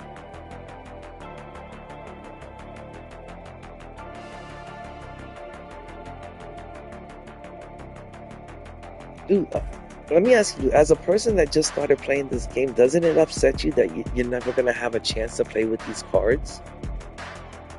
Don't you want a chance to be able to play with the best cards in the game? Like, I always wonder how people that just started playing the game and there's no way for them to stack up this kind of MT to get an invincible. Like, I would find it so upsetting, like thinking like, hey, I'm never going to have the opportunity to play with the best cards in the game. Especially if you just started Second half playing. of basketball And that's why I is said upon this game us, and sucks we for may be in nobody for an exciting man, finish especially this based on year. how close of a These game we've events, seen so until far. recently, they Paul didn't George even has have been findable sensational. agendas. Yeah, they've done Some an of these amazing events were job of creating non-existent room to for operate nobody from. spec people And then, of course, because they had such executing. little I agendas like to them. how they came into this one with a game plan, and they're just going out and executing it. Terrific job. It would upset me. I always like And we're halfway through this one. Plenty of if it basketball wasn't left in this a year for game them that's been adding a the fairly legend even one. badges into the game, it would And here's really New upset York me. now. But the fact that you could add It's a legends to one-point your game. player now and Garland really and boost Mitchell, them the up, talented 1 and 2. it At really the makes a 4 and big the difference 5, to me the this lengthy year. pair of Mobley and Allen. I don't feel And that it's urge Hunter that need in to at the chase small down forward position. the best Here's players Smith. and the best No tiers. made baskets yet. Pass to Neesmith. 6 to shoot. George outside for the lead. That's a miss. Shooting 7 for 14 from the floor. So on the floor for New York. My team is George like really out there tired, with but I Tucker. have a real shitty Then there's bench Tyrese Halliburton. because I And did it's not have Neesmith. 13 good Combine Indiana his Pacers players. length and leaping ability, Allen is a ridiculous lob threat. And so it's Halliburton with it. He brings it up for New York. They trail by 3. Out of bounds. It'll be Cleveland ball. These players, they can't make a jumper to save their life and shit. I'm gonna have to put the bench in.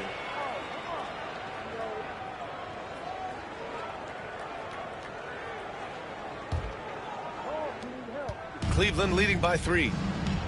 Alright, I don't want to have to do this challenge Garland, over, pass to so Mitchell. I'm gonna make sure that I get it done this first time around. Back to Garland. I need 2 blocks and I think 8 more assists. I should be able to get it done. Halliburton with some nice D. New York trails by 3. Pass to Neesmith. Over Mitchell. And Neesmith gets it to go. I don't know what's going on, but I run 5 out, and none of these players want to stay at their spot, and they don't want to stay beyond the 3-point line. They all take a step in, and I know I'm running 5 out, Kenny Atkinson has called but they're not running it for some reason. A moment to rest and confer on the game plan. Yeah, coach no doubt wants to use this timeout to review the matchups and maybe make some adjustments as well. I'm sure all of the above is in order, and you can. And then make sure you don't panic sell any of your players right now. Now's not a good time for you to sell your players.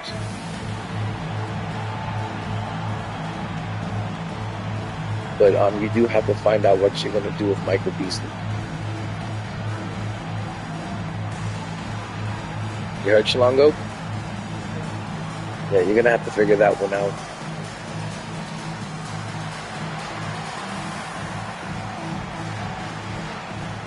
I would say sell them. For New York. List them about 6 or 7 in the morning and list them for 12 hours. And hopefully you can get at least $500,000 for him, because he's still in high demand. How many legends do you have on him? Did you put those 10 legends you said you were going to add on to him? Right around a minute and a half. If you add those 10 legends to him, you might get like a mil for him. Fires the 3. So you might have to do that. That one off Allen. Actually, I'm pretty sure if you add 10, I think you said yours had 17 on them. If you had 10 more legends, believe me, you're going to get a mil for that Michael Beasley. So I would do that if I was you. Just a little over 90 seconds gone in the third quarter. Out of bounds. It'll be Cleveland ball. Halliburton's checked in for. I got to get Halliburton back in because he's the one with the assist right now. I think he's got like, okay, I got to get 6 more assists and 2 more blocks. And then I'll be done with this challenge. Garland against Halliburton. But I am so hungry that Hunter. after this I'm going to have to get something to eat because I'm starving. I think I've been streaming for like at least 2 3 minutes hours into the now. second half of play now. I need Mitchell 2 misses. more blocks, man. And here's New York now. They've only allowed 2 points so far in the second half. And here's Siakam for 3. That's good. And Halliburton. I don't know why assist. no one likes Siakam. I think he's got, this year he's had really good cards, really good solid cards. His pink diamond was really nice. Mitchell feeling it out a bit. He could play the power forward, he could play the center. I think he's a really good card. And Mobley throws it down. He can shoot the 3. I always thought Hakim Siakam was a really good player in real life too. Finishes the way he was built. Pass to Siakam. Shoots over Allen. Siakam, no good. That was a bad shot. And here comes Cleveland.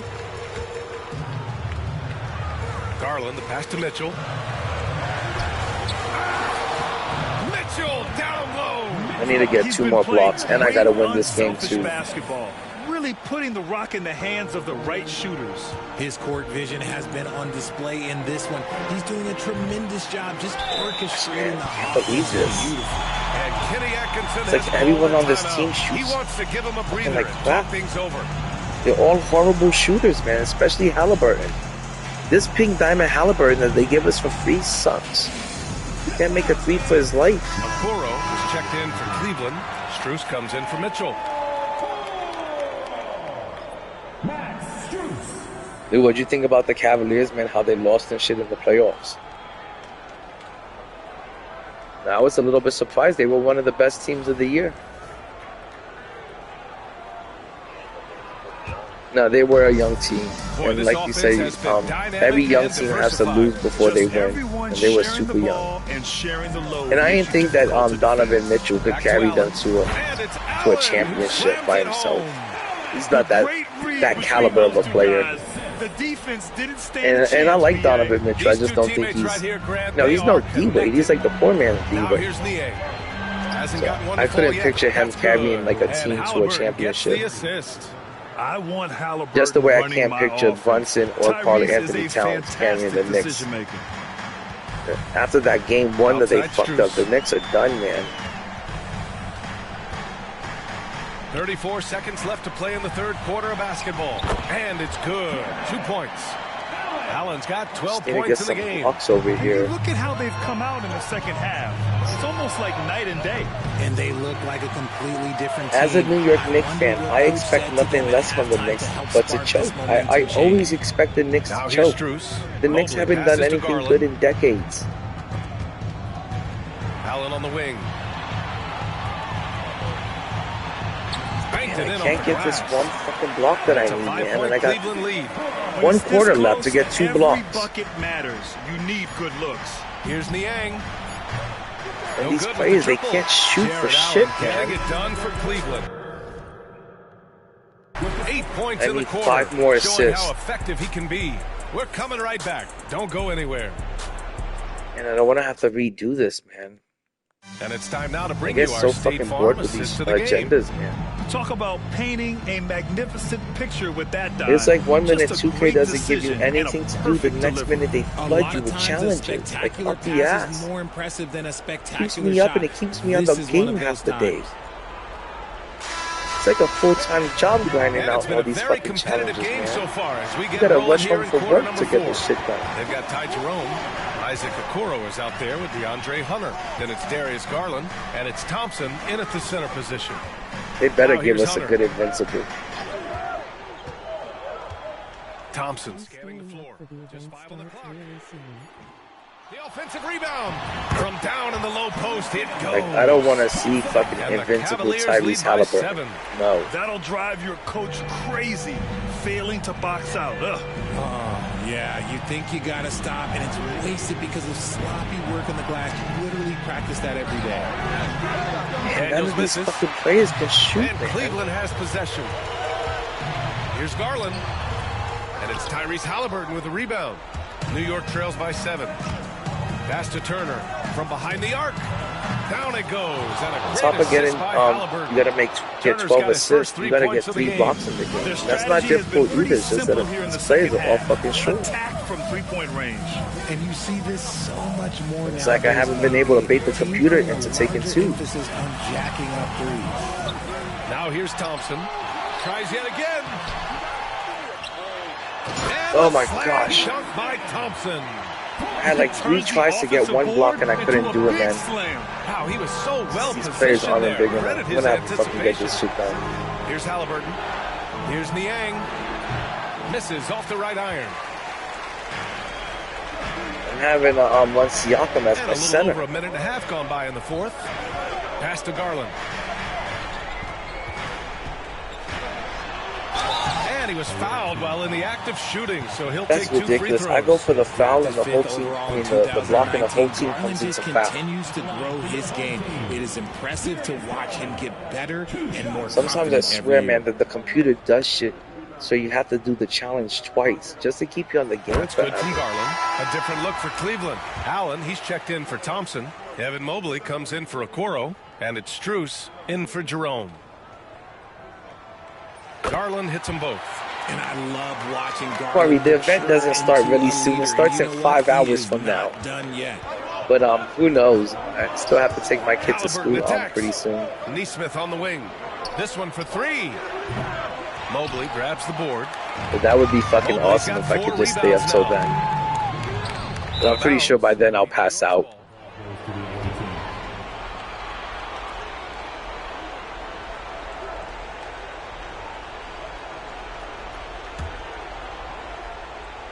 New York trails by 8. Corey, I know you're ripping packs. 1:57 left in the 4th quarter. George finds Toppin. Halliburton with the ball. Corey, Back to which Toppin. player are you most excited about? There's the triple.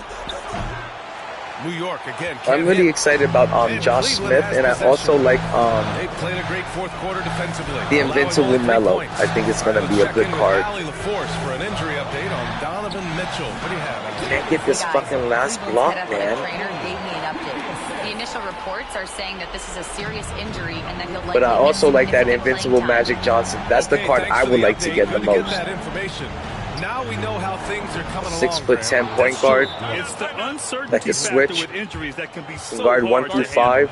And I would you love to never get want Magic to Johnson, man. speculate. So it's That's nice gonna for be a dope us, ass card. and especially his teammates. I think Juan Artest is gonna be okay. Melo's gonna be, like I said, he's gonna be a good one. Melo's gonna be really good. 100 Josh Smith is gonna be really good if you can't get Melo or you can't get Invincible King James. So I think there's some pretty good cards that are coming out. I don't want 100 Hito Turkoglu. That does not sound like a good card to me. I don't care that he could run the point or not. That card wasn't even good last year when they dropped it. I don't know what's gonna be so good about it this year. So there are and there aren't some cards that excite me.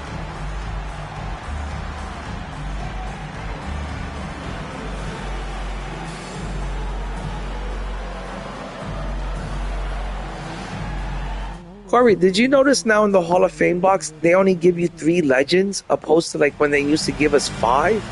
Why are they getting cheap on us with the legends? Like, you know, like you guys used to give us 5 of them and now you only want to give us 3? You know, for $100, they should be giving us 5 legends every single time. That's some bullshit right there. 3 legends. What the fuck are you going to do with 3 legends? They did that. So you can't increase the value of your player by too much. Time now to hear from our reporter, Allie LaForce. Well, you know, if they gave you 5, you could really add some value to that player. Well, it's not like he's sellable. You could really add some value to some players. But that's the only reason why they give you 3, so you can't add value to any players out there. Allie, thanks.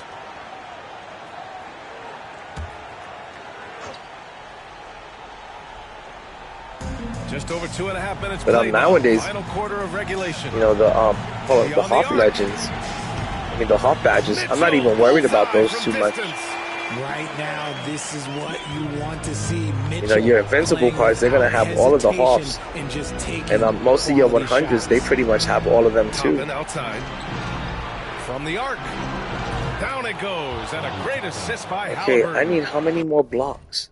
I still need 2 fucking blocks, man. These teams are trading threes back and forth. This Diamond Rick Smiths doesn't move for shit, and he doesn't block anything. Now here's Allen.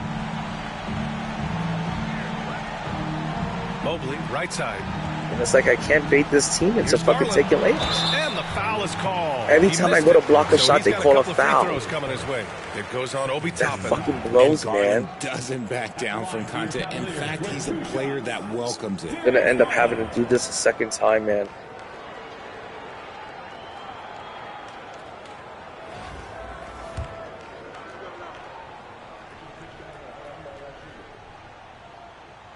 This fucking sucks. He gets the first, and that stretches their lead to 8. Oh my god, I wasn't even paying attention to the score. I'm also down. And it's a 9-point game here. I don't even know I'm gonna finish this one out. I'm just gonna restart it. Alright, I gotta lock in and actually pay attention to the game. And it's a cap.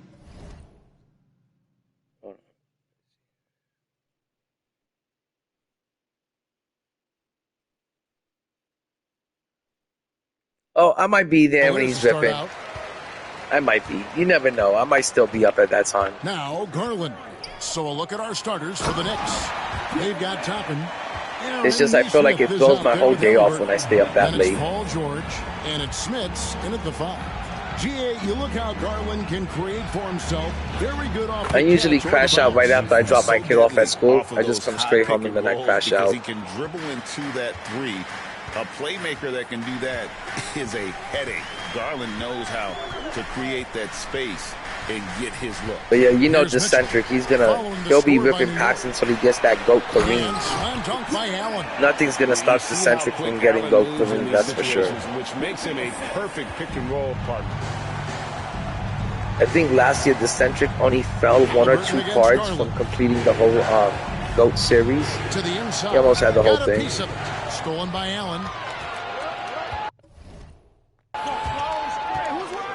To the paint. Here's Mobley.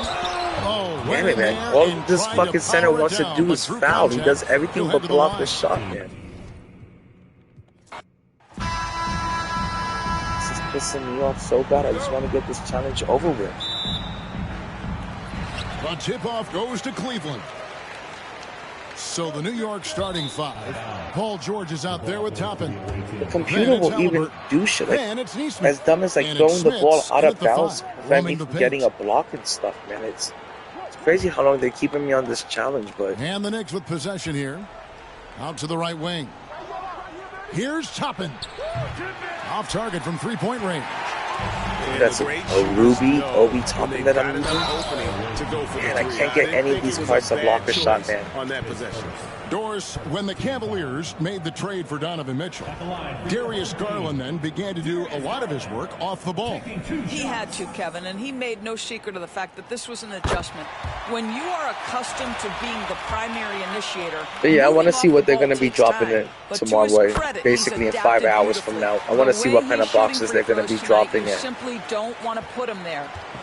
And so it's Halliburton who brings. You know what they should do for these events? They should drop a fucking a box or a pack that has all the legends in it, man. That would be fucking real helpful. Here's Neesmith. You know, instead of selling us the same Hall of Fame badges throughout the whole year, give us a chance to buy the legends. That would be fucking dope. Dude, what would you do if they gave you the chance to buy a fucking pack of legends? Allen inside. Yep, that one goes. And once he got to the 10, I think he was surprised to find himself that wide. I don't know. I think defensively, that is not the way you want to start. Giving up high percentage looks, that doesn't typically end well. I think for 40 legends, 2K would probably charge $100 to $200 for it. Outside for Halliburton. That's how much they value those badges. To the middle, shot clock at 6, and George. And that's how expensive they would be. Oh, yes, but I would love it if they PG dropped a making it look fucking easy. pack of that had all the badges in it, all the legends.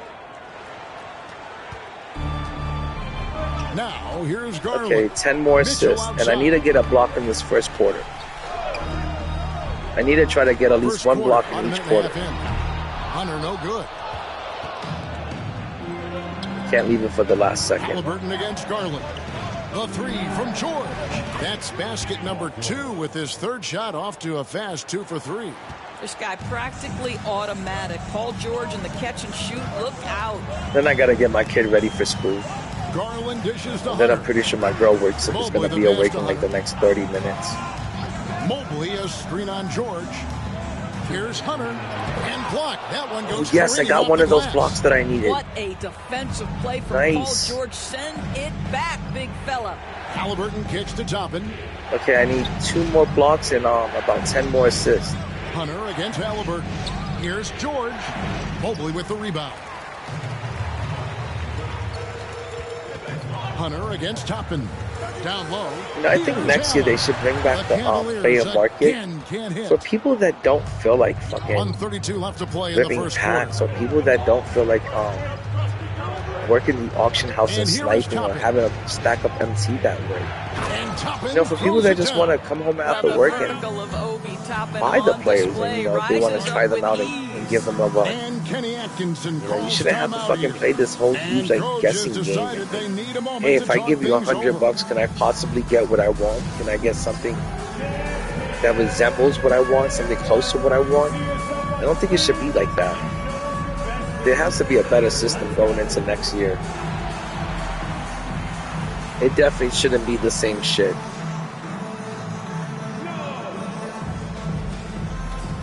A different look now for Cleveland. You know, because I feel like this year they really burnt people out. Like right now, the game is, we're in season 7, and like the game is kind of stale, kind of dead. And I think next year they don't want the game to be dead so early and like in such a stale state.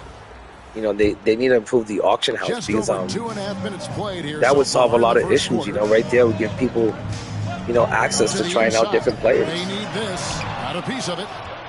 And that's what makes the game stale, is when you can't get the players you want and you can't try out new players. Pass to Smits. All right, man, hit me up tomorrow with Chilongo. That was Chilongo 2K, guys. Everyone, say peace out to Chilongo 2K. It's George on the wing. Later, Lou. 5 points in the game. And a miss there on the triple. Cleveland trails by 6. He's in the corner. Guys, that was my boy Chilongo 2K on the phone. Just under 3.5 minutes gone here in the My first dude quarter. hasn't been into 2K since I would say like 2K. No, he was playing 2K23. He used to be really into it back in 2K19. But sometimes I don't know if it was a good thing or a bad thing that I got him back into 2K. 20 seconds left here in the first quarter. He likes it, but I don't think he's having as much fun as he did in like previous years. Here's the three. I think in previous years, especially 2K19, he was probably having way more fun. Poked away. Pass to Strus. Like, I was having way more fun in 2K24. Got a hand on it. Oh, I got all 3 blocks in the first quarter. Yes. Okay, we're definitely going to go on to the next challenge after this. I'm sorry for taking so long with these challenges. When I'm on the phone and I'm trying to read the chat, it's really hard to concentrate on these challenges because they're so boring. And I'm definitely going to lock in now.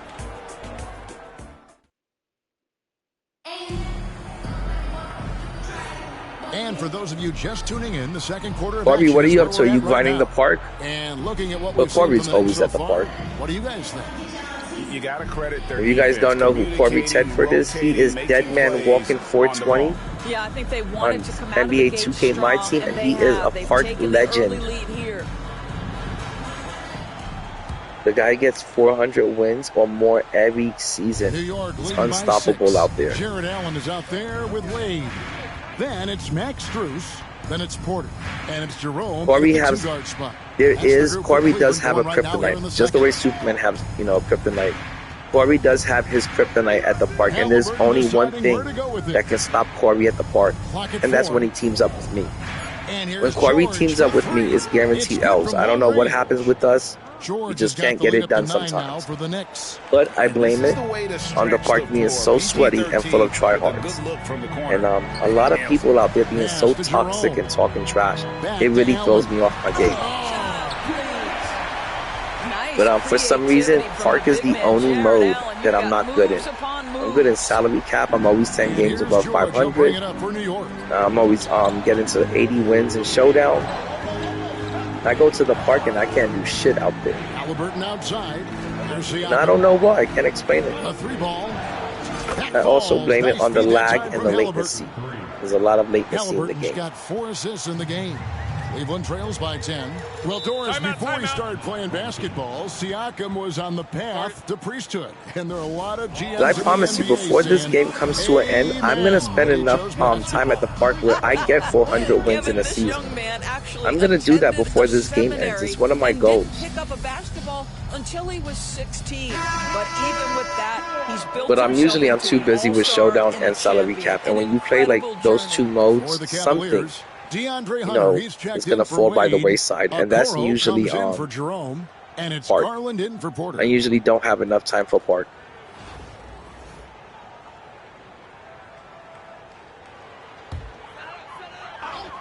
But I would love to get a lot better at park. That is my main goal. Second quarter, and we're just over a minute in. I don't know if it's me or if it's the mode, but that mode is... Now, Neesmith. I don't want to say it's awful, but it is really difficult to shoot there. Lets it go with the 3. And whenever I do go to the park, I see a lot of people just shooting up bricks. Brick after brick. It's like both teams are taking turns just jacking up bricks. Takes a 3. And it's very rare that I meet someone like Corby that can actually shoot at the park. Corby's probably one of the few really good snipers, really good shooters out there at the park. Most people can't shoot at the park for shit. So a chance here for a 3-point So I know it's just not me. I'm sure there's a lot of you guys that can't shoot at the park. And it's not your fault. It's the lag, it's the latency. Take on the scoring so far for the Knicks. Well, they haven't wasted any time getting into a groove. I'm going to check the auction house while I'm playing this game. I'm going to check the auction house on my phone. And that's what MyTeam Mobile is really good for. Like, while you're playing the game, you can still be sniping. So I recommend getting MyTeam Mobile because it leads to a lot of good snipes. Especially when people are busy playing King of the Courts, or when people are busy on Sunday trying to get that Sunday park reward. During those 2 times, it's the best time for sniping, especially on your phone. And it's Smith with the rebound. Smits has got 5 rebounds So tonight. that's when I find myself getting a lot of good deals. Is when people are preoccupied with King of the Court, or when they're preoccupied trying to get something out of, the Sunday Park event. And here is Neesmith, covered by Mitchell, and it's good for 2. Neesmith has got 5. But I'm going to check the auction house and see if there's any good snipes. You want this guy running the show. Not that I need anything, because earlier today I was able to pick up Clyde Drexler for $200,000. A three-pointer is right on target. Mitchell's got himself going with the triple, his first. I might have to add that back into the auction house and see if I can make any sort of profit off of that. Here's Smits. Bangs home the trifecta. And the Knicks lead by 11. And if you look at this first half, overall, they've just had the better shot selection. And I think, obviously, we see the execution and the willingness to make the next pass so important. And no doubt, they'd love to see him get a lot more of those opportunities. But I'm definitely going to keep an eye out for Gary Payton tomorrow, and I'll have 2 Invincibles on the starting lineup. From past the arc. It's rebounded by Cleveland. That would make me so happy, considering that just a few weeks ago I was so upset with the game because of how expensive the Invincibles were, and now here I am a week or 2 later, and I may be able to get, add a second Invincible onto my lineup. To help stretch that defense. Out to the right wing. For 3, Siakam. You also got to remember, guys, that 2K is going to be really giving towards the end of the game because they want to hook you back for next year. So they're going to be really giving towards the end of the game. They're going to give us some of these GOATs. They're going to give us some of these Invincibles, for either free or we're going to be able to get them for like a decent price. So you don't ever have to get too down or upset or, thinking that something's out of reach, because with this game, eventually, if you're just patient enough, you'll have a chance to get whatever you want. Eventually, all of these cards become attainable. The first free throw is good. Man, Smith's such a talented offensive player, whether he's operating in the low block. Do you know how many people continue playing the older 2K? They don't even move on to the newest version until around Christmas. Most people don't jump on the new MyTeam until Season 3 around Halloween and Christmas. Most people will kind of just lag behind and continue playing the older version of it. I remember when 2K25 came out, I was still playing 2K24 until about Season 3. Until Galaxy Opals came out. But when the game is when the game first starts off and everything's really slow, a lot of people will stay behind and play the older version, the previous year. So eventually you're able to get every card, and every card comes down in price eventually. Headed to the bench with a 7-point lead as we wrap up the quarter. A good size advantage, and they'll look to increase it. We've got more in store for you right after this. This year, I can't picture myself being in a rush to move on to 2K26. 2K26 better come out with some great reviews before I even think about buying the deluxe one or the special edition. Last year, I remember there was so much negativity even before 2K24 came out. Before 2K25 even came out, but I was just so in love with 2K24 that I just rushed right into buying 2K25. I didn't even think about it. This year, nah, 2K. You might not get my money from the very beginning of the year. I might just wait until Christmas, and put that on my Christmas list and have someone else buy me the game. Because last year, I felt like I rushed into it. I was all hyped up and ready for the start of the new year. And for those of you just tuning in, seasons 1, 2, and 3 were really bad this year. So next season, I can't picture myself quite rushing into the game the way I did this year. Through 2 quarters, he has been terrific. I really hope they improve the game by next year. Because 2K24 was one of the best games I ever played in my life. Definitely the best sports game I ever played in my life, for sure, hands down. 2K24 was when people ask me how much fun did you have playing 2K24. I tell them it felt like I was going to Disney World every day. What you doing tonight? I'm going to Disneyland. What you playing? I'm playing 2K24. Shoots the three. So that's how much fun I was having every single night with that game. With 2K24, I was averaging like 8 hours a night on that game, and it didn't even feel like it was enough time. With 2K25, after about 6-7 hours, I'm done with the game for the night. Like I always tell people, I'm having fun with the game, but the fun meter is like at an 8.5 or 8.0. Where last year the fun meter was at a 9.5 or 10. That's how much fun I was having with the game last year. I don't know about you guys, but last year my fun meter was at a 10 most nights. Halliburton in the corner. And I was having so much pack luck last year. I was pulling all sorts of cards.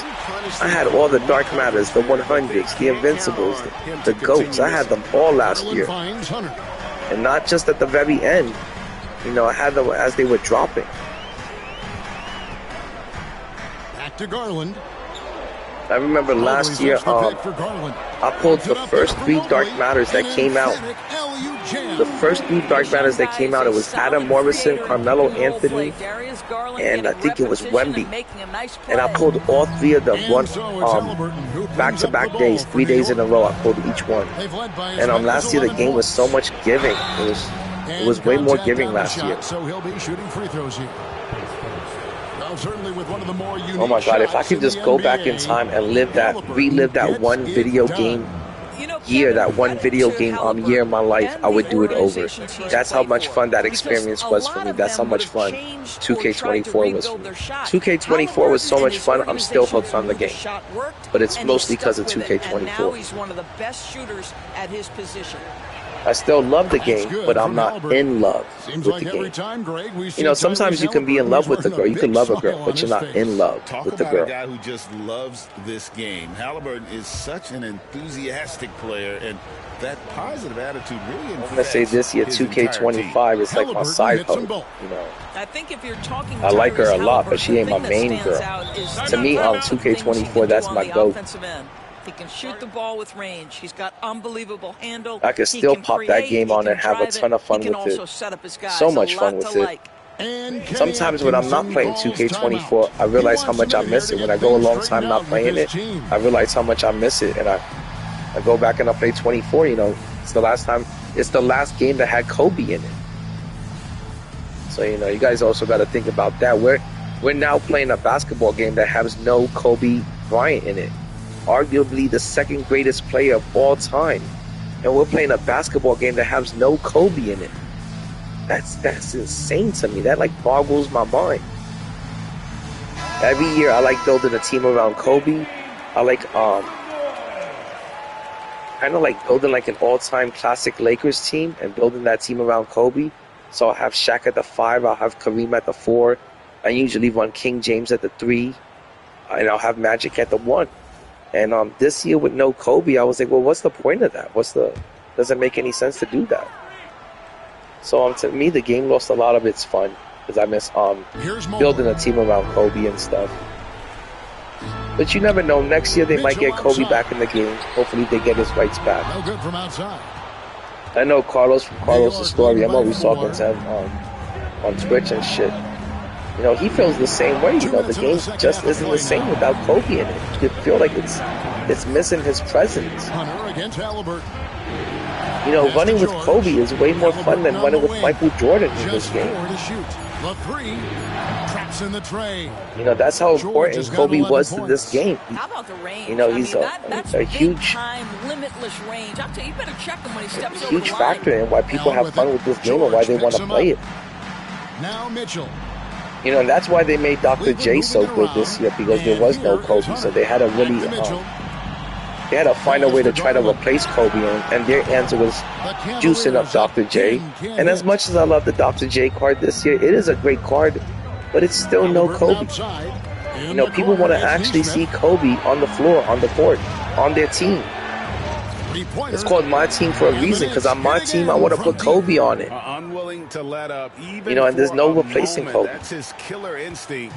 So I just hope next year they get Kobe. If they get Kobe back next year, I want to say, you know, the fun meter goes way back up for me. It goes back to up, you know, being like a 9.0. Even if the gameplay isn't good, if they put Kobe in it, my fun meter still goes up. That's how much I love playing with Kobe. That just him being out there, you know, on the floor for me, bring me joy. From deep. So, you know, next year it could be the same game mechanics. It could be the same gameplay next year. You bring back Kobe, and the fun meter goes up. It's just this year without Kobe in it. You know, I think it really brought down the fun meter for a lot of people. You know, a lot of people that build their whole team around Kobe each year. A lot of people that look forward to ripping for Kobe. You know, look last year how excited people got when Kobe was the collector level. Man, people were excited, and look how bummed out people were when they canceled the collector event last year, and they took Kobe out of it. 8 points for him. No good with the wing jump. You know, people didn't care. I remember they replaced collector level Kobe with like 4 100s. People did not give a shit about getting those 100s. People were like, "Hey, I wanted that collector Kobe." That's what they wanted. And I feel like, you know, without Kobe being in the game, a lot of the fun, a lot of the spark, magic is a little bit gone. Michael Jordan can never replace Kobe in this game. King James can't replace Kobe. Knicks lead by 6. Victor Wembanyama, that's a close one. A lot of people like Wemby. Next. I feel like Wemby's kind of become like the new Kobe. Like that now, Wemby's the player that we all look forward to. Now Wemby's the player that, you know, most people want to try to pull. And now we have a moment. Not that you'll ever have any luck trying to get Wemby. Trying to get Wemby, it's like trying to win the lotto. If you pull a Wemby out of a 2K pack, you might as well go play the lotto, because you'll have better luck trying to win that than trying to pull Wemby. And with 3 quarters behind us, we start the 4th quarter. What is still anybody's Okay, I need 5 more assists. I got to get that in this quarter. Then it's Okoro. I also got to make sure I win this game. Manning the middle. I don't want to have to do this again, that's for sure. Garland, no good. And you don't want to give up that kind of look too often. But yeah, I think next year they're going to really make some changes. Because they're passing a bunch of laws on microtransactions. So there's no way the game is going to be the same next year, because they're passing a lot of laws that's going to prohibit microtransactions being the way they currently are at the moment. And I also think that 2K came out to such negativity this year that they have no other choice but to change things up. I don't think next year you're going to see the tier system around in Showdown. I don't think you're going to see that crap next year. I think next year we're going to go back to the way it was in Unlimited. And I think next year you're going to see the park, you know, that mode operating a lot better, because they've seen how popular the park is. They're not going to let another year go by where the park is so laggy. So I think they're going to fix that up too. And those are the only 2 changes I want to see done. Besides that, the game is perfect to me. You know, I just think Showdown needs a better reward system, you know, the way it was last year in Unlimited. This year, you have to play the game for a whole week to get some shitty-ass prizes at the end of the week. Or you have to hit 15 wins, and then you have to go a really long-ass time until 60 wins. And then even when you reach 60 wins, you still don't get anything good. Then you have to go to 120 and then 200. There's too much of a gap in between those prizes. You know, they have to fill up that space with something. Give us a little something in between 15 and 60 and 120 games. Or else the mode, you know, Showdown's gonna die. And I don't want Showdown to die. I love 5v5. That's my main mode. And if you're not gonna give any love to Showdown, then at least give us 5v5 rec. You know, let us let the MyTeam community have some sort of rec at the park where you could team up with 4 of your friends and go up against someone else in their team. But that's what they need to do. They need to really make some improvements to Showdown. And the park the only thing that's wrong with the park is the lag, the latency. And I also think they should get rid of the breakout board. I don't think anyone is playing the breakout board, to be honest. They might not need to get rid of that breakout board. A different look now for Cleveland. I don't know anyone that. I know people that will sit there all day and just play domination. They don't mind playing domination, but I don't know anyone that's, you know, out there just grinding the breakout board every day, having fun with it. Kenny Atkinson had some words for when I play the breakout board, the only thing I want to do is break out from the mode. I'm like, please let me out. I feel like I'm in jail. Fight until the final buzzer. Guys, back to you. Thank you, David. And the call on the shot that sends him to the line. There's a physicality and a three frame more that assists. Donovan Mitchell possesses two more. that allows him to get himself to the free throw line. In a moment now to quickly take a look at the offensive. 3 more assists in 2 minutes. I'm pretty sure I'm going to get He him. hasn't had an answer for the three-point shooting, which is why they continue to just fire away from deep. Well, I also noticed, guys, how much they move the ball in this one. Selfless, willing to pass the ball to Today a I'm teammate supposed to with hear a back better from look. the Toyota dealership. I'm hoping that they're going to finally be able to find the problem and fix it. Because they have like a mechanic that's coming in from like Miami or something to take a look at my car. And he's one of their top mechanics in Florida. And they've flown him out specifically for my car problem and stuff. He's got elite athleticism. And it's funny, I just got done paying off the car and it now like magically breaks down the second I got done paying it off. The car's only like a 2021. Back to Halliburton. So I'm hoping that I'm going to get some great news from the Toyota dealership today. From deep, George. It's rebounded by Cleveland. If not, I'm going to be pretty pissed off. Defense paid for the lax coverage that time. That's another thing I like about the game. Is like I feel like the game, you know, the game of 2K, like the game of basketball, just it allows you to leave so many it allows you to leave all your problems in life, you know, behind, and gives you a good little escape, you know. Allows you to have some fun with the game of basketball. There's the three. Except for when the game is pissing you off, like right now, it's pissing me off. He's guarded closely from outside the arc. Why can't any of these players hit a shot right now? I only need 2 more assists. They can't hit a shot. That's unreal. And it's Mitchell missing. And so George will bring it up for the Knicks. They've led by as many as 11 points. For the three, drills it from outside. I need 2 more assists, and I have 1:24 to get. From deep, but I don't feel like doing this challenge over again. That's just going to piss me off if I have to do it over. That's the whole point, isn't it? If you space the floor well, it was like they're trying to find a way to keep me on this game and doing these challenges over and over. And here is Mitchell. After Paul George getting his 3 to go. Nice fake, but the layup off the mark. Garland against Halliburton. And here's George for 3. Kept alive by New York. Halliburton kicks to George. Fires for 3. Oh my gosh, man. I can't make these fucking last 2 shots.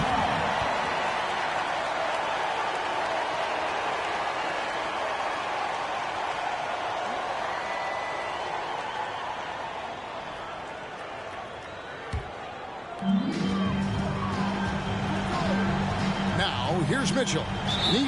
Yeah, I know what I gotta do. So I just gotta stop the clock and shit and try to get some extra possessions out of this game. Fouling in a situation like that, you know, maybe there's some bad blood between those two. I would say let me put in some bench players, but my bench players are not any better. There's 49 seconds left here in the 4th quarter.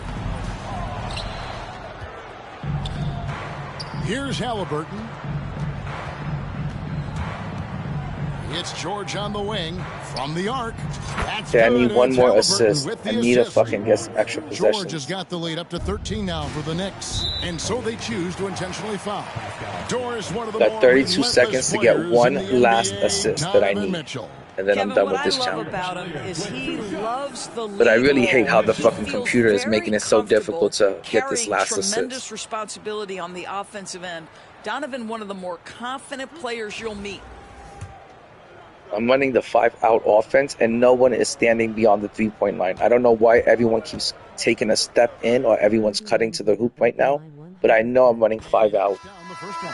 When Donovan Mitchell, Greg, is on the floor, oh my gosh, let me know what you get, Wade. Wade, if you can, send me the screen share and I'll watch it with you, man. I really want to see what you get. So one way or another, Mitchell is finding points out there.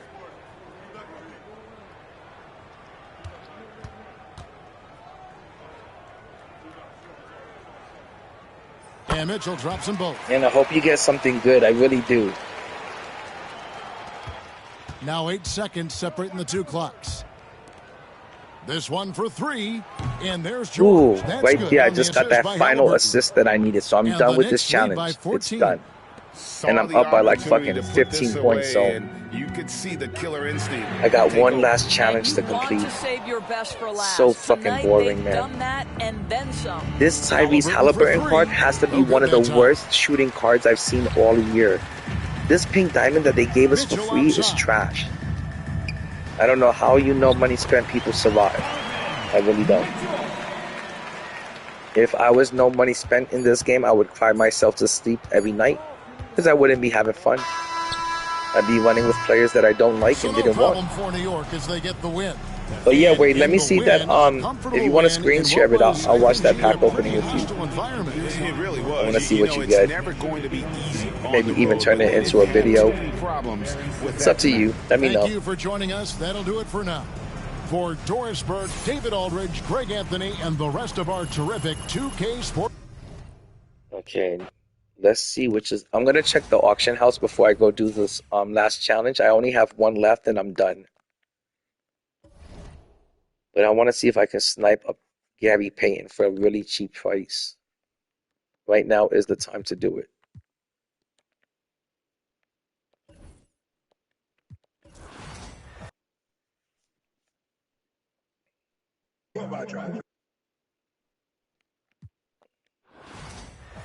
Man, I can't wait for my girl to wake up and make something for breakfast. I'm a really big, like, bacon and sausage type of person for breakfast. I also like eggs. I like scrambled eggs, but and I guess I kind of like everything for breakfast. I don't mind a good pancake or a good waffle.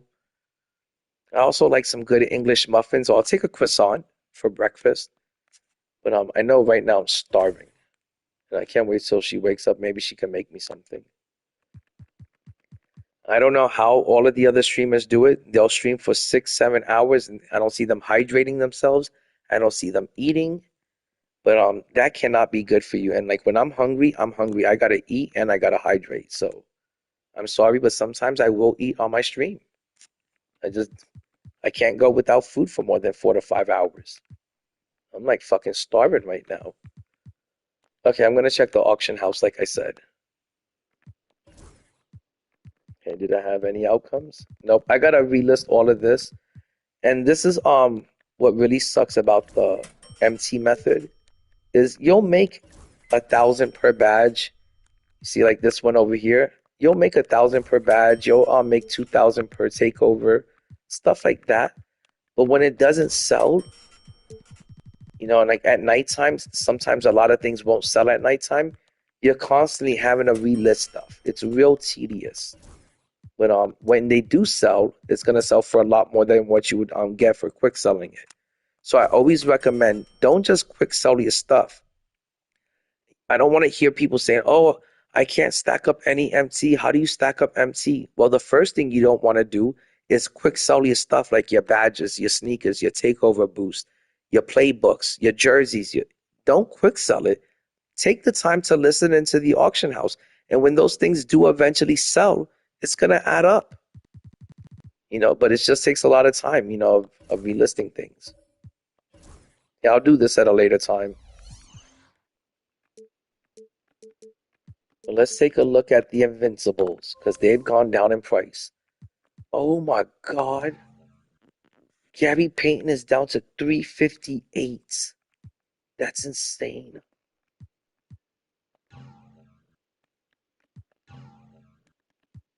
Okay, when Marvel, when Magic Johnson drops, Gary Payton's price is gonna drop even more, and I'm definitely picking him up.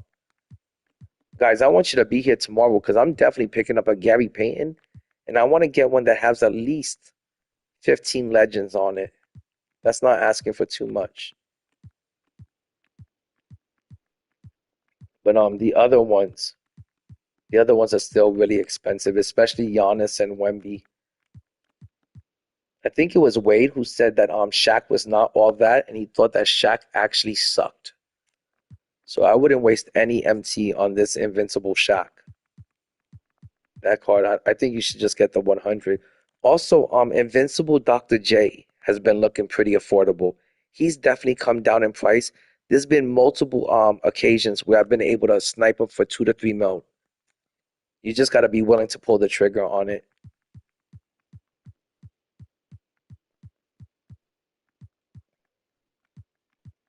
And LaMelo Ball is a really rare card. I hardly ever see him around. There's only one. No, there's two. And there is only one Wemby in the auction house. That's crazy. That's crazy that to this day there's only one Wemby. Like, he's that rare and scarce. Anytime I check the auction house, there's never more than one or two. Okay, let's check the 100s and see if there's anything ending soon for a really good price.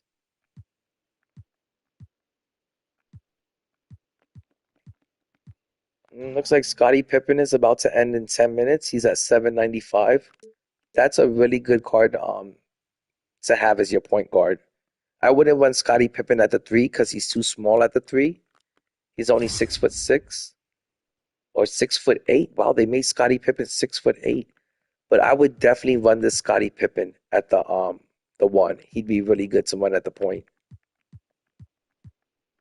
Yao Ming is still really expensive. This Yao Ming has one legend. He's got 30 mil and he's already at, he's got 30 minutes and he's already at 4 mil. C-Mac is still pricey. AD has come down in price. It's crazy because when AD was the first Galaxy Opal, everybody went crazy for him. In the real early stages of the game, AD is always real expensive. But then when it gets towards like the 100s and the Invincible, his price always goes down. His value always goes down. I remember last year when in the beginning of the year, everybody wanted AD. And then towards the end of the year, nobody wanted anything to do with Anthony Davis. He's 6'10". He's not small. It's crazy that people say that at 6'10", Anthony Davis is too small to play the 4.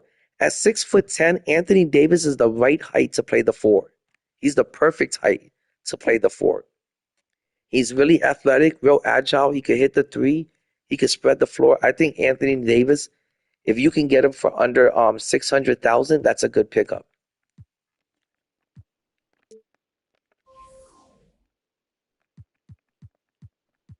But I'm trying to get Patrick Ewing for less than 300,000, and I would like to get a Patrick Ewing that has at least 10 to 17 legends. But all the Patrick Ewings on the auction house right now are just the base ones. And if you guys are wondering why am I shopping around for Patrick Ewing, it's because the other 100 cards are still real pricey, and the GOATs are out, and I want to hold on to all of my MT, and I want to see how affordable or how expensive these GOATs are gonna be before I do anything with my MT. And I'm almost back up to 10 mil, so I'm gonna hold on to all of my MT. The only cards I'm gonna buy are good, affordable, cheap cards. If it's not affordable, if it's over a mil, I'm just not going to pick it up until it's affordable. Like, I would love to have Porzingis. I would love to have Penny Hardaway, but they're still really expensive.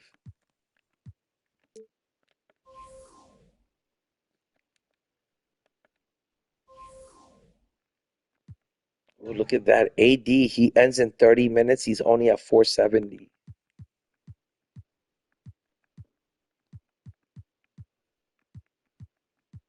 It's crazy. No one cares about this 100 Paulo. Everyone loved Diamond Paulo. Everyone loved his Galaxy Opal. 100 Paulo, no one's making a big deal about it. If you're in need of a cheap and affordable 100, or you just want to get your hands on a 100, or you feel the urge to add one to your team because you don't have any yet, if you have about 200,000 MT or 260, you should be able to get this 100 James Worthy. If you have like a really big itch to finally add like your first 100, there's not any other 100s that are going to be as affordable as this James Worthy. He's dirt cheap. And when I say he's dirt cheap, you can get him for like 220, 240. I would pick him up. I just don't have any need for him on my team. But I think he would be a decent player, especially for that price. You can't beat 200,000 for picking up any 100. And then, oh wow, look at that.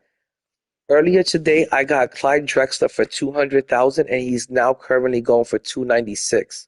So I may relist them. I want to see how much this one is gonna finish at.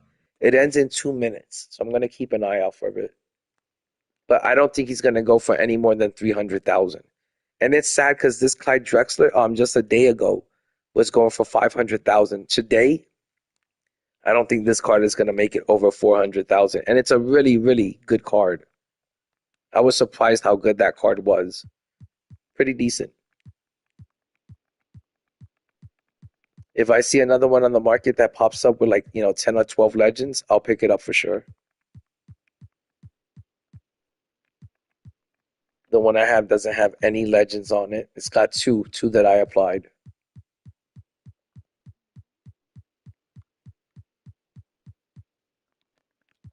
And then let me check out the point guards real quick.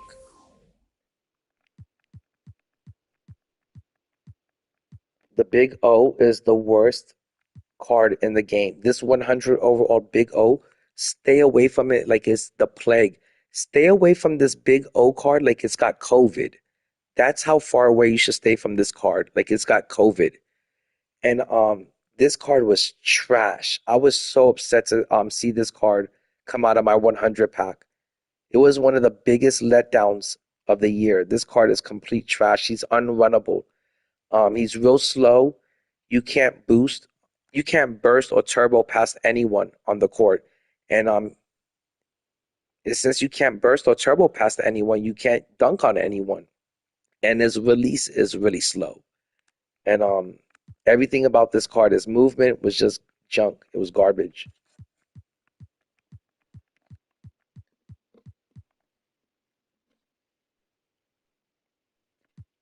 If a card is good, I'm gonna let you guys know. But if a card is really bad, like the Big O, I'm gonna tell you, don't even spend your This card is not even worth 200,000 MT. I wouldn't spend more than 160 on this card. That's how bad it is. Now this Ben Simmons card is to me the best point guard. It's got to be a top 3 point guard in the game, especially if he's got 40 legends. This Ben Simmons is worth every single penny. I think he goes for like 3 to 4 mil. He's worth every single bit of it. The same with SGA. He's worth every bit of it. I would like to get my hands on Penny Hardaway. That's the point guard I would like to get on my team. Eventually, I'll get him. Yeah.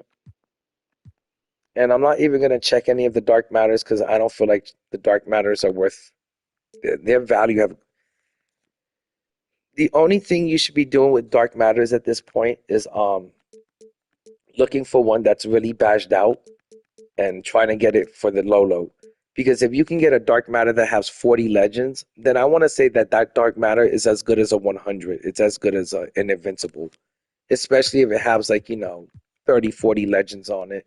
You got to remember the invincibles only come with 12 legends on them. If you can get a dark matter that has 20, 30, 40 legends, you have one that's as good as an invincible, as good as a GOAT. So that's the only thing I would do right now. If you're in the market to buy a dark matter, don't be in the market to buy a dark matter and then think you're going to flip it or think you're going to add some badges and bring its value up. That's not happening with the dark matters anymore. The only reason why you would be looking at dark matters is, like I said, to find one that has 20, 30, 40 legends and buy it for a cheap price. A super cheap price. And you'll have a card that's as good as a 100 or an invincible. But that's the only reason why you should be looking at dark matters, not for a flip. Look at them. This card has an 87,000 buy now. So the last thing you want to do is invest your MT into buying a dark matter, thinking you're going to flip them or badge them up and profit off of it. It's not happening with the dark matters anymore. But I'm looking at this dark matter Kareem. He's got 17 legends and he's only 212,000 MT. He's got 50 minutes left. He's probably going to finish around 300,000. You add 3 more legends to him, you'll have 20. This card right here, right now, this card is as good as any 100 or an invincible. It has 17 legends on him. Now, he might not be as good as an invincible Kareem or a GOAT Kareem, but he would be as good as any 100 with that many legends. So if you're in the market for a really, really good card that can match up against the 100s or match up against the invincibles, I recommend going to the Dark Matter tier and finding one that's badged out. And you're going to pay a quarter of the price. It's just by now, all of the really good badged out Dark Matters, they're gone. Like I said, I've got a Giannis with 37 legends. That Giannis is as good as the invincible Giannis with 12 legends. He's the same card. Mine has got 37 legends. So that's what I recommend doing. If you want to save some MT and you want to be a smart shopper and you want to get the most value out of your MT and you want to get an elite player, go buy a Dark Matter that's completely badged out. Look at this Dikembe Mutombo with 25 legends. That's what I'm talking about. This Dikembe Mutombo is a Youst stopper. This Dikembe Mutombo with 25 legends, this is a Wemby stopper. This card is probably going to be just as good as that 100 Yao. He's got 25 legends.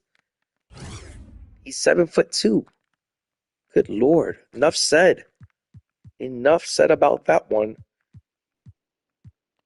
So that's the only reason why you should be looking at Dark Matters, is in hopes of getting one that has a bunch of legends on him and getting it for a cheap price.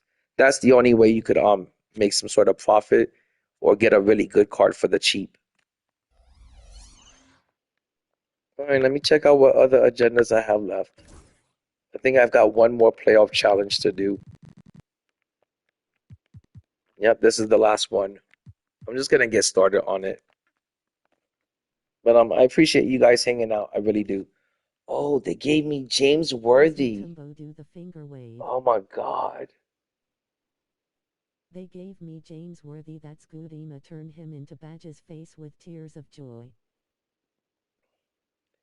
Ref, my girl wishes that Mutombo still did the finger wave, if you know what I mean. But that sucks, Wade. Wade, I want to say, give him a try him out, and see if you like him. And if you don't like him, turn him into a legend. You know, turn him into a badge. But that's the only thing you could do. It sucks that they gave you James Worthy. It really does suck. But give him a try and see how you like him. You might like him. Remember, it is a free 100. You know, it can't hurt to give him a try, give him a run. Jamal Murray, okay. So that's what I would do, is give him a try before you put him into the exchange. And you never know, he might be good enough to come off your bench. And you never know, maybe he's not even good enough to come off your bench, but he might be good enough to come out of your reserves and play some like limited minutes in the third quarter. That's what I would do with the James Worthy. And then if he completely sucks ass the way Big O does, put him into the exchange. Let me know if he completely sucks ass though, because I've been wondering if I should pick him up or not, because he's always going for 200,000 or less. So I've had my eyes on James Worthy, and I was curious and semi-interested in picking him up because he was cheap, but I don't know if he's any good. But let me know if he's any good. He has a Ewing-like jumper. It's super baited. If it's as baited as Ewing, then again, you might want to put him into the exchange. But again, I didn't mind Patrick Ewing because, like I said, I feel like all of the cards from the Tuesday promos, all of the 100s that came out from the Tuesday promos, they do everything at an elite level, but none of them are great shooters. That's why, they chose players like Patrick Ewing, Dwight Howard, James Worthy, because they knew that those were players that they could make elite at everything, and they didn't have to give them super good jumpers because they're not players that were known for shooting, three-pointers. like Dwight Howard, Patrick Ewing, James Worthy. And since those players really aren't known for, shooting the three ball in real life, they didn't have to give those players really good jumpers. So, yeah, they're 100s that are elite at everything but shooting. That was the only problem with all of those Tuesday 100s. They're really good. They're fun. Clyde Drexler is really fun to play with. Is he the best shooter? No, it's baited too.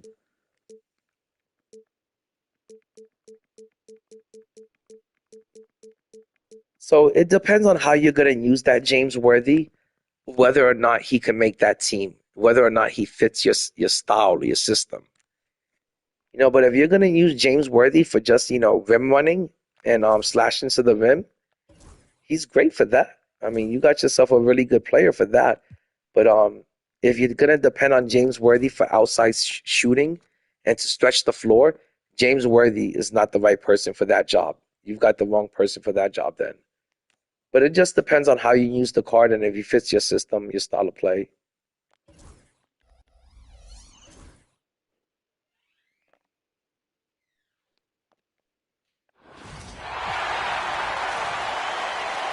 But I should be done with this last challenge in about 20, 30 minutes.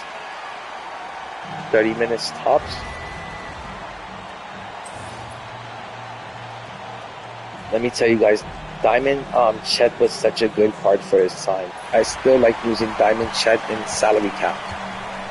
Diamond Chet is still a really good center that you can get away with using in salary cap only. That's the only mode you can use Diamond Chet in. But you can still run them and get away with it in salary cap. Matter of fact, in salary cap, Diamond Chet is still an elite center.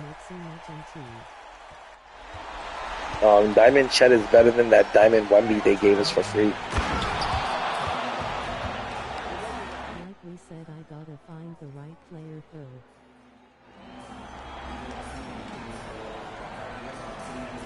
Oh, wait, once you find the right player, trust me, investing 15 legends into the right player is you're gonna have a huge come up. I'm talking about you're gonna make a couple of million MT off of whatever player you badge up.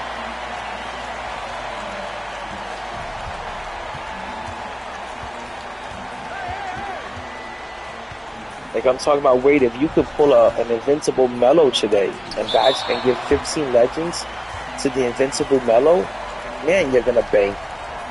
If you can even snipe the invincible Melo for the Lolo and give him 15 legends, you're gonna bank. So many people want that card. Or if you can get the Kawhi for super cheap or pull him and give him those legends, you're gonna bank.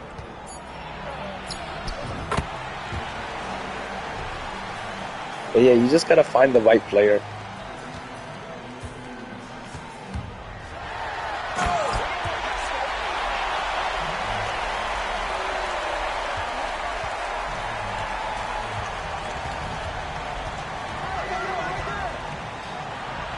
But if there's ever a time anyone in the chat needs like any sort of advice or like an opinion on what they should do next or which player they should pick up or badge up, anything like that, just ask me and I'm always willing to talk about 2K all day, every day. That's why they call me Indie 2K all day, every day.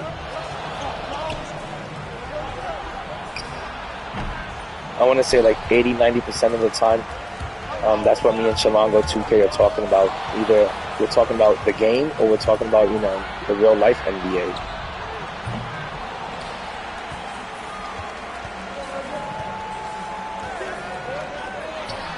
So if there's any like 2K or basketball related questions, just let me know. Just ask and I'll fucking try to help you out. Smartest to do on those super expensive players because you get taxed so heavy.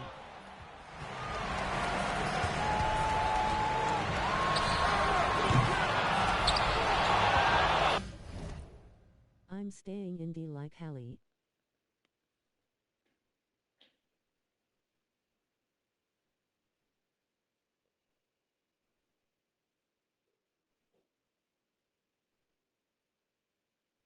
I'm thinking Josh Smith or Glenn Rice.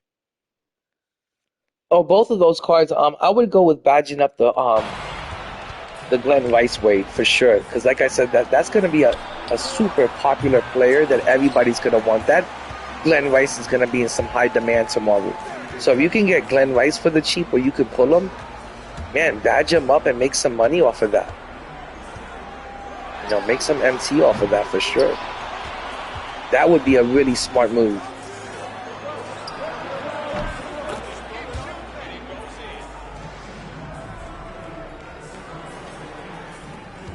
Glenn Rice W/Beans.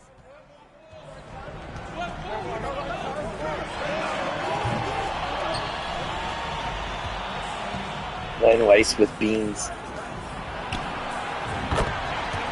That is a pretty odd name to have, especially for a black dude. Like, how did you end up with the name Rice?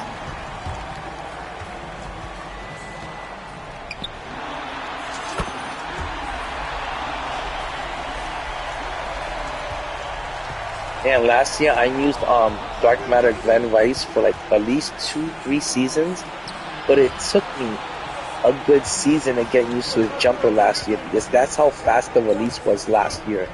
So if they make this Glenn Rice as good as they did last year, that card is going to be unstoppable. It's going to be a card that could hang with the GOATs and the Invincibles. Because last year Glenn Rice, his card was so OP. But I want to say last year there was so many people that couldn't get the hang of his release. Some people had him at the end of the bench. Some people had Glenn Rice in their reserves last year because his jump shot was so difficult to learn. It took me like half a season.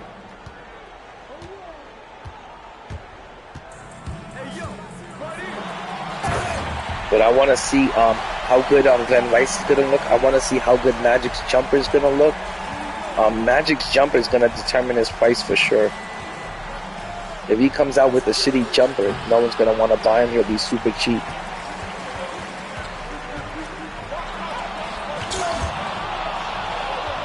And if they keep dropping, 3 Invincibles a week, the price on the Invincibles are going to come down super quick. Good morning, Papa. My little boy just woke up. I gotta get him ready for school in about an hour or so. And make sure you watch where you're going. I don't want you tumbling down the stairs or something. Hey, Papa. My boy's got 1 week left of school and he cannot wait to get it over with. Good morning, sunshine. Yeah, come downstairs. I got him. Good morning, kiddo. Go sleep with Nona, and I'll wake you up in an hour.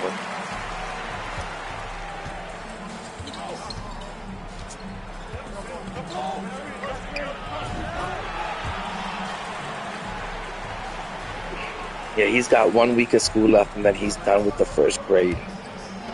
I'm really proud of him because he got straight A's, and he also made the principal's honor roll. So he had a really great first year in school. Super proud of him. He says I owe him either a scooter or a go-kart. I think I'm gonna go with the go-kart.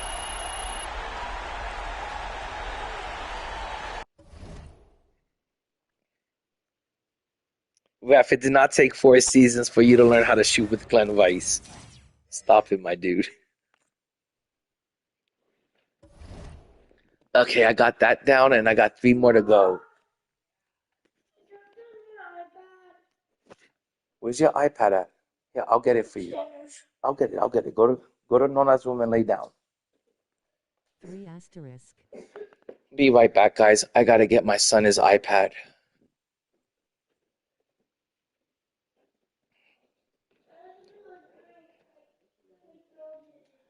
We start our day off pretty early over here in my house.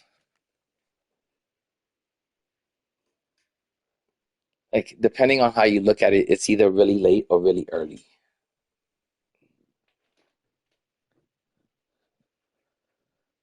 Okay. 1 second, chat. I hope he's okay.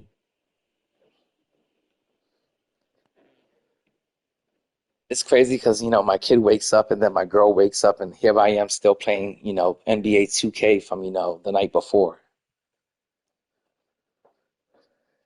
Here's your iPad. Let me know if you need anything else. You need a water? Let me get you one.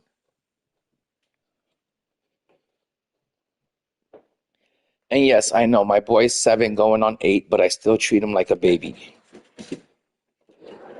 He is my one and only.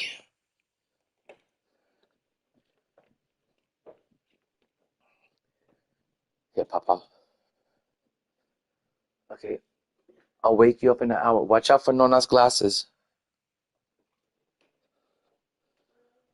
Okay, I'm back, guys. I'm sorry that took so long, but family comes first. Family over 2K. That's what I always say. And let me tell you guys, sometimes with all these challenges, I feel like the game keeps me on for way too long, and I feel like sometimes this game takes away from family time because there's just way too many challenges and like to complete. And the game creates like this FOMO, like, oh my God, if I don't complete these challenges by this certain time, you notice there's always a time limit on everything. And it's always, hey, if I don't complete this challenge in this certain amount of time, I'm not going to get my pack, or I'm not going to get my shard, or I'm not going to get my event card, and I'm going to miss out on something really good for free. So by the game creating so much FOMO, it just keeps you on it constantly. And like, I fucking hate that. Okay, you've got to have Shay and you got to have someone else. Alexander on this team. Okay, let me okay,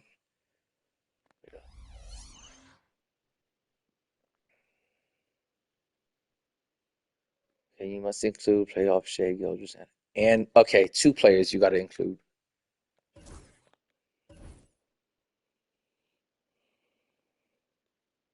I always say 2K then family. The sad part is, Ref, is sometimes it's like that in my house. Sometimes I'm actually on the game for way too much that it feels like I'm choosing the game over my family. So, you know, you always got to make time for your family. That's the most important thing in life. So I always try to make sure that I don't play any 2K like during the day. During the day, I dedicate all my time to my son and my girl and stuff. But at nighttime is daddy time, and that's when I'm on the game the whole night. So I'm pretty much on the game from like about, I want to say from like 11:30, 12:30 at night. So like, you know, 6:30. Then I got to take my kids to school, and then after I drop them off at school, I come home and I crash out.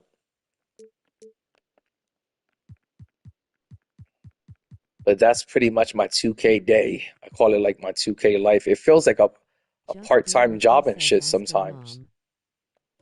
Having to grind so much of this game.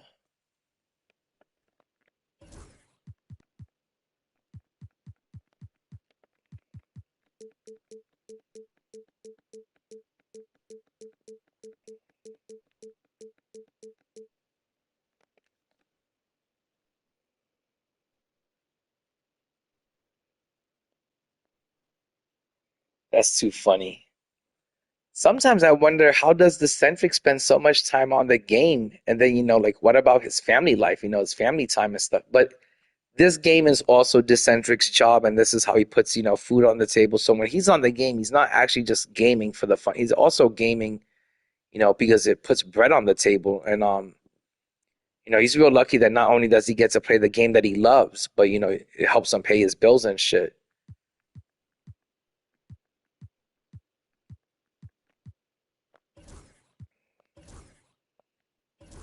You know, I'm over here just playing it for the love of it. This shit ain't paying my bills. I wish it was. Shit, I'd be real happy if it was paying my bills. He always says ask her mom to the kids rolling on the floor laughing. But that's why I always like streamers that like there's certain streamers that I like. Ant Mai, for example. I know when he's, you know, out there streaming the game, you know, he's not out there, you know, streaming the game because he's making, you know, bread off of this. You know, he's streaming the game and playing it because of the love for the game. And that's why I like a lot of the smaller, like, you know, content creators or streamers. You know, you could tell which ones are like actually playing the game for the love of the game, or which ones are playing it just to get views. And I can care less about getting views. I'm just really out here to just play the game and hang out with the 2K fam. Hang out with the homies. Now, if there was ever a day where I could make money off of this shit, I'd be real happy about that. That'd be a game changer.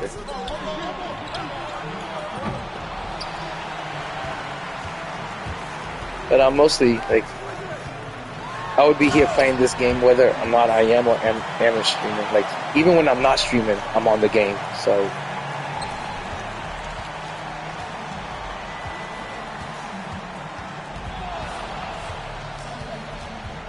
Most of the time I'm playing Showdown, though. I hate when I have to invest so much time into completing agendas. It bores the shit out of me. When I'm playing Showdown, I don't even feel like streaming because I want to completely lock in for the game and concentrate on the game. When I'm doing these agendas, I need like the chat just help me get through how boring the fucking challenges are, man. Just to keep me awake. Oh, ref. Invincible Kawhi and Invincible Melo look dope. I want that if I could pick a card, if I could magically pull one out of my ass, I would like to get that Invincible Kawhi. I think Invincible Kawhi is going to be the best card they drop, you know, this weekend. That Invincible Kawhi is going to be him. The Dark Matter Kawhi is still a really good card. That Dark Matter Kawhi, I have all of his Hoff badges on him, but if I had all of his legends, if you got a Kawhi that's got all the legends on him, that's a card you can use to the end of the game. That's how good they made the Dark Matter one. So I know the Invincible Kawhi is going to be him. That card's going to be one of, if not the best card in the game. You know, him and Invincible Wemby, probably the two best cards in the game for sure.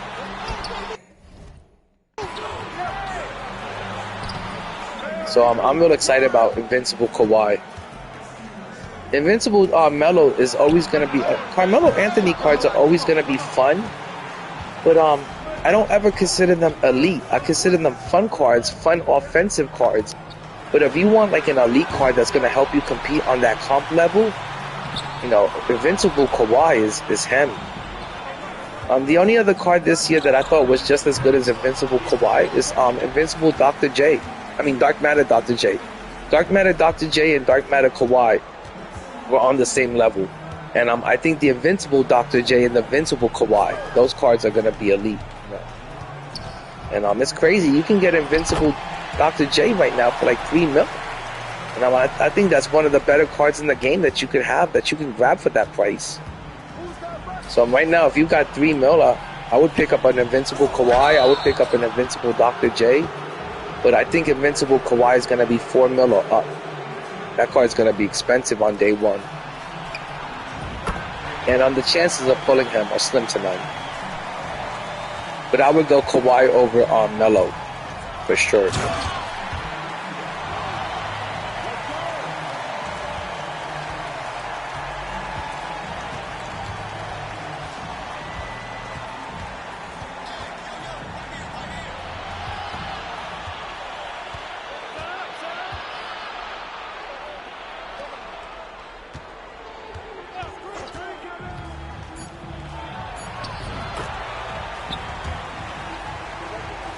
I'm so glad I'm down to the last challenge and then it's completed.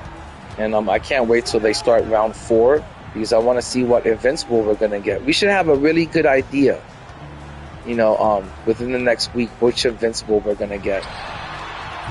You know, we should be able to tell who's going to go to the finals, and from there you can kind of like take a really good guess at who's going to win the finals. I want to see the Oklahoma Thunder win it because I want to get an Invincible Chet. I would take an Invincible SGA any time of the day. But I think if Oklahoma City wins it, they'll give us like an Invincible Jalen. That's what they're going to give us. But if 2K really wants to give back to the community, if the Thunder win it, they should give us an Invincible Chet or an Invincible SGA for free. That'd be a really good way to show some appreciation to the community.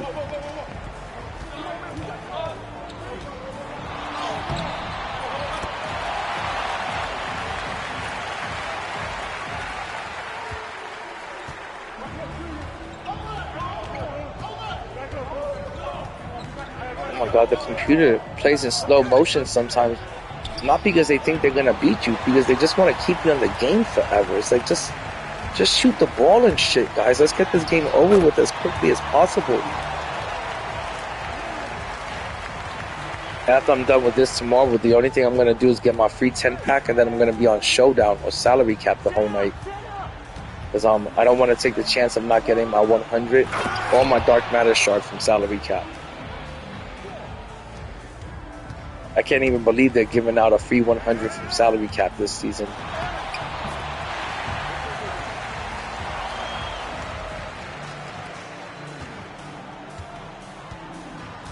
Oh my god, every morning when my girlfriend wakes up, she will spray so much hairspray into her hair. It makes like another atmosphere in the house. Like I could be in the bottom floor and I could taste the hairspray from down here. It's like,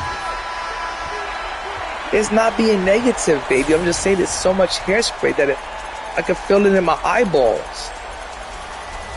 Alright, she said it was only 2 squirts. I swear I could taste it from down here and shit.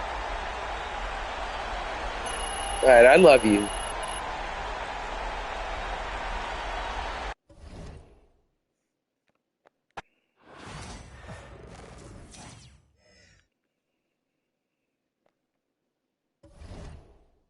Okay, 2 more challenges. I'm gonna open this pack and see what we just got for free.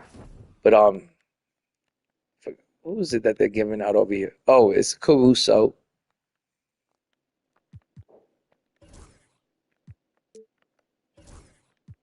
Oh my god, I forgot to open up my last pack. Alright, let's do the Pacer one. No, let's do the Oklahoma City Thunder first. Let's see what's gonna pop out of this. Oh, for some reason my dumbass thought the player was about to pop out. Wear a football helmet to avoid the spray.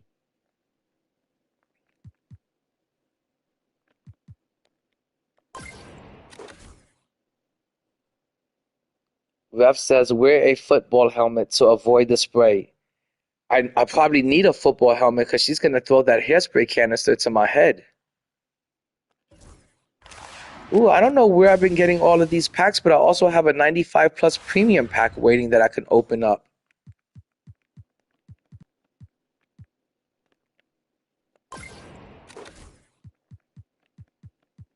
Okay, let me open this up first. I hope all of this stuff is sellable. I always just pick the Laker jersey because it's a real popular jersey and you could always get 1,000 MT for this. Just add it straight into the auction house. It's an easy 1,100 MT that you'll collect on it.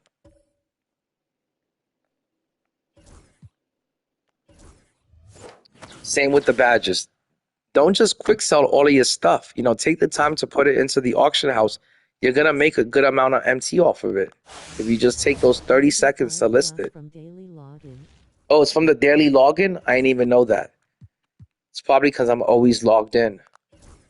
All right, let's see if I can get Pink Diamond Wemby. Pink Diamond Wemby, Pink Diamond PG-13, Pink Diamond Dr. J would be great pulls for salary cap. If I can get one of those 3 Pink Diamonds, that would be excellent for salary cap, especially Pink Diamond Wemby.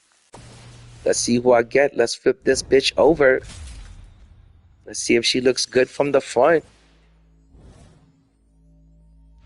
93 perimeter defense. I have no clue who this is going to be. It's a small forward from the Lakers. Oh, Matt fucking Barnes.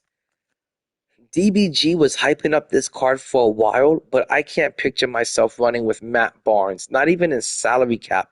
He wouldn't even be fun for salary cap. I'm going to see if I can turn him into a badge or something. I'm pretty sure I'm just going to add him into the exchange. That was garbage. And as you guys can see, I have like 7 of these. I'm going to eventually open them up with you guys.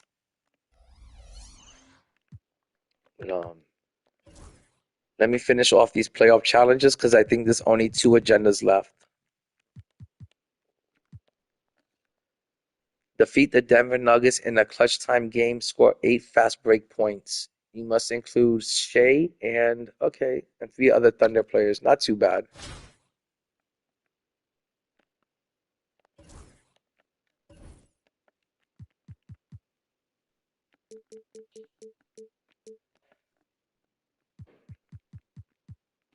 Indy, I'm finna get paid. 2K gave me some of the best. It's crazy how many different versions of SGA they made this year.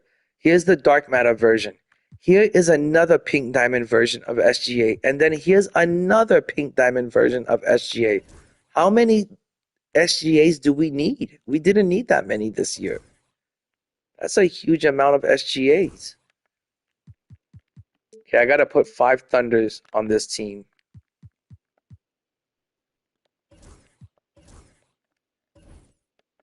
Well, you know I'm going to have to add Kevin Durant on this team. And I'm also going to have to put Sean Kemp on the team.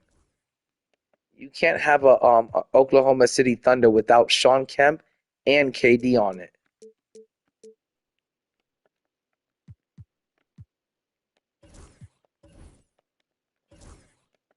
And let's see, I want to add Chet. Do I have a decent Chet that I can add onto the team? Please, I know I have to have at least,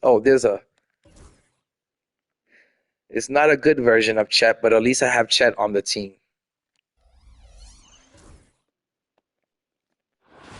And this is for a Hall of Fame badge, so not too bad.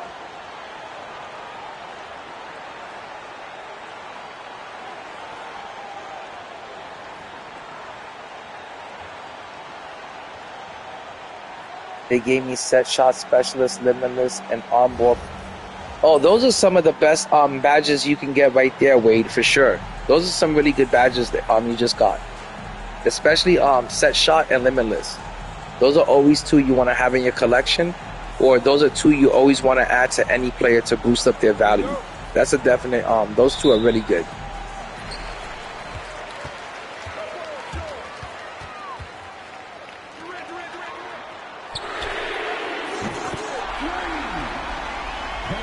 Oh, 8 fast break points.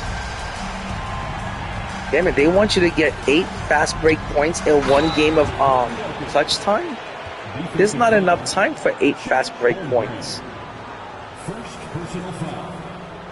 Let me restart this. Here we go.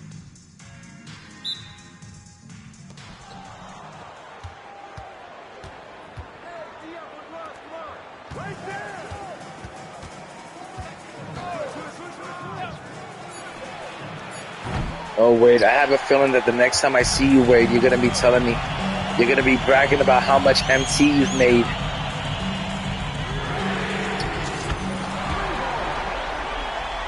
You're going to be like, Indy, I've surpassed you in MT. I've got 12 million.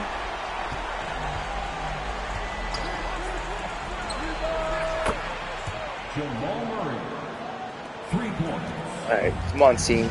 This team's not even running. I don't know how we're going to get a fast break point. You got to get 8 of them, man. Here we go.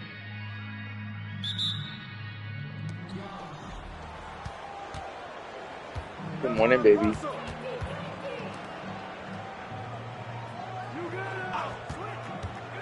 Okay, Hawaiian Day.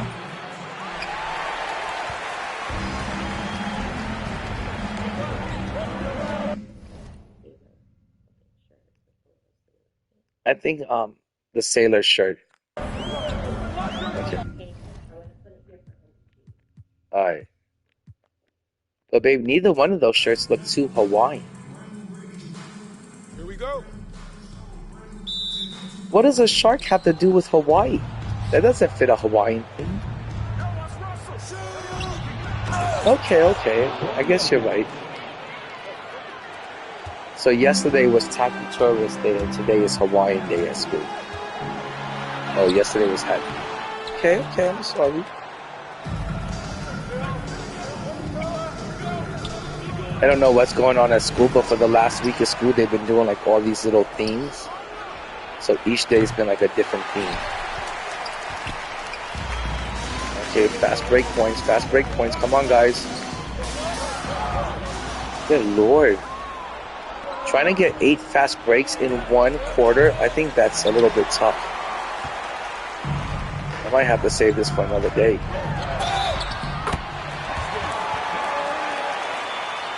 Okay, hopefully that counted as one of the fast break points. Yes, it did. Okay, that's not too bad. You got to get 8 fast break points. Personal foul. First team foul.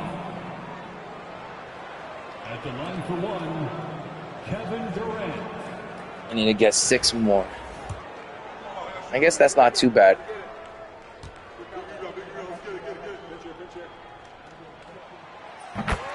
Also, the other day I got Dark Matter KD. I still haven't used that card, but a lot of people are telling me that that card wasn't too good, that he had a really bad release.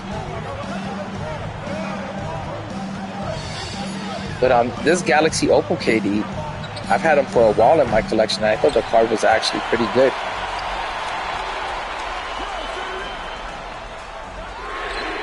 And if you can shoot with the Galaxy Opal KD, you can shoot with the Dark Matter KD. It's got the same release. I think I've had this one in my collection since Christmas, but I still haven't had a chance to use the Dark Matter one.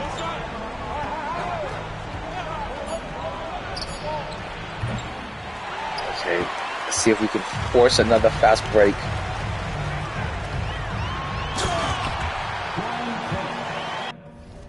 Okay, we got 7 of them.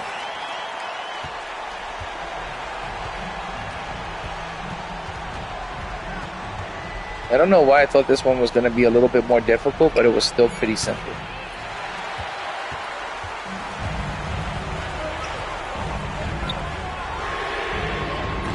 Oh, that would have been so nice.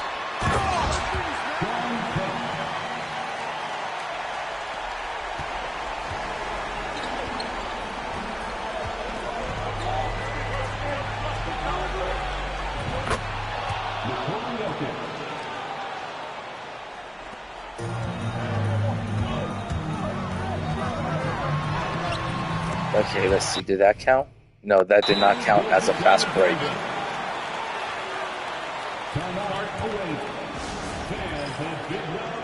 I don't know, but if you're able to run with the ball from one end of the court all the way to the other end of the court and score with a layup or a dunk, it should count as a fast break.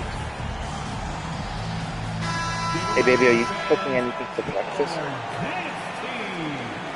You can make me a little something, that would be great. I'm starving. I don't know, what do you...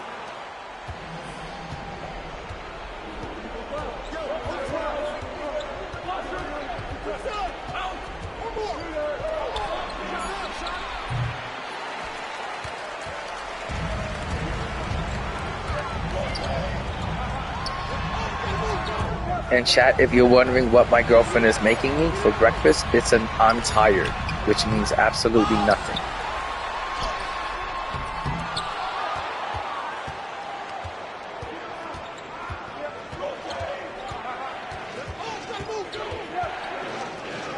It's like when you want the computer to just hurry up and score so you can complete the agenda, that's when they take the longest time because they don't want you to complete it.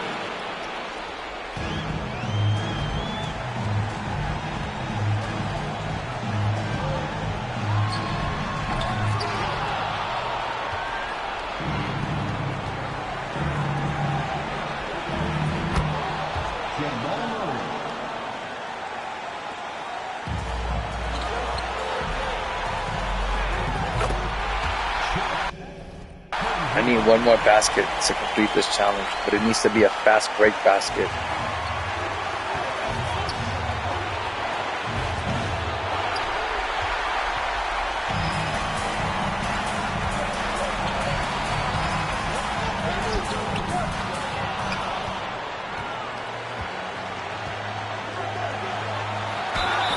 Damn it.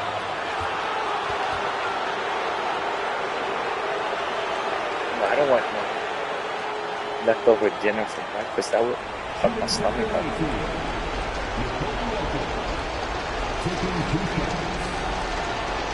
I guess leave some in a bowl and I'll eat it later. See, chat, she does care. She is gonna make me something to eat.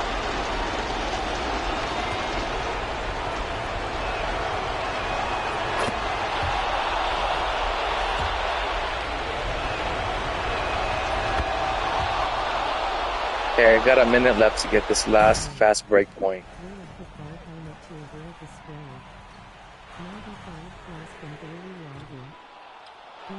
thing I get paid 2K gave me some of the best legends. They gave me such unbelievable and I'm very people pay for those. Oh my gosh, man.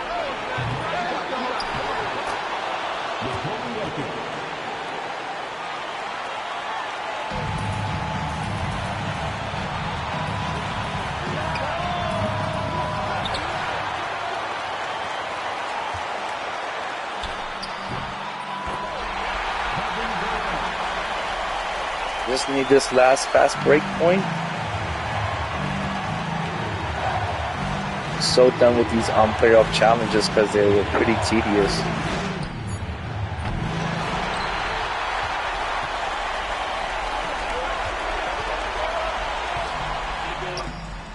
Oh my god, that was the one I needed right there. Got 20 seconds to get up. One last fast break point. I think it's gonna happen.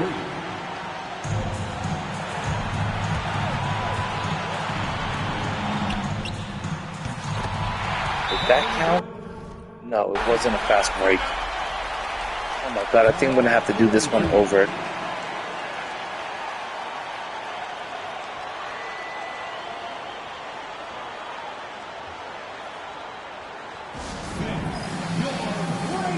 Hopefully they actually shoot the ball here, because sometimes they don't shoot it in the last possession. Oh, they've also got game.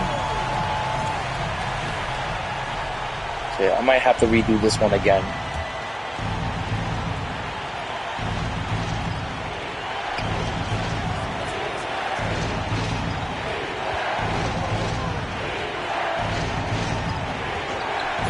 Oh no, they went for the game winner.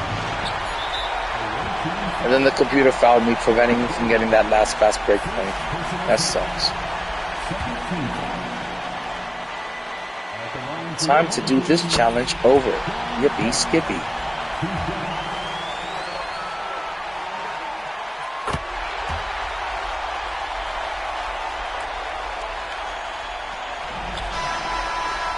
That's the only bad thing. The challenges are easy, but if you don't complete them, you do have to do them over.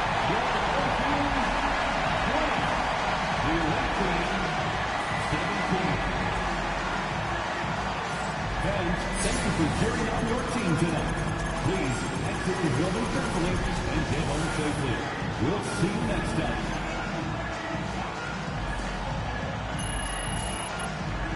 Oh my gosh.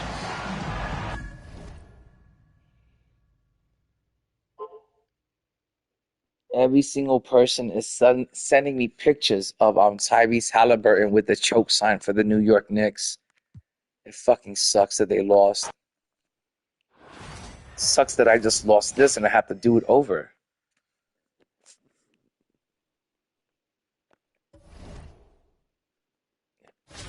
That blows.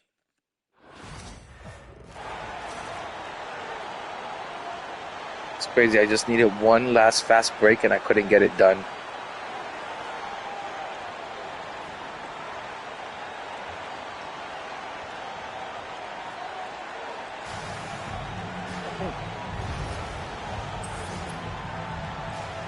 I can't look at you.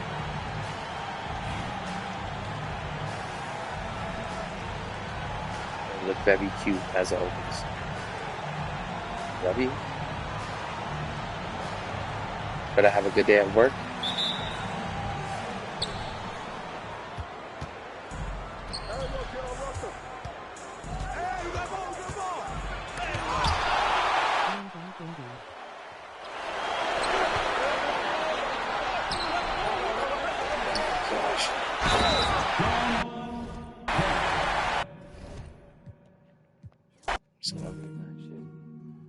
Yo, what up, Paradox?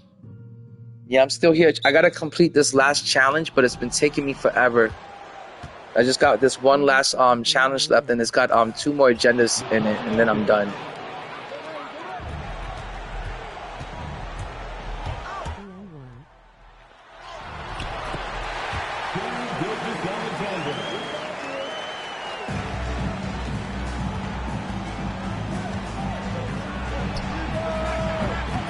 I've heard that Luol Deng is a good card, Paradox, but at this point, I'm not picking up any more Dark Matters. I think the only Dark Matter I would pick up to add on to the team would just be Dikembe. That's the only Dark Matter I would add on to this team. I've also heard good things about Karl Malone, but I don't know if I would add him to the team.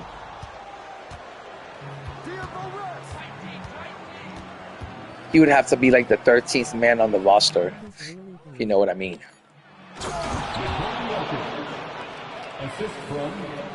Yeah, I heard Luol Deng is really good. He's just not my cup of tea.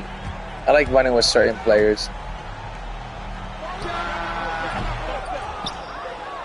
Man, I just want to start off with a fast break, and that's it.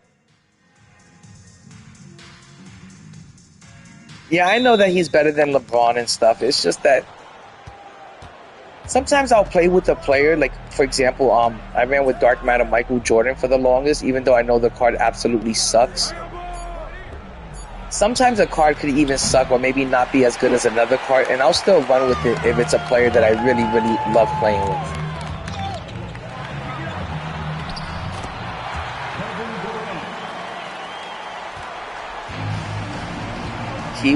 I get him to school on time every day, baby.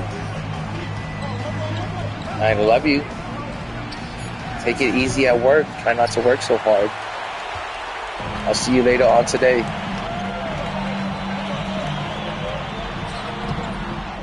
Oh God, I gotta make these shots, man.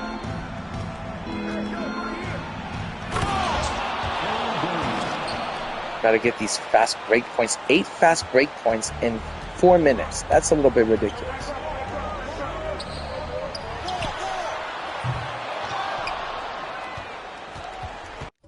I've got 2.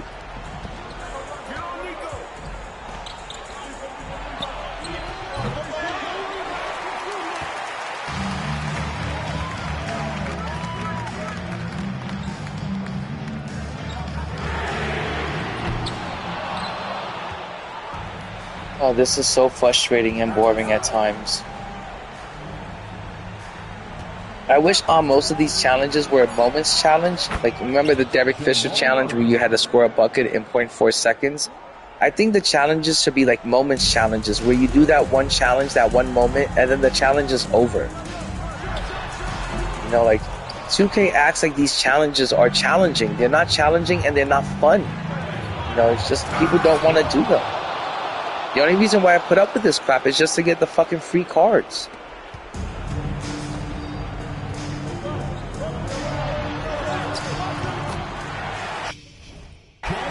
Oh gosh. I've got 3 minutes to get 6 more fast break points.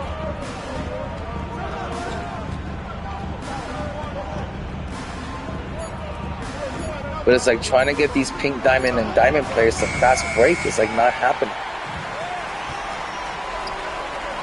Oh my gosh, man, this is getting on my nerves. Just gonna restart it.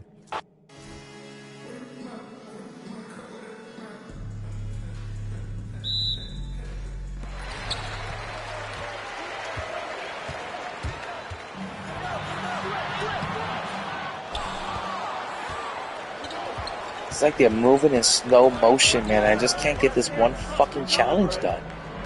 This is like at least my 3rd time attempting it.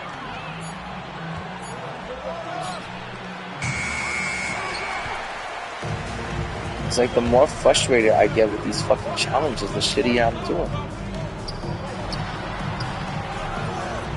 That count. No, it didn't.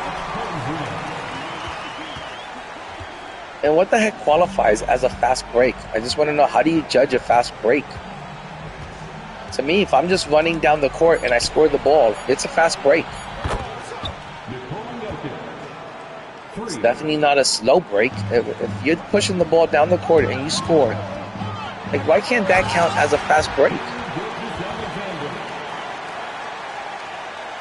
I don't get what constitutes as a fast break. How do you determine that shit?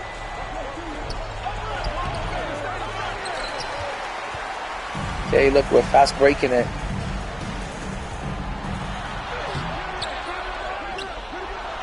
I think that would have been a fast break, and I can't score with this fucking team, man. They're all garbage. I'm using an Emerald Chet, not doing nothing.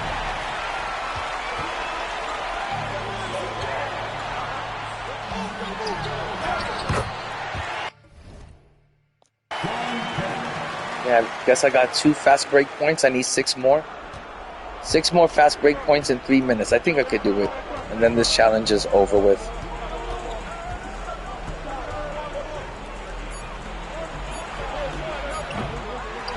Okay, guys, let's fast break. It's like they're moving in slow motion. No one's cutting. My gosh, man. It's so fucking frustrating. And then, like, the game is actually playing defense. Like, come on. This is a fucking game of touch time. They want me to get 8 fast break points in 4 minutes? It's like, that's when the computer steps it up and decides to play defense just to keep you on the fucking game doing the same fucking agendas over and over.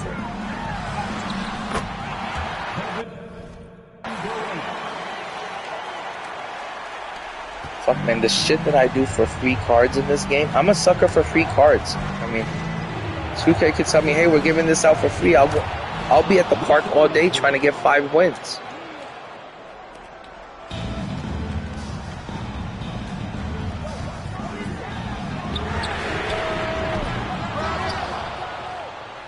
I mean, come on, guys.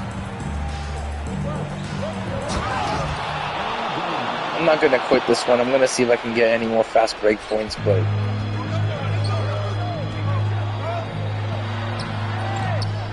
no, I'm just gonna quit this one. Fuck this shit.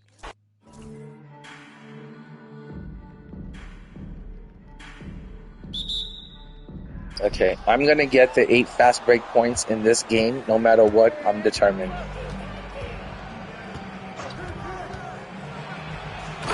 Ooh, guys, what games are on today? I know there's got to be some playoff games on today. I gotta check on TV schedule, the game schedule.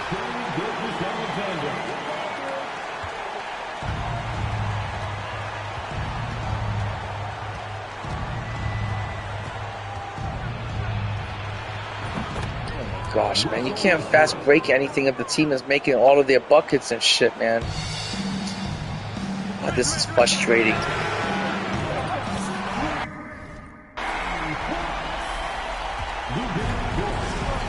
It's like, how can you get the 8 fast break points? The opposing team is just taking forever to just get the ball down the court. You can't even speed up the tempo and shit.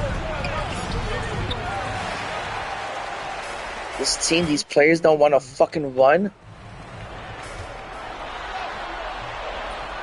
God. Completely frustrating this shit out of me, man.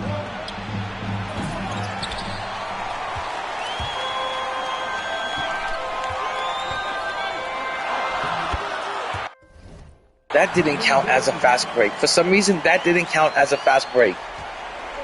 The player missed the shot. I got the rebound. I pushed the tempo. I was pushing the ball up, and it didn't get counted as a fast break. I don't know why. But I'm not going to sit here and do the same shit over and over.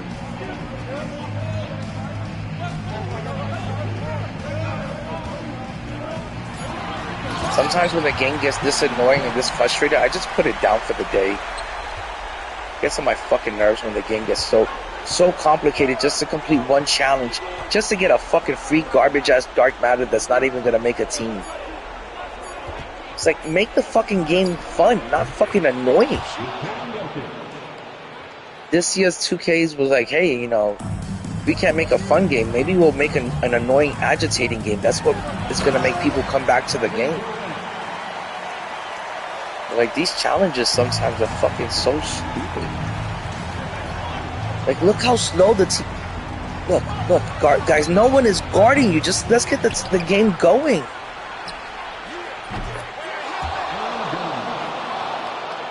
This is crazy. I can't get... I've got 1 fast break point.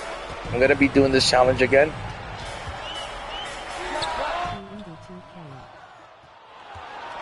Yo, what up, Matthew? Oh, the Knicks play today, Wade? Oh, damn it. I hope we can bounce back. Sonny, I hope we have a good bounce back game. We need to win this second game.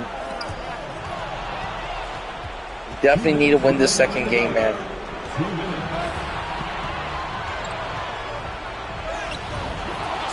How the fuck can I get a fast break point if Russell Westbrook is out here acting like this is the NBA Finals, giving me the rockabye baby, making every single shot? I can't even get a fucking fast break going.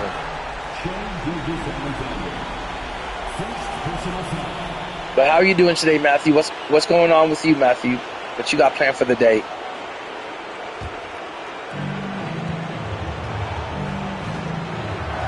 I'm over here trying to complete this last challenge and just can't get it done. It's just annoying the fuck out of me. And how slow the game is and how slow they make it on purpose.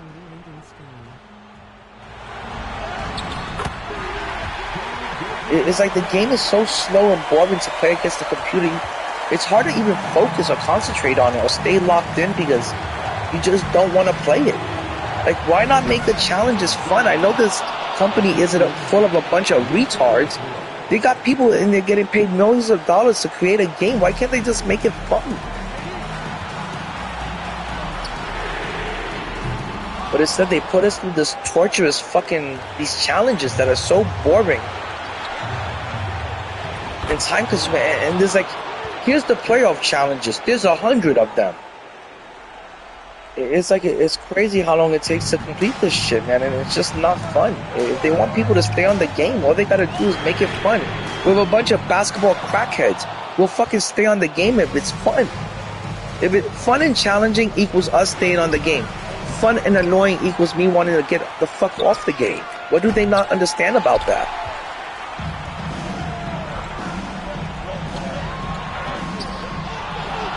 The second I got a chance to score a fast break point, they play the fucking craziest defense I've ever seen the computer play in my life. It's like they don't give a fuck if I win or lose this game. They just want to make sure I don't complete the challenge. So I have to do it over again. It's like, how fucking retarded can this game get? But it's really getting on my nerves. I got 4 fast break points. I definitely don't have time to get 4 more, that's for sure. And right here, the computer's gonna start fouling or some shit. Damn it, man. It's hard to do a fast break, get fast break points when none of the retards on your team want to cut to the basket. It's like crazy, man. Like, and these players don't normally act this bad. It's just that when you gotta complete a challenge that involves fast break points, the computer's gonna make sure that they don't allow your fucking players. The programming is gonna make sure that your players don't fast break or they don't cut. Shouldn't take me this long to do such a simple challenge. Oh, wait, I'm about to end in a little bit. I want to say in the next 15 minutes, I got to get my kid ready for school. He normally wakes up around 7:30-ish, and then I got to get him to school by 8:30, and then when I get home, I just crash out. I'm done for the day. But if I wake up early, like if I wake up around 3 or 4 or 2, like I'll start streaming again. I'm always on the game. Usually I wake up, the first thing I do is I'll check out a bunch of MyTeam videos. I'll watch some Ty Debo.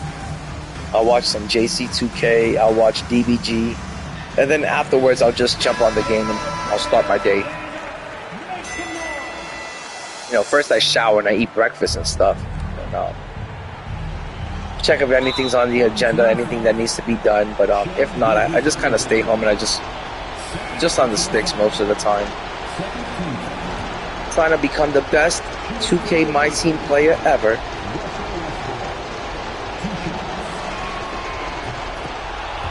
Oh, I don't even know.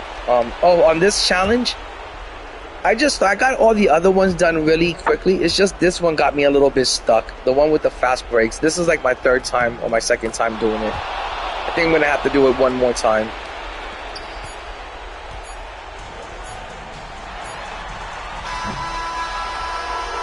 And normally the challenges don't take me this long. It's just like I'm not focusing or locking in. Keep talking to the chat. We'd like to thank you for coming out and supporting your team. Please drop off safely. But it shouldn't take me. I'm pissed off that it's taking me so damn long right now just to get 8 fast break points. But they want you to get it in 4 minutes, and then the whole computer, the whole programming is set up to stop you and prevent you from getting any fast break points. I'm not even playing a normal game right now. I can just tell that's the only agenda the computer has right now, is to prevent me from getting 8 fast break points. It can care less if I'm shooting threes. It can care less if I win. It's just trying to prevent me from getting 8 fast break points. And that's what sucks the fun out of these challenges, is that it doesn't become a regular game. It becomes a game of you playing against the computer and the algorithms trying to make sure you don't complete your challenge.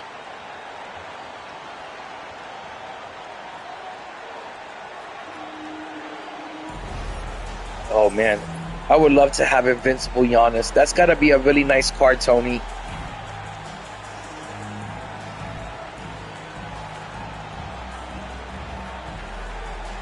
Let me tell you, if I pulled Invincible Giannis from a pack, the first thing I would do is sell him, because you can't leave that kind of empty on the table. If you pull any sort of expensive card this year, you really don't have much of a time frame where you could like sit there and enjoy the card and run it. You have to actually sell that card as soon as possible, you know, to make sure you get that top dollar, that you make the most MT off of it that you can. Nope, not a fast break point. You could run from one end of the court to the other. It doesn't get counted as a fast break. It's crazy.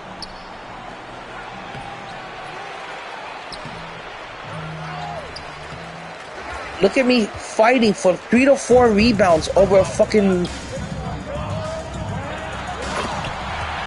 Oh my god, man, this is so frustrating how much the computer's trying to step it up just to prevent you from fucking completing this challenge. As if they're gonna give you a fucking damn GOAT card at the end. All this for garbage ass dark matter that doesn't fucking make the team. You're lucky I just like to complete challenges. If I wasn't the kind of person, like a little bit of a completist, if I didn't like completing things and getting shit done and completed, I wouldn't even give a fuck about this challenge or these dark matter cards. None of them would make my team. But I gotta sit here and fucking put up with this. 3 points.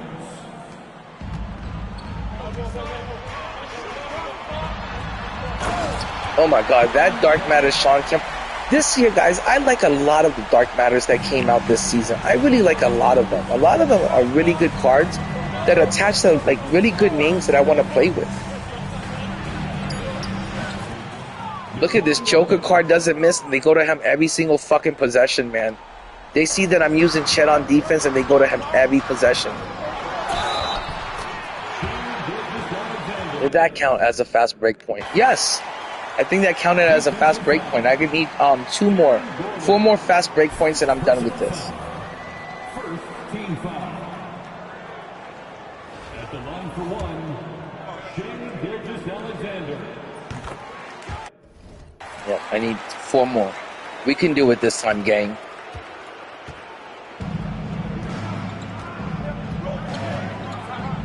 Look at them just feeding the ball to the fucking Joker over and over, man.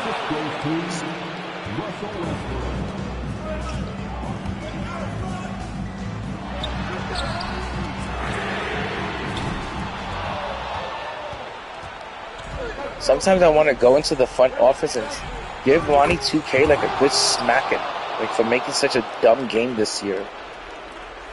Like give him a good little bitch smack for making such a bitch ass game.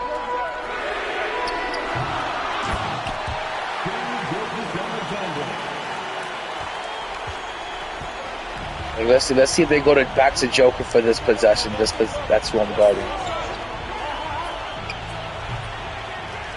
Okay, fast break, guys. Everybody run. And nobody runs. Everybody cut.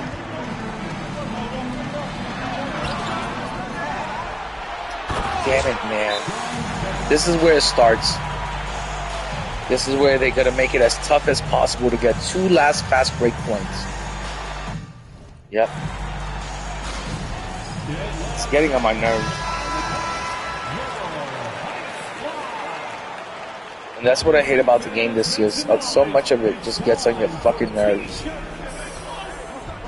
Instead of making the game fun, they just made it fucking annoying. You can't stop Joker on one possession. I can't get the fucking fast break points.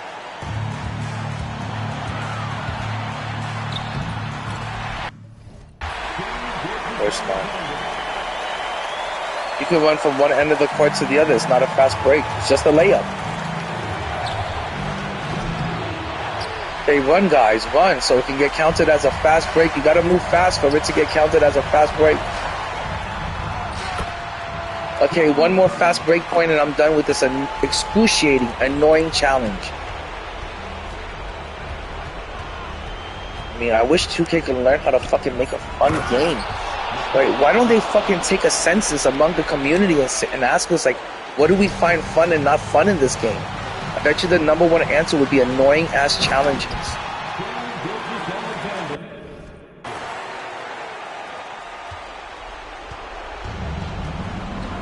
Watch them go back, right back to the Joker.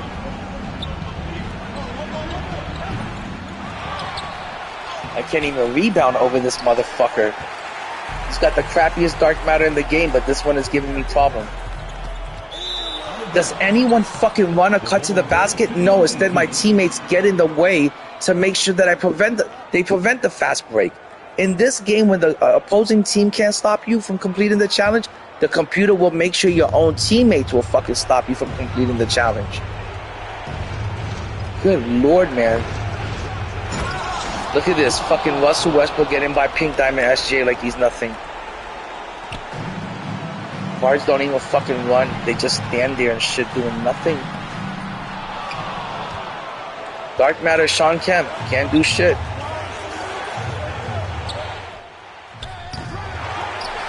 Run, team, run. Run. Or it doesn't get counted as a fast break. Fast break.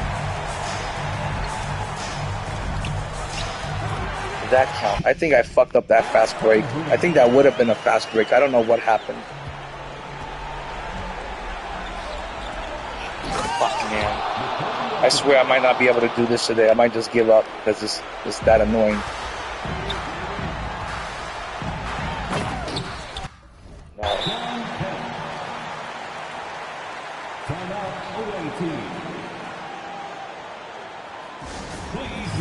It is fucking stupid, this game. It's trash.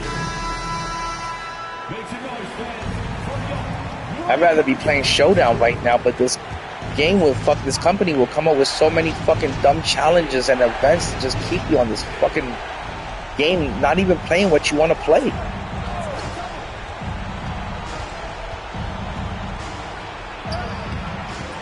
Okay, let's see if we can get that.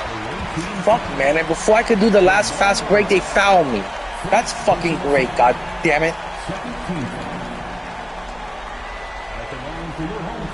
How fucking stupid is this?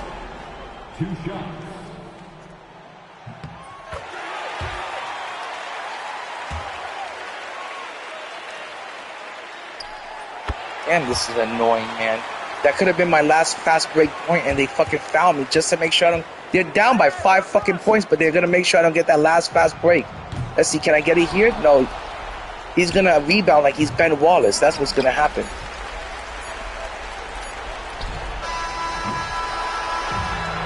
Fuck you, 2K. Fuck you and shove it up your fucking ass.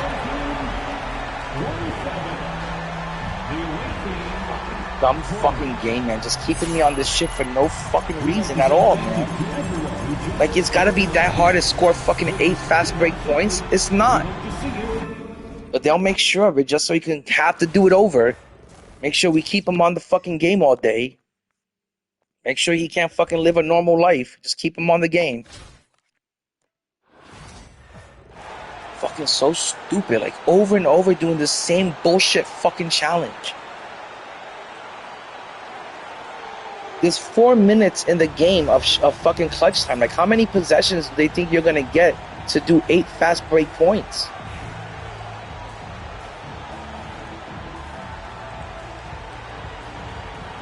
This is why I don't play NBA 2k25 as much as I used to play 24. This game is not fun this year.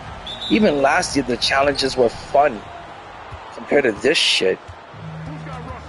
Last year, I'd be on the game for 8 hours a night of fun. This is fucking 8 hours of misery sometimes. Just doing these stupid fucking challenges over and over.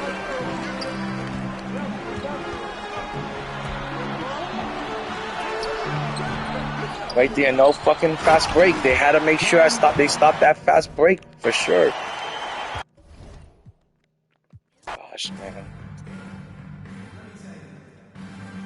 I don't know why this one is giving me such a problem, but the computer is doing everything to make sure I don't get 8 fast break points. So like, hey, you're trying to get off the game and go to bed soon? How dare you, NBA2k, get off of this game and try to go to bed soon?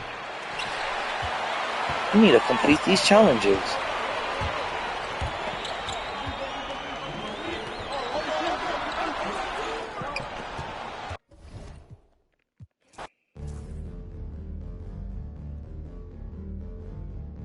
I swear I can't wait until 2k26 comes out. I can't wait to unload and delete 2k25 and never see the... I don't give a fuck if I have every GOAT card in the game. I cannot wait to delete this game. It couldn't happen any sooner.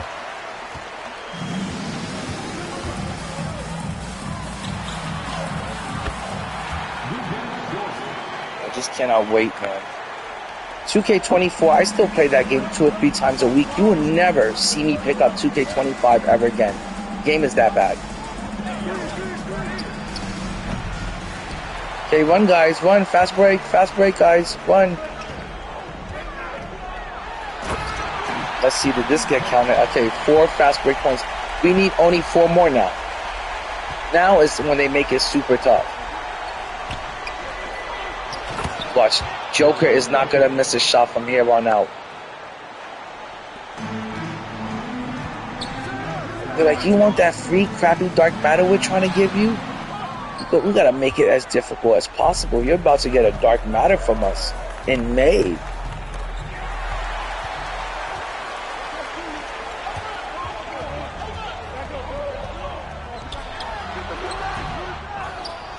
Shit, man. Sometimes I just wish the game had like a face so I could punch it in the face.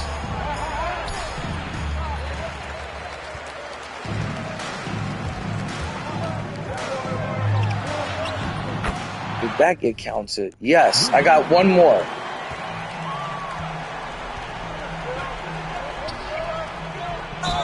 They're gonna go to Joker every single time to slow down the game. Every single possession, they're just gonna go to Joker to slow it down.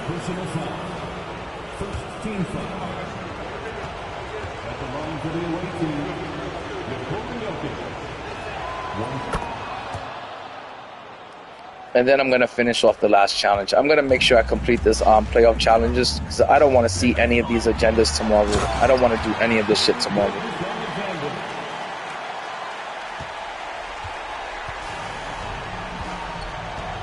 They talk about annoying.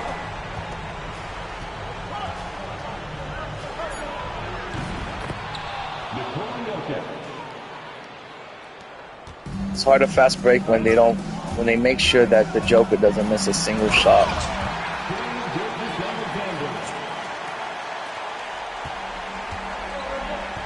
Look at them just fucking cheesing out, going to Joker every single time. I'm going to see what happens if I actually guard the computer this time, if I guard the point guard, if I guard Russ. What are they going to do then? Are they still going to pump it into fucking Joker? Let's see. Because every time I guard Joker and I off ball on them, they go straight to the Joker. Let's see what they do this time.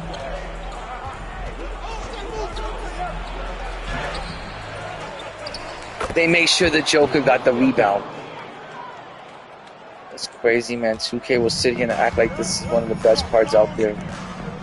It's crazy what just the programming can do. Fucking algorithms. Computer AI is no joke this year. Look at that fucking shit, man. Just to get this last fast break point. They're gonna do everything possible for me not to get it. I'll just turn the fucking game on. You don't know how many times I wish I would delete this shit this year. Come on, come on, come on, game.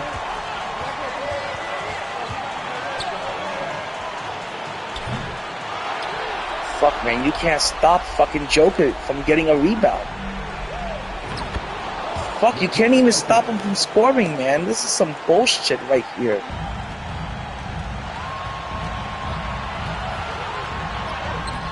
And it's funny, when you don't have a fast break point, it's easy to score on them. The second you have a fast break available on it, you can't score.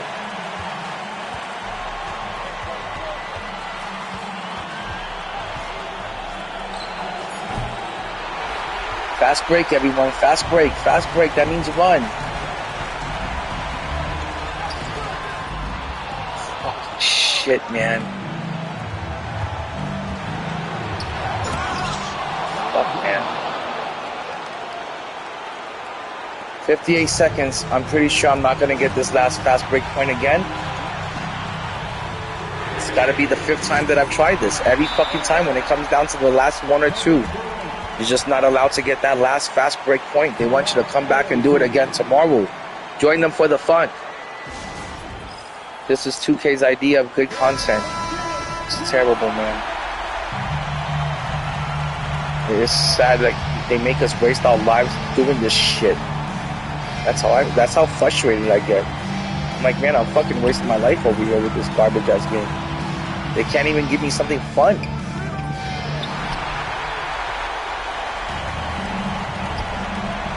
Damn it. A fast break right there, and they fucking stole it on the last possession. These fucking devils.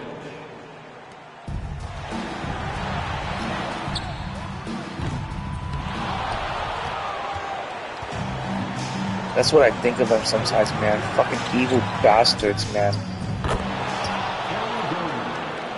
Can't even get Aaron Gordon, the dunk champion, to miss a fucking shot.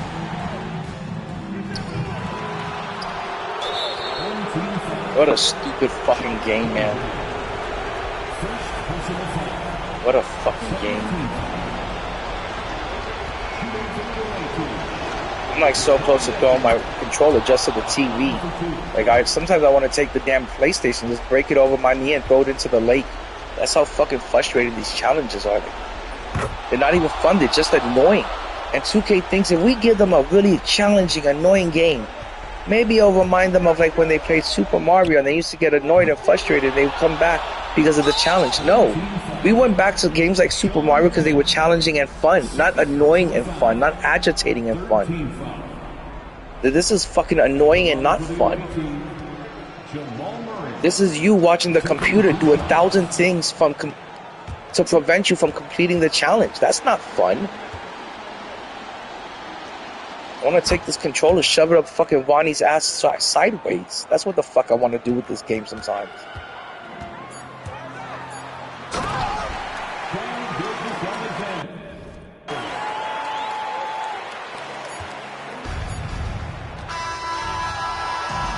Can't believe I gotta do this fucking crap again. It's just so fucking stupid. Thanks for supporting this team, and until next time, have a good evening. And it takes so long just for a game to fucking end and go on to the next one. It's like, how fucking slow and retarded is the system? Yep, back to do it again, 2K. I appreciate it, 2K, for keeping me on this challenge. So much fun. 8 fast break points. Your team doesn't want to run. Look at the cards that I'm playing against, and it's crazy. Pink Diamond fucking Joker out here looks better than the Dark Matter Joker. The card completely sucks dick, but it looks a fucking beast out here when the computer uses it. It's crazy when they gotta stop you from completing an agenda. They got some really good programming for that. The rest of the game sucks, but the computer really knows how to prevent you from doing things this year. It's challenging. Hold up, guys. You're telling me that Joker shot it off of one leg and then was able to get his own rebound? God, man, that doesn't make any sense, man. He shot it off of one leg and then was able to get the rebound before the person that was defending him was able to get it. If that's not RNG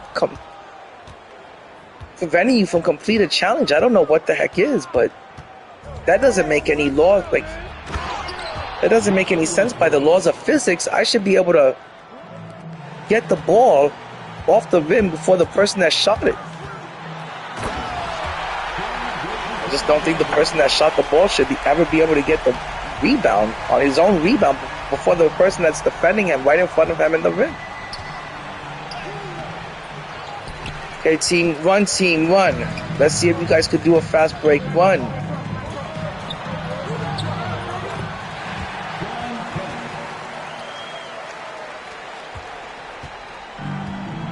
Come on, man. Like, the computer shouldn't...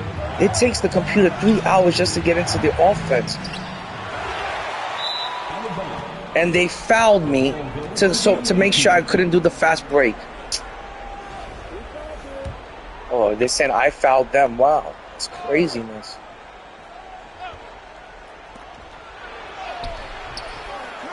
Okay, please run. For the love of God, team, please run. Somebody cut.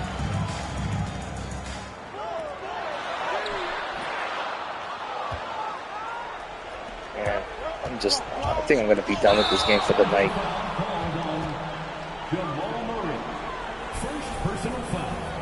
It's like the computer programming is going to make sure that it does everything but fast break. I can't even get this team to fucking run. But on every other possession where you don't need a fast break, I have no problem scoring. It's time for a fast break. Nothing happens.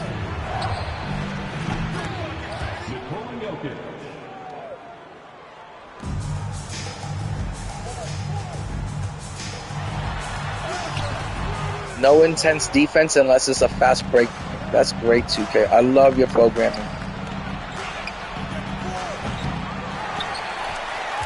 Look, nobody running, nothing.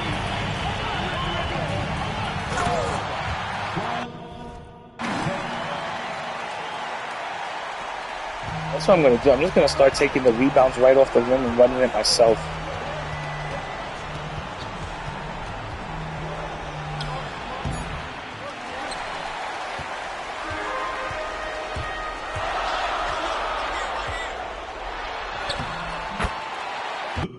Finally.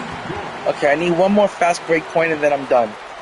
I don't know why this is taking forever, but it is. I'm sorry about that. And I've gotten completely frustrated with it. When I get frustrated with shit, it even takes me longer. But it is really frustrating, and I don't know why this one has been taking long. It's great.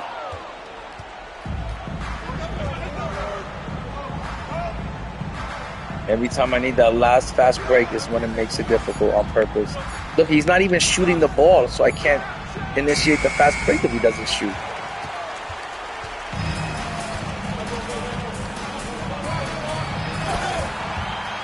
Finally! After 4 fucking attempts, I got it done. I don't know why that fucking took forever. I really don't. I never had such a problem completing any challenge.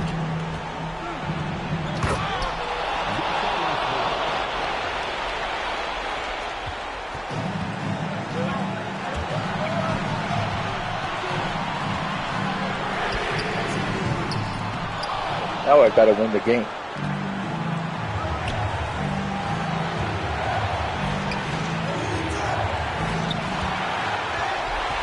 Now the computer's pissed me off so bad, I'm just gonna destroy them.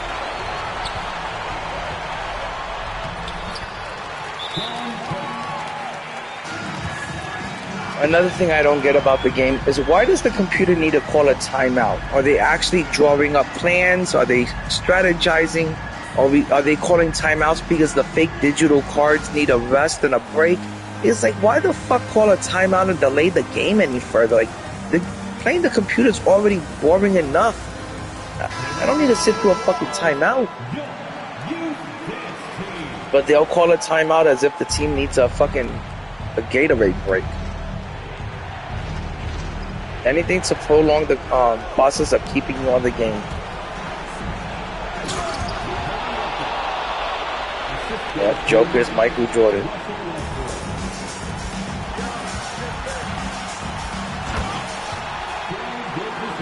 Sometimes I feel like when certain players give you a hard time in 2K, it'll make you hate that player in real life. Right now, I'm about to hate on the Joker because he's getting on my nerves. Like, they don't even shoot the ball. Like, now that I got my fast break points, they're not even shooting the ball and shit, man. It's like, what are we doing? Just delaying the game?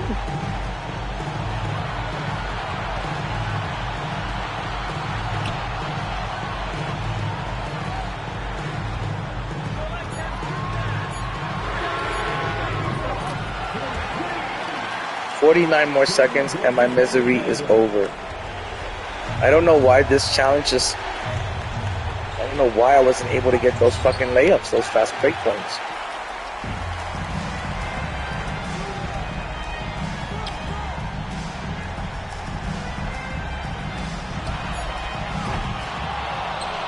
I don't know why a lot of people say they don't like the SGA release. I haven't had any problems with the SGA release all year. I think he's one of the players that I shoot really good with.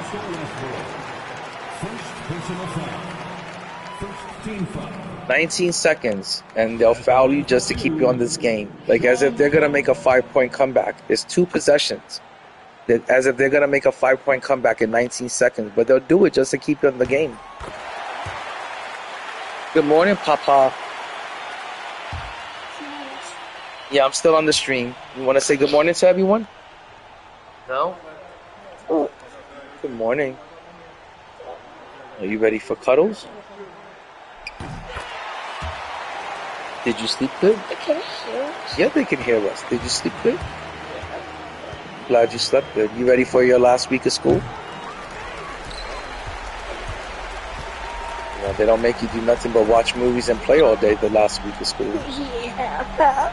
I mean, the other day they let you bring your Hot Wheels to school. And they had Hot Wheels there for you guys. But don't worry, when school ends, I'm gonna have you all to myself for the whole summer. Tiny essay. Did an essay? What was the essay about? It was supposed to be 80 pages, but we only did like 4. Okay, that doesn't sound too bad. But I can't wait for the summer to start, so I have you with me all day, the whole day. We're gonna do...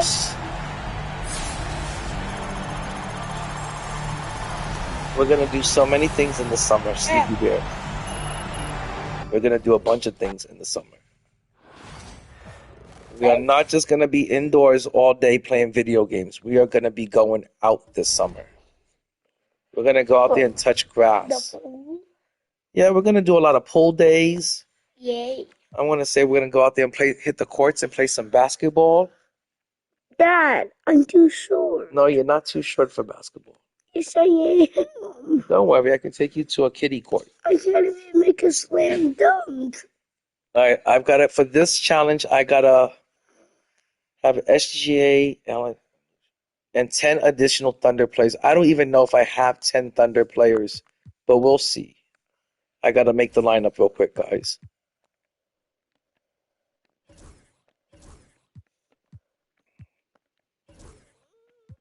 But anyway, this is what I do every morning. Take my boy to school around this time.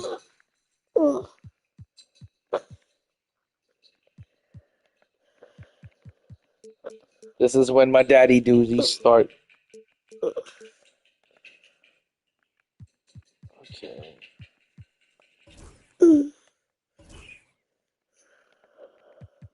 But I have this one last challenge, and I want to get this done before I go off to bed.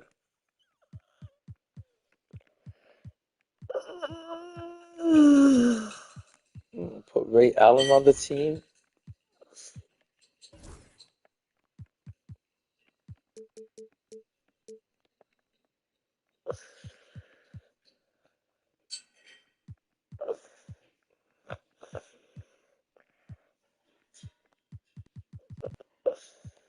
Gotta have Sean Kemp on the team.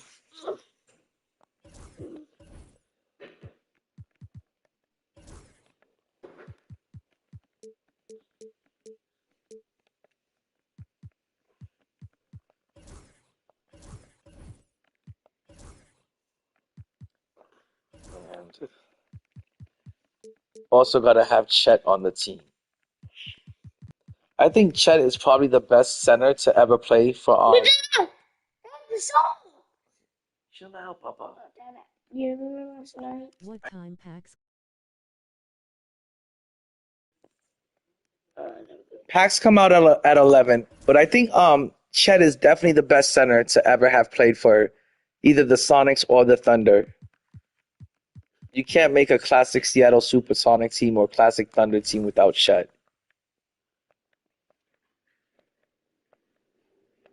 And I know he hasn't been around for that long, but the Seattle Supersonics and the Thunder, they've never really had any good big men throughout their existence. Oh my gosh. I always do dumb shit like this.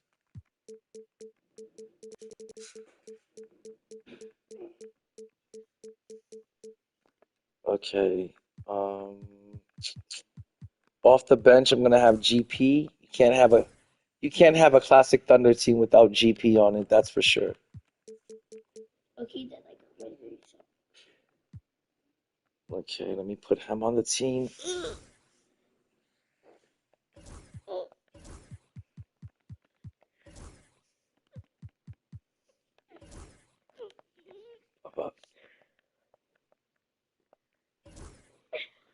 Yeah. I can't concentrate on the game with you being up my butt. I love you. I love you more. My little boy, he's a little bit of a dada's boy. Like he is really, really attached to his dada. Oh. Even more so than his mama. He is a real dada's boy. Like he is up my butt all the time.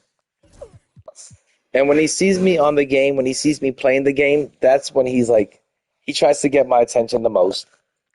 And that's the way it is with kids. My wife is also the same. My girl sees me on the PlayStation. She sees me playing 2K, and that's the second she needs me for something. And that's the way it is when you try to play, video games. That's when your family seems to need you the most for the oddest things. When I'm not on the game, they don't bother me for shit, but they see me on the game for 3 seconds. My wife will come up with like 1,000 chores for me to do. My kid thinks it's playtime.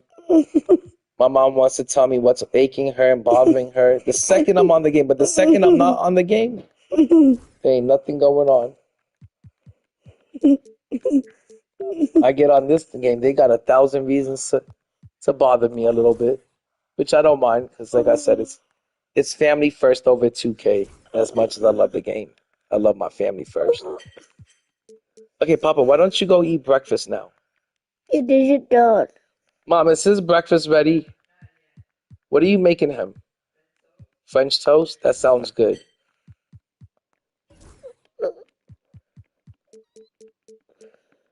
Papa, you don't want anything different for breakfast? You don't want a bagel? Or... I had a bagel yesterday. Yeah, the bagel yesterday. Oh, I'm going to add... Oh, man. Where is Serge Ibaka when you need Serge? Dad, I got my 3 songs to school. And I'm going to give you up. Tears for fears. Okay. Everybody wants to rule the world and running in the night. You want me to write those 3 songs down on paper so your teacher knows what songs to play? Then I have it in my head. You got it in your head? Yeah. You're such a smart little boy. Like I said, my kid is just about to graduate from 1st grade, and he got straight A's, and he made the principal's honor roll. So it was a great year for him, and I'm really proud of him. And I'm also having a party today. Oh, is it a pizza party? No, it's just like one of the really Scored 35 points with the end. Okay. It's one of those really good dance parties where they have like every good toy. Okay. Well, that sounds like a lot of fun. I don't think I'm going to You know what I'll do? I'll call Mama and see if she can get a pizza delivered to your house. Great to have you with us. And in our matchup tonight, we'll see the Knicks going up against the Nuggets. Hi, folks. This is Brian Anderson. I'm with Grant Hill and Brent Barry. Our reporter tonight, Allie LaForce. Now, New York starting 5. They've got Kevin Durant. Shea See, Papa, this is the reason why I can't stream with the camera on, because if I stream with the camera on, for Denver, Gordon and Jokic everybody would be like, oh, look at this guy, Jamal this dad Murray playing video games while he's putting in cuddle time with his kid. 3. Westbrook with it. Gordon outside. One day I'll put you on stream on the with wing, me. Murray. You start understanding the game of basketball a little bit more.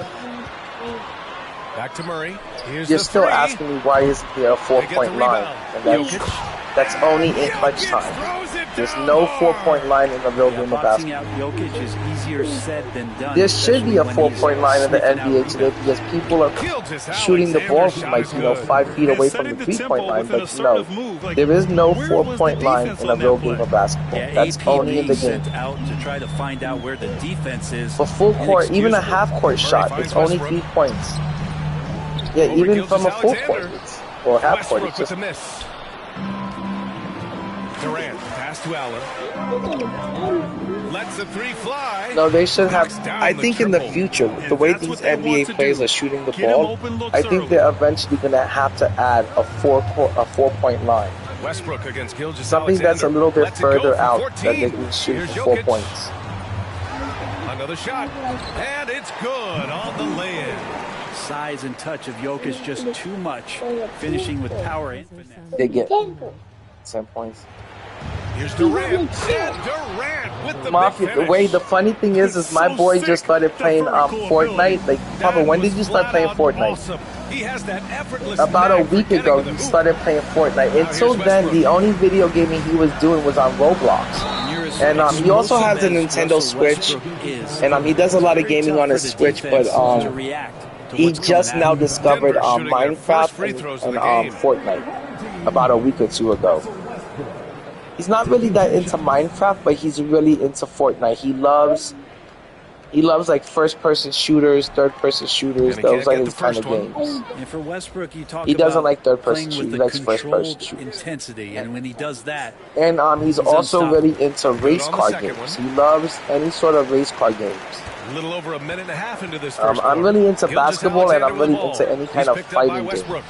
Mortal Kombat, Street Fighter, Streets of Rage, Tekken, Clearly that was their game plan coming in. Soul Calibur, Virtual Fighter. Soul Calibur is my favorite fighting game of all time. It is violent, but it's my favorite fighting game of all time. Are you thinking about Mortal Kombat? Yeah, you're thinking about Mortal Kombat. Gravity to his game. Gilgeous Alexander attacking. Go eat your breakfast. Go. Let me finish this last game. No, your breakfast is ready. We're not going to be late to school. Come on, go. Get going. Eat your breakfast. Go eat it while it's warm. 1:46 left in the first. Cold French toast is not good. Outside Murray. Get up. I'm tired. Gordon outside. Here's Jokic. And he drops in the layup off the glass. Jokic just got 6 points. I love this approach. Getting him involved early, and it's already paying off. Well, come on, go eat. Just keep going now. Get up. Early Get going. I know you're tired, but this is your last week of school. Watson's checked in. Come on.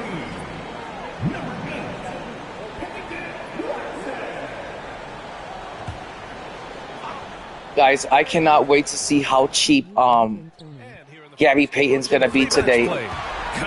Once they drop that Magic Johnson and once they drop that promo, man, that Invincible GP is going to go really cheap. Here's Gilgeous Alexander. Oh, and there's the whistle on the shot. So 2 free throws for him coming up. Tony, don't you feel like paying that much for... And if Giannis is your favorite player, then by all means get him as soon as possible. You know, you want to have as much time. Elijah, put that lower. Papa. Put that lower. You know, if Giannis is like your favorite player in the game, and this year Giannis was one of my favorite cards in the game this year, I could understand being in a rush and getting him on day one and spending 5-6 mil to get him. But I don't know. After I spent 3.4 million on Dark Matter Michael Jordan when he first came out on Christmas Day. On Christmas morning, I woke up at 11 a.m. He was in the auction house. I had 7 million MT. I paid 3.4 million for that one player for Dark Matter Michael. And afterwards, it was like the biggest regret I ever had. I couldn't even enjoy the player afterwards, knowing how much I spent on him and just watching his value, his price consistently going down. I remember I bought him for 3.4 million, and by the end of that day, by that same night, on Christmas Day, he went down to 2.4 million. So right out the gate, I lost a million MT on him. And I feel like when you spend that much MT on a player, only one thing's going to happen is that his value is going to depreciate. You're going to lose a bunch of MT off of buying him. and you're never gonna be able to recuperate that kind of MT even after you flip them. You know, you're not. I remember TB and Swag, he bought 100 overall Michael Jordan. I think he paid $6 million, and when he flipped them and he resold them, he only got $4 million.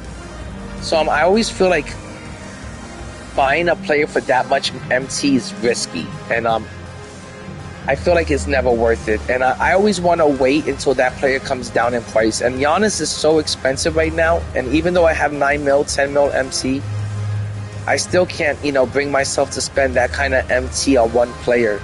Do you ever regret spending that much MT on one player, or do you not even worry about that?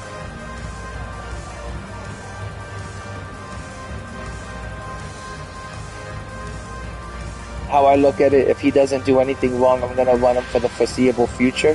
No, that is true. That is true. If you buy a player like Giannis, that's an invincible Giannis, and you love Giannis that much, and he's that good of a card, if it's a card that runs for you for the rest of the season, then you got your money's worth. And it's definitely a good buy. Checks in for Jokic. Gordon comes in for Michael Porter, and Strother's subbed in. You know, I feel like with me, I remember Dark Matter Michael Jordan. I picked him up on Christmas Day, and I want to say maybe like it was maybe maybe like 6 weeks later. But definitely, he started feeling outdated. It wasn't a card that I was like, oh my God, I'm going to be able to run this card till the end of the season. And when I sold him, you know, I only made $900,000 off of him. I only got $900,000 off of him. And I had bought him for 3.4 mil. And ever since then, I've never been able to bring myself to spend more than like, you know, 900,000 tops on a player. Like the other day I bought, Dark Matter Dikembe Mutombo for 900,000, and I felt so bad on how much I spent. No, I spent 700,000 on him. I felt so bad on how much I spent on him. I sold him, and good thing I made 1 mil off of him. I made 1.1 on the resale. But nowadays I just don't like paying that much for a player. I'd rather free throw good. Hold on to my MT and see if I can get these goats when they come out. I feel like if I'm going to spend all of my MT, it's got to be on a player that runs until the end of this game. And slam dunk by Gilgeous-Alexander. Exploding to but the I feel like also any invincible player that you buy and you spend your MC on, it's going to be a card that's going to run till the end of the game. Unless it gets nerfed. But Giannis, Wemby, Dark Matter King, Invincible King James, you're going to see those cards running till the end. It's time to take a glance again. Even when the GOATs come out, the invincible cards aren't going to be the second best card on the market. Even when the GOATs come out, they're going to still be some of the top cards on the market because the GOATs and the Invincibles are pretty much the same card. They have the same stats. They're 99 everything. It's not like the GOAT cards come out and they say something different, like they say 100 overall stats. That would be impossible. They're going to have the same stats. That GOAT Kareem is going to have the same stats an Invincible Wemby has. And that's the kind of so they're pretty much the same cards. And the Invincibles are never going to take a back seat to the GOATs. They're never going to be the second best cards on the market. It's more like they'll be 1A and 1B. He can't hit that time. You know, everything else after the Invincibles will be, you know, second-rated cards. Got it up in time, but it wouldn't fall for him. It's been all about Nikola But any Invincible card you get, any GOAT, it's going to run till the end of the game. Even the 100s. If you get a 100 and you badge it out, it's going to run for you till the end of the game. I would even say if you have a Dark Matter card that's got like 30 legends, like maybe even like 20 legends enough. If you got a Dark Matter card with 20 legends or more, it's going to run till the end of the game. It's practically an Invincible or a GOAT. It's definitely on the level of a 100. On the glass is a good way to gain an advantage. They control the boards in the first. Well, if you get physical out there, you can control I really don't get too upset this year when there's certain cards that I can't get my hands on because I feel like I'm real happy with my Dark Matter cards. Then there's Jamal Murray, and it's Strother in at the 2 spot. Well, Grant, when you think of Jamal Murray and all he's been through, health is of utmost importance. You know, I can understand if I didn't have some really good Dark Matters on my team, I would be upset. But He's a lethal I have a player Giannis and with a 37 huge part legends. of I this got team's David success. Robinson with 32 legends. I got Akeem Olajuwon with 30 legends. I got, who was it? Dominique Wilkins with 10 legends. So, you know, if you have dark matters that are completely badged out, they're going to run till the end of the game. They're just as good as a 100 Invincible or Ghost. Remember, the Invincibles only come out with 12 legends. If you got a dark matter that has 15, 20 legends, you know, it's got more legends than some Invincibles will have. There's the triple. Great touch from deep. Gilgeous-Alexander. But I definitely believe if you have a dark matter that's completely badged out, it's just as good as any other card out there. I mean, like, some of the 100s don't even have different releases. They don't even have sped up releases. The Invincible PG-13 doesn't have a sped up release. The Invincible PG-13 feels like his Galaxy Opal. You know, and it's an Invincible, and it doesn't feel any different. It's got the same movement, the same speed. You know, nothing feels different about it to me. Close the net on 2 minutes played here in the second. Yeah, I mean, for them to be a true 100 and stuff, you know, hopefully they have a sped up, you know, jumper and stuff, but I hate when they don't change anything about the card and there's nothing different about it, really. The shot no good. Like, I remember Dark Matter LeBron James, you know, compared to Galaxy Opal LeBron James. They almost, especially when you first get that Dark Matter LeBron James and he's not badged out, those two cards feel so similar. You can barely tell the difference. And I felt like this year there was too many cards that, you know, like, they didn't feel much different from each other. Fires the three. Shai Gilgeous-Alexander, that one's good. He's got 17. They keep like, for example, if you got Pink Diamond Michael Beasley, you could still be running that card and shit this year, you know. They want to increase this lead. They can't keep letting them take it from them. So sometimes I feel like the differences from like the difference from 100 Shaq, even DBG said, the difference from 100 Shaq to Invincible Shaq is there's not going to be much of a difference from 100 Shaq to Invincible Shaq. They're practically the same card. The 100 Shaq could run all season. The Invincible Shaq could run all season. My boy Deadman Walking 420, he's got Invincible 100 Shaq in his collection. I told him, I'm like, you don't even have to worry about the Invincible Shaq. It's practically the same card. And I could understand if I was the only person saying that, but even DBG, you know, was like, they're the same card. The only difference from an event, I don't even know what the difference is from a 100 Shaq to an Invincible. Maybe some, you know, some animations, you know, and maybe a slightly quicker release. But you know, if DBG's gonna say it, you know, I'm gonna kind of stick with it because I kind of believe that. You know, I kind of feel the same way that there's not much of a difference from a 100 Shaq to a Invincible Shaq.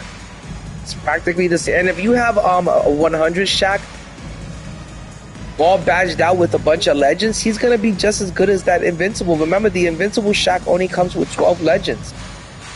If you got a 100 Shaq that's got 20 legends, it's just as good, if not better.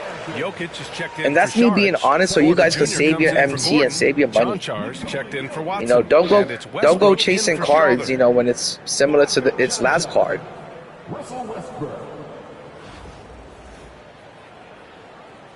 You know, I have a Dark Matter SGA. You're not gonna catch me trying to get the 100 SGA. They're gonna practically be the same card. And if I'm out there winning the showdown with this card, why improve them? Why upgrade them if I'm winning? And that's another thing. You should only be looking to improve and upgrade your team if you're not winning a showdown. If you're winning with those cards, the only reason why you should want to change your team up is if you're tired of seeing the same faces. But if you're winning with those cards, stick with them. Westbrook taking his time here. You know, if you're a person that can go out there and win with Pink Diamond Wemby, then you don't need Galaxy Opal Wemby. Westbrook against Gilgeous-Alexander. You know, if you're a person that's kicking ass with Galaxy Opal Wemby, you don't need Invincible Wemby. And the dunk by Jokic. Wait a minute. Jokic has got some vertical too? Wow. Jokic has gone 5 of 6 in field goal attempts tonight. You know, save yourself some MT and save yourself some money. It's fun to see point guards who can elevate above the rim like that. Yeah, but wait, is there a massive difference from a Galaxy Opal Giannis to the Dark Matter Giannis? You know, there's some cards that you really don't need to make that huge leap with. And I feel like if I have a Giannis that has 37 legends, I feel like he's... I don't know, maybe I'm wrong, but I feel like if I have a Giannis that has 37 legends, he's just as good as an invincible Giannis. Let me know if you think I'm wrong, Wade. I really would like to hear what you think. One of the more skilled offensive players. Do you think somebody that has an invincible Giannis, that his Giannis is so much more better than somebody that's got a Dark Matter Giannis that's got 37 legends? Kim's got his 4th rebound in this one.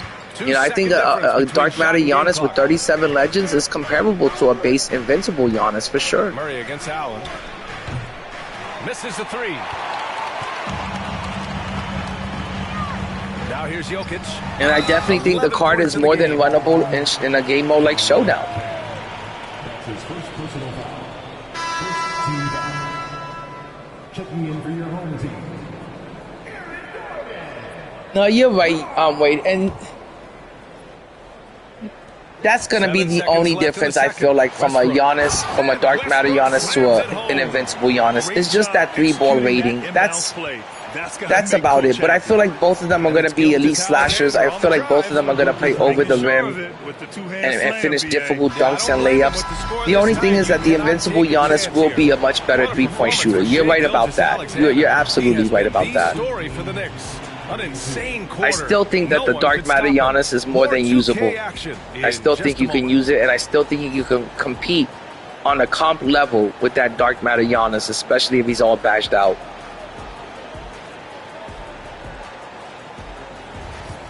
But that's just me. That's how at least for me, I've been able to go on Showdown. Like I said, last season I got myself 71 wins, and I was in tier like 2 or tier 3. And I didn't have any problems running up against 100s or playing against, you know, invincibles. My cards were able to, you know, still hang. And I feel like if you have the skill set, you could take any card into Showdown and still hang. He's really good. I had him. Like, I mean, look at Ty Debo. Ty Debo has a really average team. Ty Debo doesn't have a really good lineup with really, you know, the best cards in the lineup. And it doesn't matter if Ty Debo's playing JC2K. It doesn't matter if Ty Debo's playing Carlo. It doesn't matter if Ty Debo's playing Splash. He can have the fucking crappiest cards or just a mediocre team, and he goes out there and he gets dubs like it's nothing. Now, I'm not saying that's me. I always, you know, I love having the best cards in the game, and I love having the best cards in the game to help me get easy wins.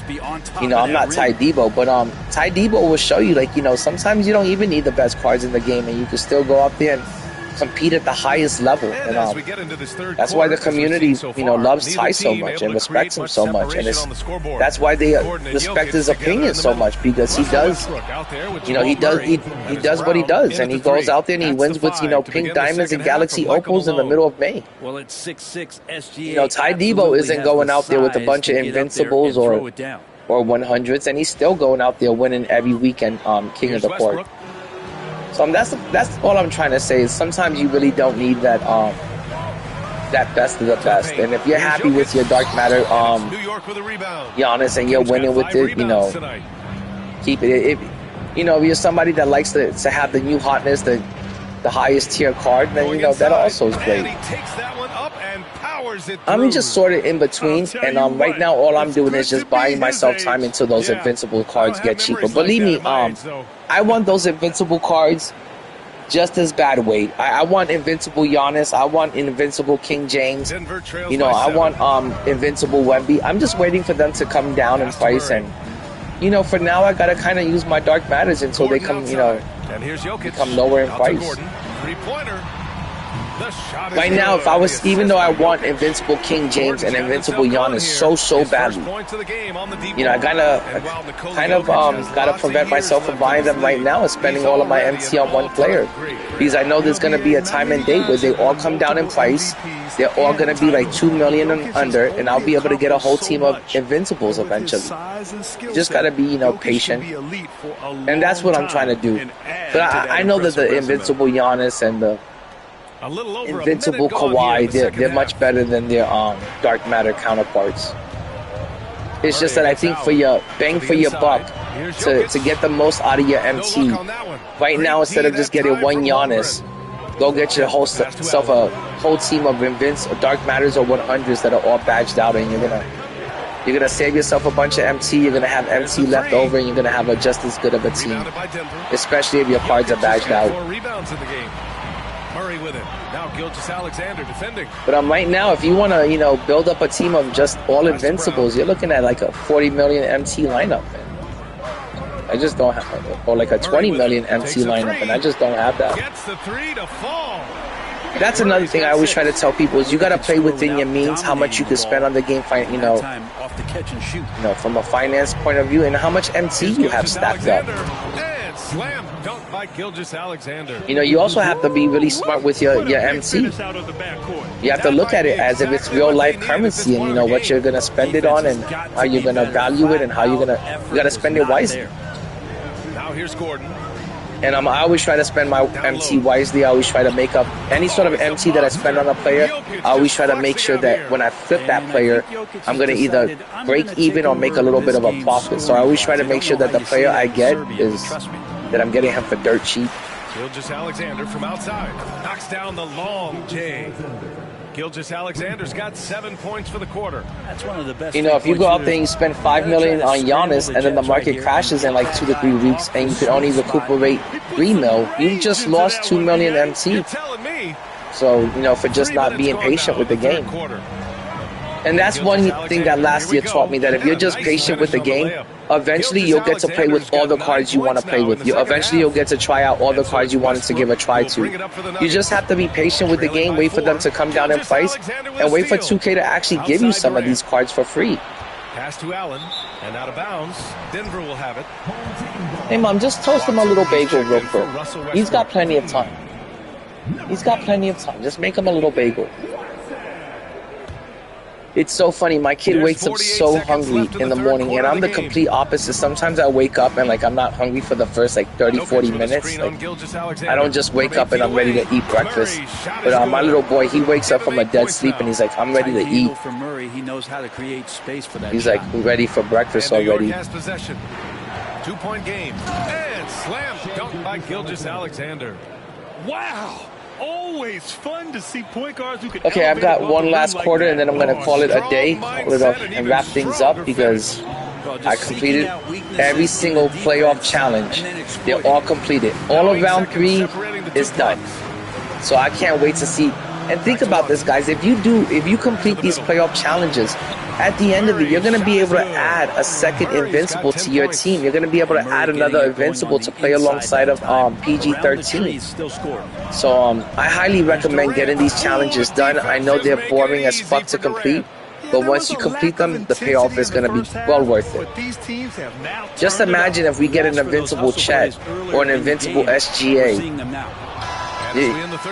But if you don't do these challenges and you wait till the last minute to do them, or you wait till to find out if it's worth it, you're gonna have over 100 challenges to complete, because in every portion of it there's 4 agendas that you have to do for each team. So you don't want to save these challenges for the last minute. You want to get them done now when they come out. As soon as they come out. A magnificent picture with that, Don. Just a great decision and a perfect delivery. But guys, I really appreciate everyone that's been hanging out. Wade, Tony, Paradox, Ref, everyone that's swung through today. Corey, who else? Bike for Life, Scoobs, Stoner, Gabriel, everyone that's come through. I really appreciate it. Really appreciate the love, fam. If it wasn't for the 2K community, for my 2K fam, I don't know if I would be playing this game as much. I really played this game a lot because I enjoy hanging out with the chat, talking 2K with you guys all day, just hanging out and chatting it up, talking about the game that we all love. Gilgeous-Alexander into the lane. But if I wasn't here hanging out with you guys, I would be grinding the game by myself, or I'd be on the phone with my best friend, Chilongo 2K, and we'd be talking about basketball in 2K. We're a bunch of huge basketball nerds. A few possessions into the fourth. And that's what I'm saying. We're not basketball heads. Me and my boy Chilongo 2K, we're a bunch of basketball nerds. No good. I mean, we study the game. We talk about the game all day, every day. During the regular season, off season, during the trading season. You know, we're all about basketball 24/7. Saric down low, guarded by Durant. Even during the off season, I'm still here playing NBA 2K, but I'll play the older version sometimes. Well, taking advantage of that opportunity, it does not get any more high percentage than that one. Oh, the determination from Gilgeous-Alexander. Gilgeous-Alexander is such a tough cover, especially at his size. So oh, wait, you're right about that. I want to say that this year, that's one good thing, Wade, about just 2K25 in general. This year, if you don't want to spend a lot of money on the game, and you don't want to spend a lot of money to build a 13-man roster of good players, if you don't want to spend your MT to fill out a 13-man roster, if you just want to have 2 or 3 good players in your collection this year and just do nothing but run park, this is the year to do it. This is the year where you could have the most fun just running park. Like, nobody spoke about co-op last year the way everyone talks about park this year.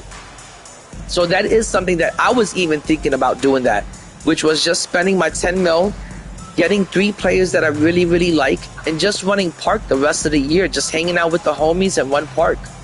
But I'm so in love with 5v5, and I love to compete, and I love squad building. I love to build out a team, and I just like building a team too much and playing 5v5 too much to leave it behind to just go play park. And it's like you said, park has gotten so sweaty that sometimes I feel like park has become sweatier than showdown, and it's because park has become more of a popular mode this year.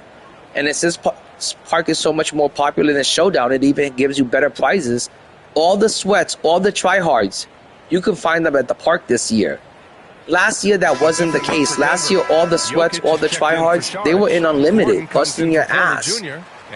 This year, those sweats, those tryhards, they're busting your ass open in park. Pause, no diddy. But that's where they're doing it. You know, so that's why I avoid the park, because I got tired of, getting my ass beat at the park. Stay strong down there. It's always nice to hear a coach enjoy. I was like, I'm done. Play. Back to you. All right, Allie, thanks once again. But I still go out there, enough. Like, throughout the season, I always make sure that I get about 25, 30 wins. It's just that if you're going to get 60, 70 wins a season in Showdown, you just don't have that kind of time to commit to park. And I also play a lot of salary cap. That's why I never had that kind of time to commit to park. But if I was just a park player, I would get me the best damn player out there, Invincible Wemby, and that's all I would do is just play park all day. Here's Westbrook.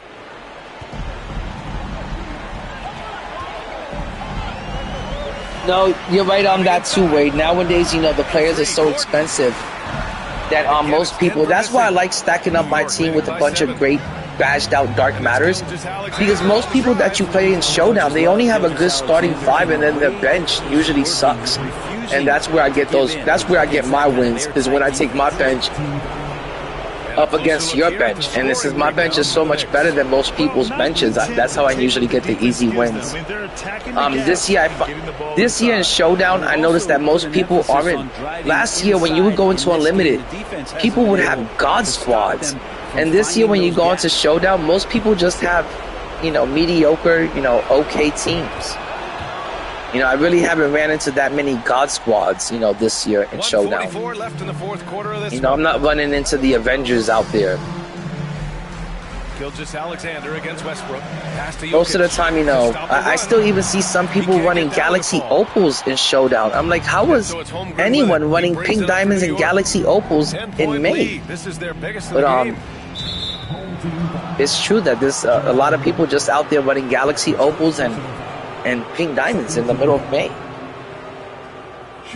So, this year you really don't need the best team, to go out there and compete in Showdown. Fuck, a really good team of Pink Diamonds and Galaxy Opals can come in and take a player down. They made like a lot of these cars this year OP, and they made a lot of these cars able to compete with, you know, for the long term. They've got like some longevity to them. He's got size, but also tremendous agility. He can hit outside shots or battle down low. That's off as well, so he misses both. Denver trails by 10. Westbrook, the pass to Brown. But after this game, guys, I think I got to get going because I definitely got to finish getting my son ready for school. And like I said, my car's in the shop, so I got to kind of catch an Uber. As much as I hate doing that. He shoots it. Gilgeous-Alexander, no good. Got 9 minutes to get ready. They must get points. No more stalling tactics. Time to get ready. My boy's really good at stalling tactics. He gets an A+ grade when it comes to stalling tactics. And New York has possession. He'll eat 2 breakfasts. He'll sit on the toilet for 30 minutes. He'll do anything to stall from going to school. Contact on the shot, so he will go to the line. And I'm not trying to ruin his perfect attendance. And he's been on time every day the whole school year. Okay, maybe he's been late a few times. But he does have perfect attendance.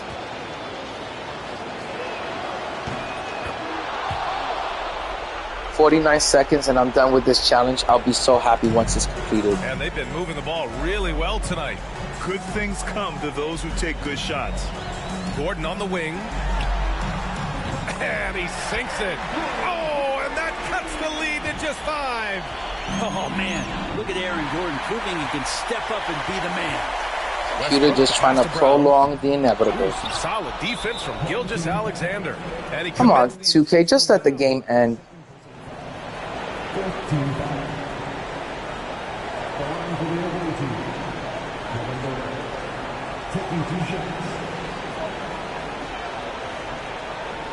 You're as zesty as Cat. I don't think there's anything zesty about me, to be honest. He hits the first one, and that increases the lead to 6. I would probably say I'm like the furthest thing away from zesty. And so he drops them both, and it's a 7-point game. Free throws always a little bit sweeter when they can add to your lead. Timeout. Now a timeout called by Denver. 27 seconds to go in this game. It's more than a 2-possession game. I don't know why the computer's calling timeout. It's ridiculous.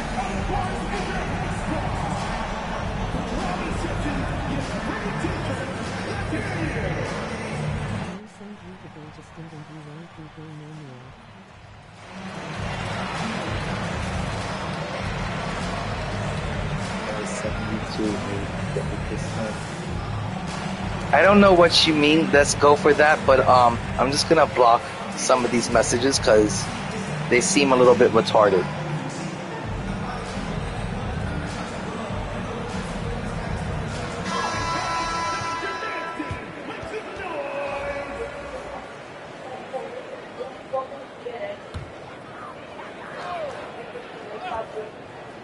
Alright, start getting ready, Papa. The Uber's gonna be here in 9 minutes, please. 27 seconds left in the final quarter. I tell my family I'm streaming, they start getting all wild. You got a piece of it. There's the drive, and a two-handed jam. Papa, you got 1 week of school left, and then we're done. My boy's like ready to start like summer break already, but he's got 1 week left. Yeah, next week you have 2 days of school and then you're done. Okay, guys, I'm done here with the challenges. Again, I really do appreciate everyone that's hung out. Everyone click the like button before leaving.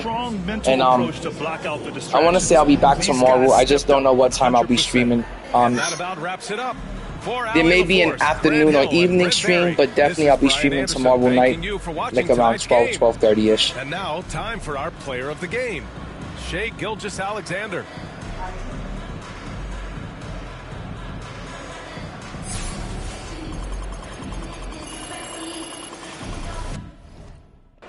Okay, I'm also going to check out the auction house real quick before I go, and then that'll be the end of the stream.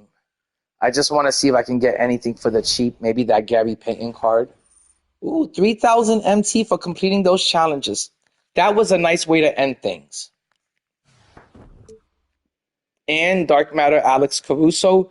I've heard nothing but good things about this Dark Matter Alex Caruso. I hear he's a really reliable point guard. So if you don't have a Dark Matter point guard, I suggest going and getting that one because I hear he's really reliable.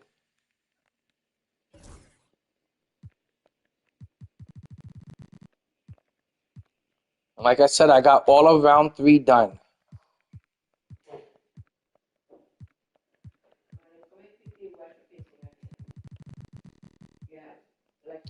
Oh my gosh. Don't tell me I forgot to do this one. Defeat the Cavaliers with a total of 13. I'm just going to do that one tomorrow. I'm not going to do that shit today. I can't believe I missed that one. I don't know how that one got by me. But I'm not going to complete it now. I'm just going to do it tomorrow. And let's just check out the auction house real quick. Because like I said, everybody's been getting Gary Payton for the low.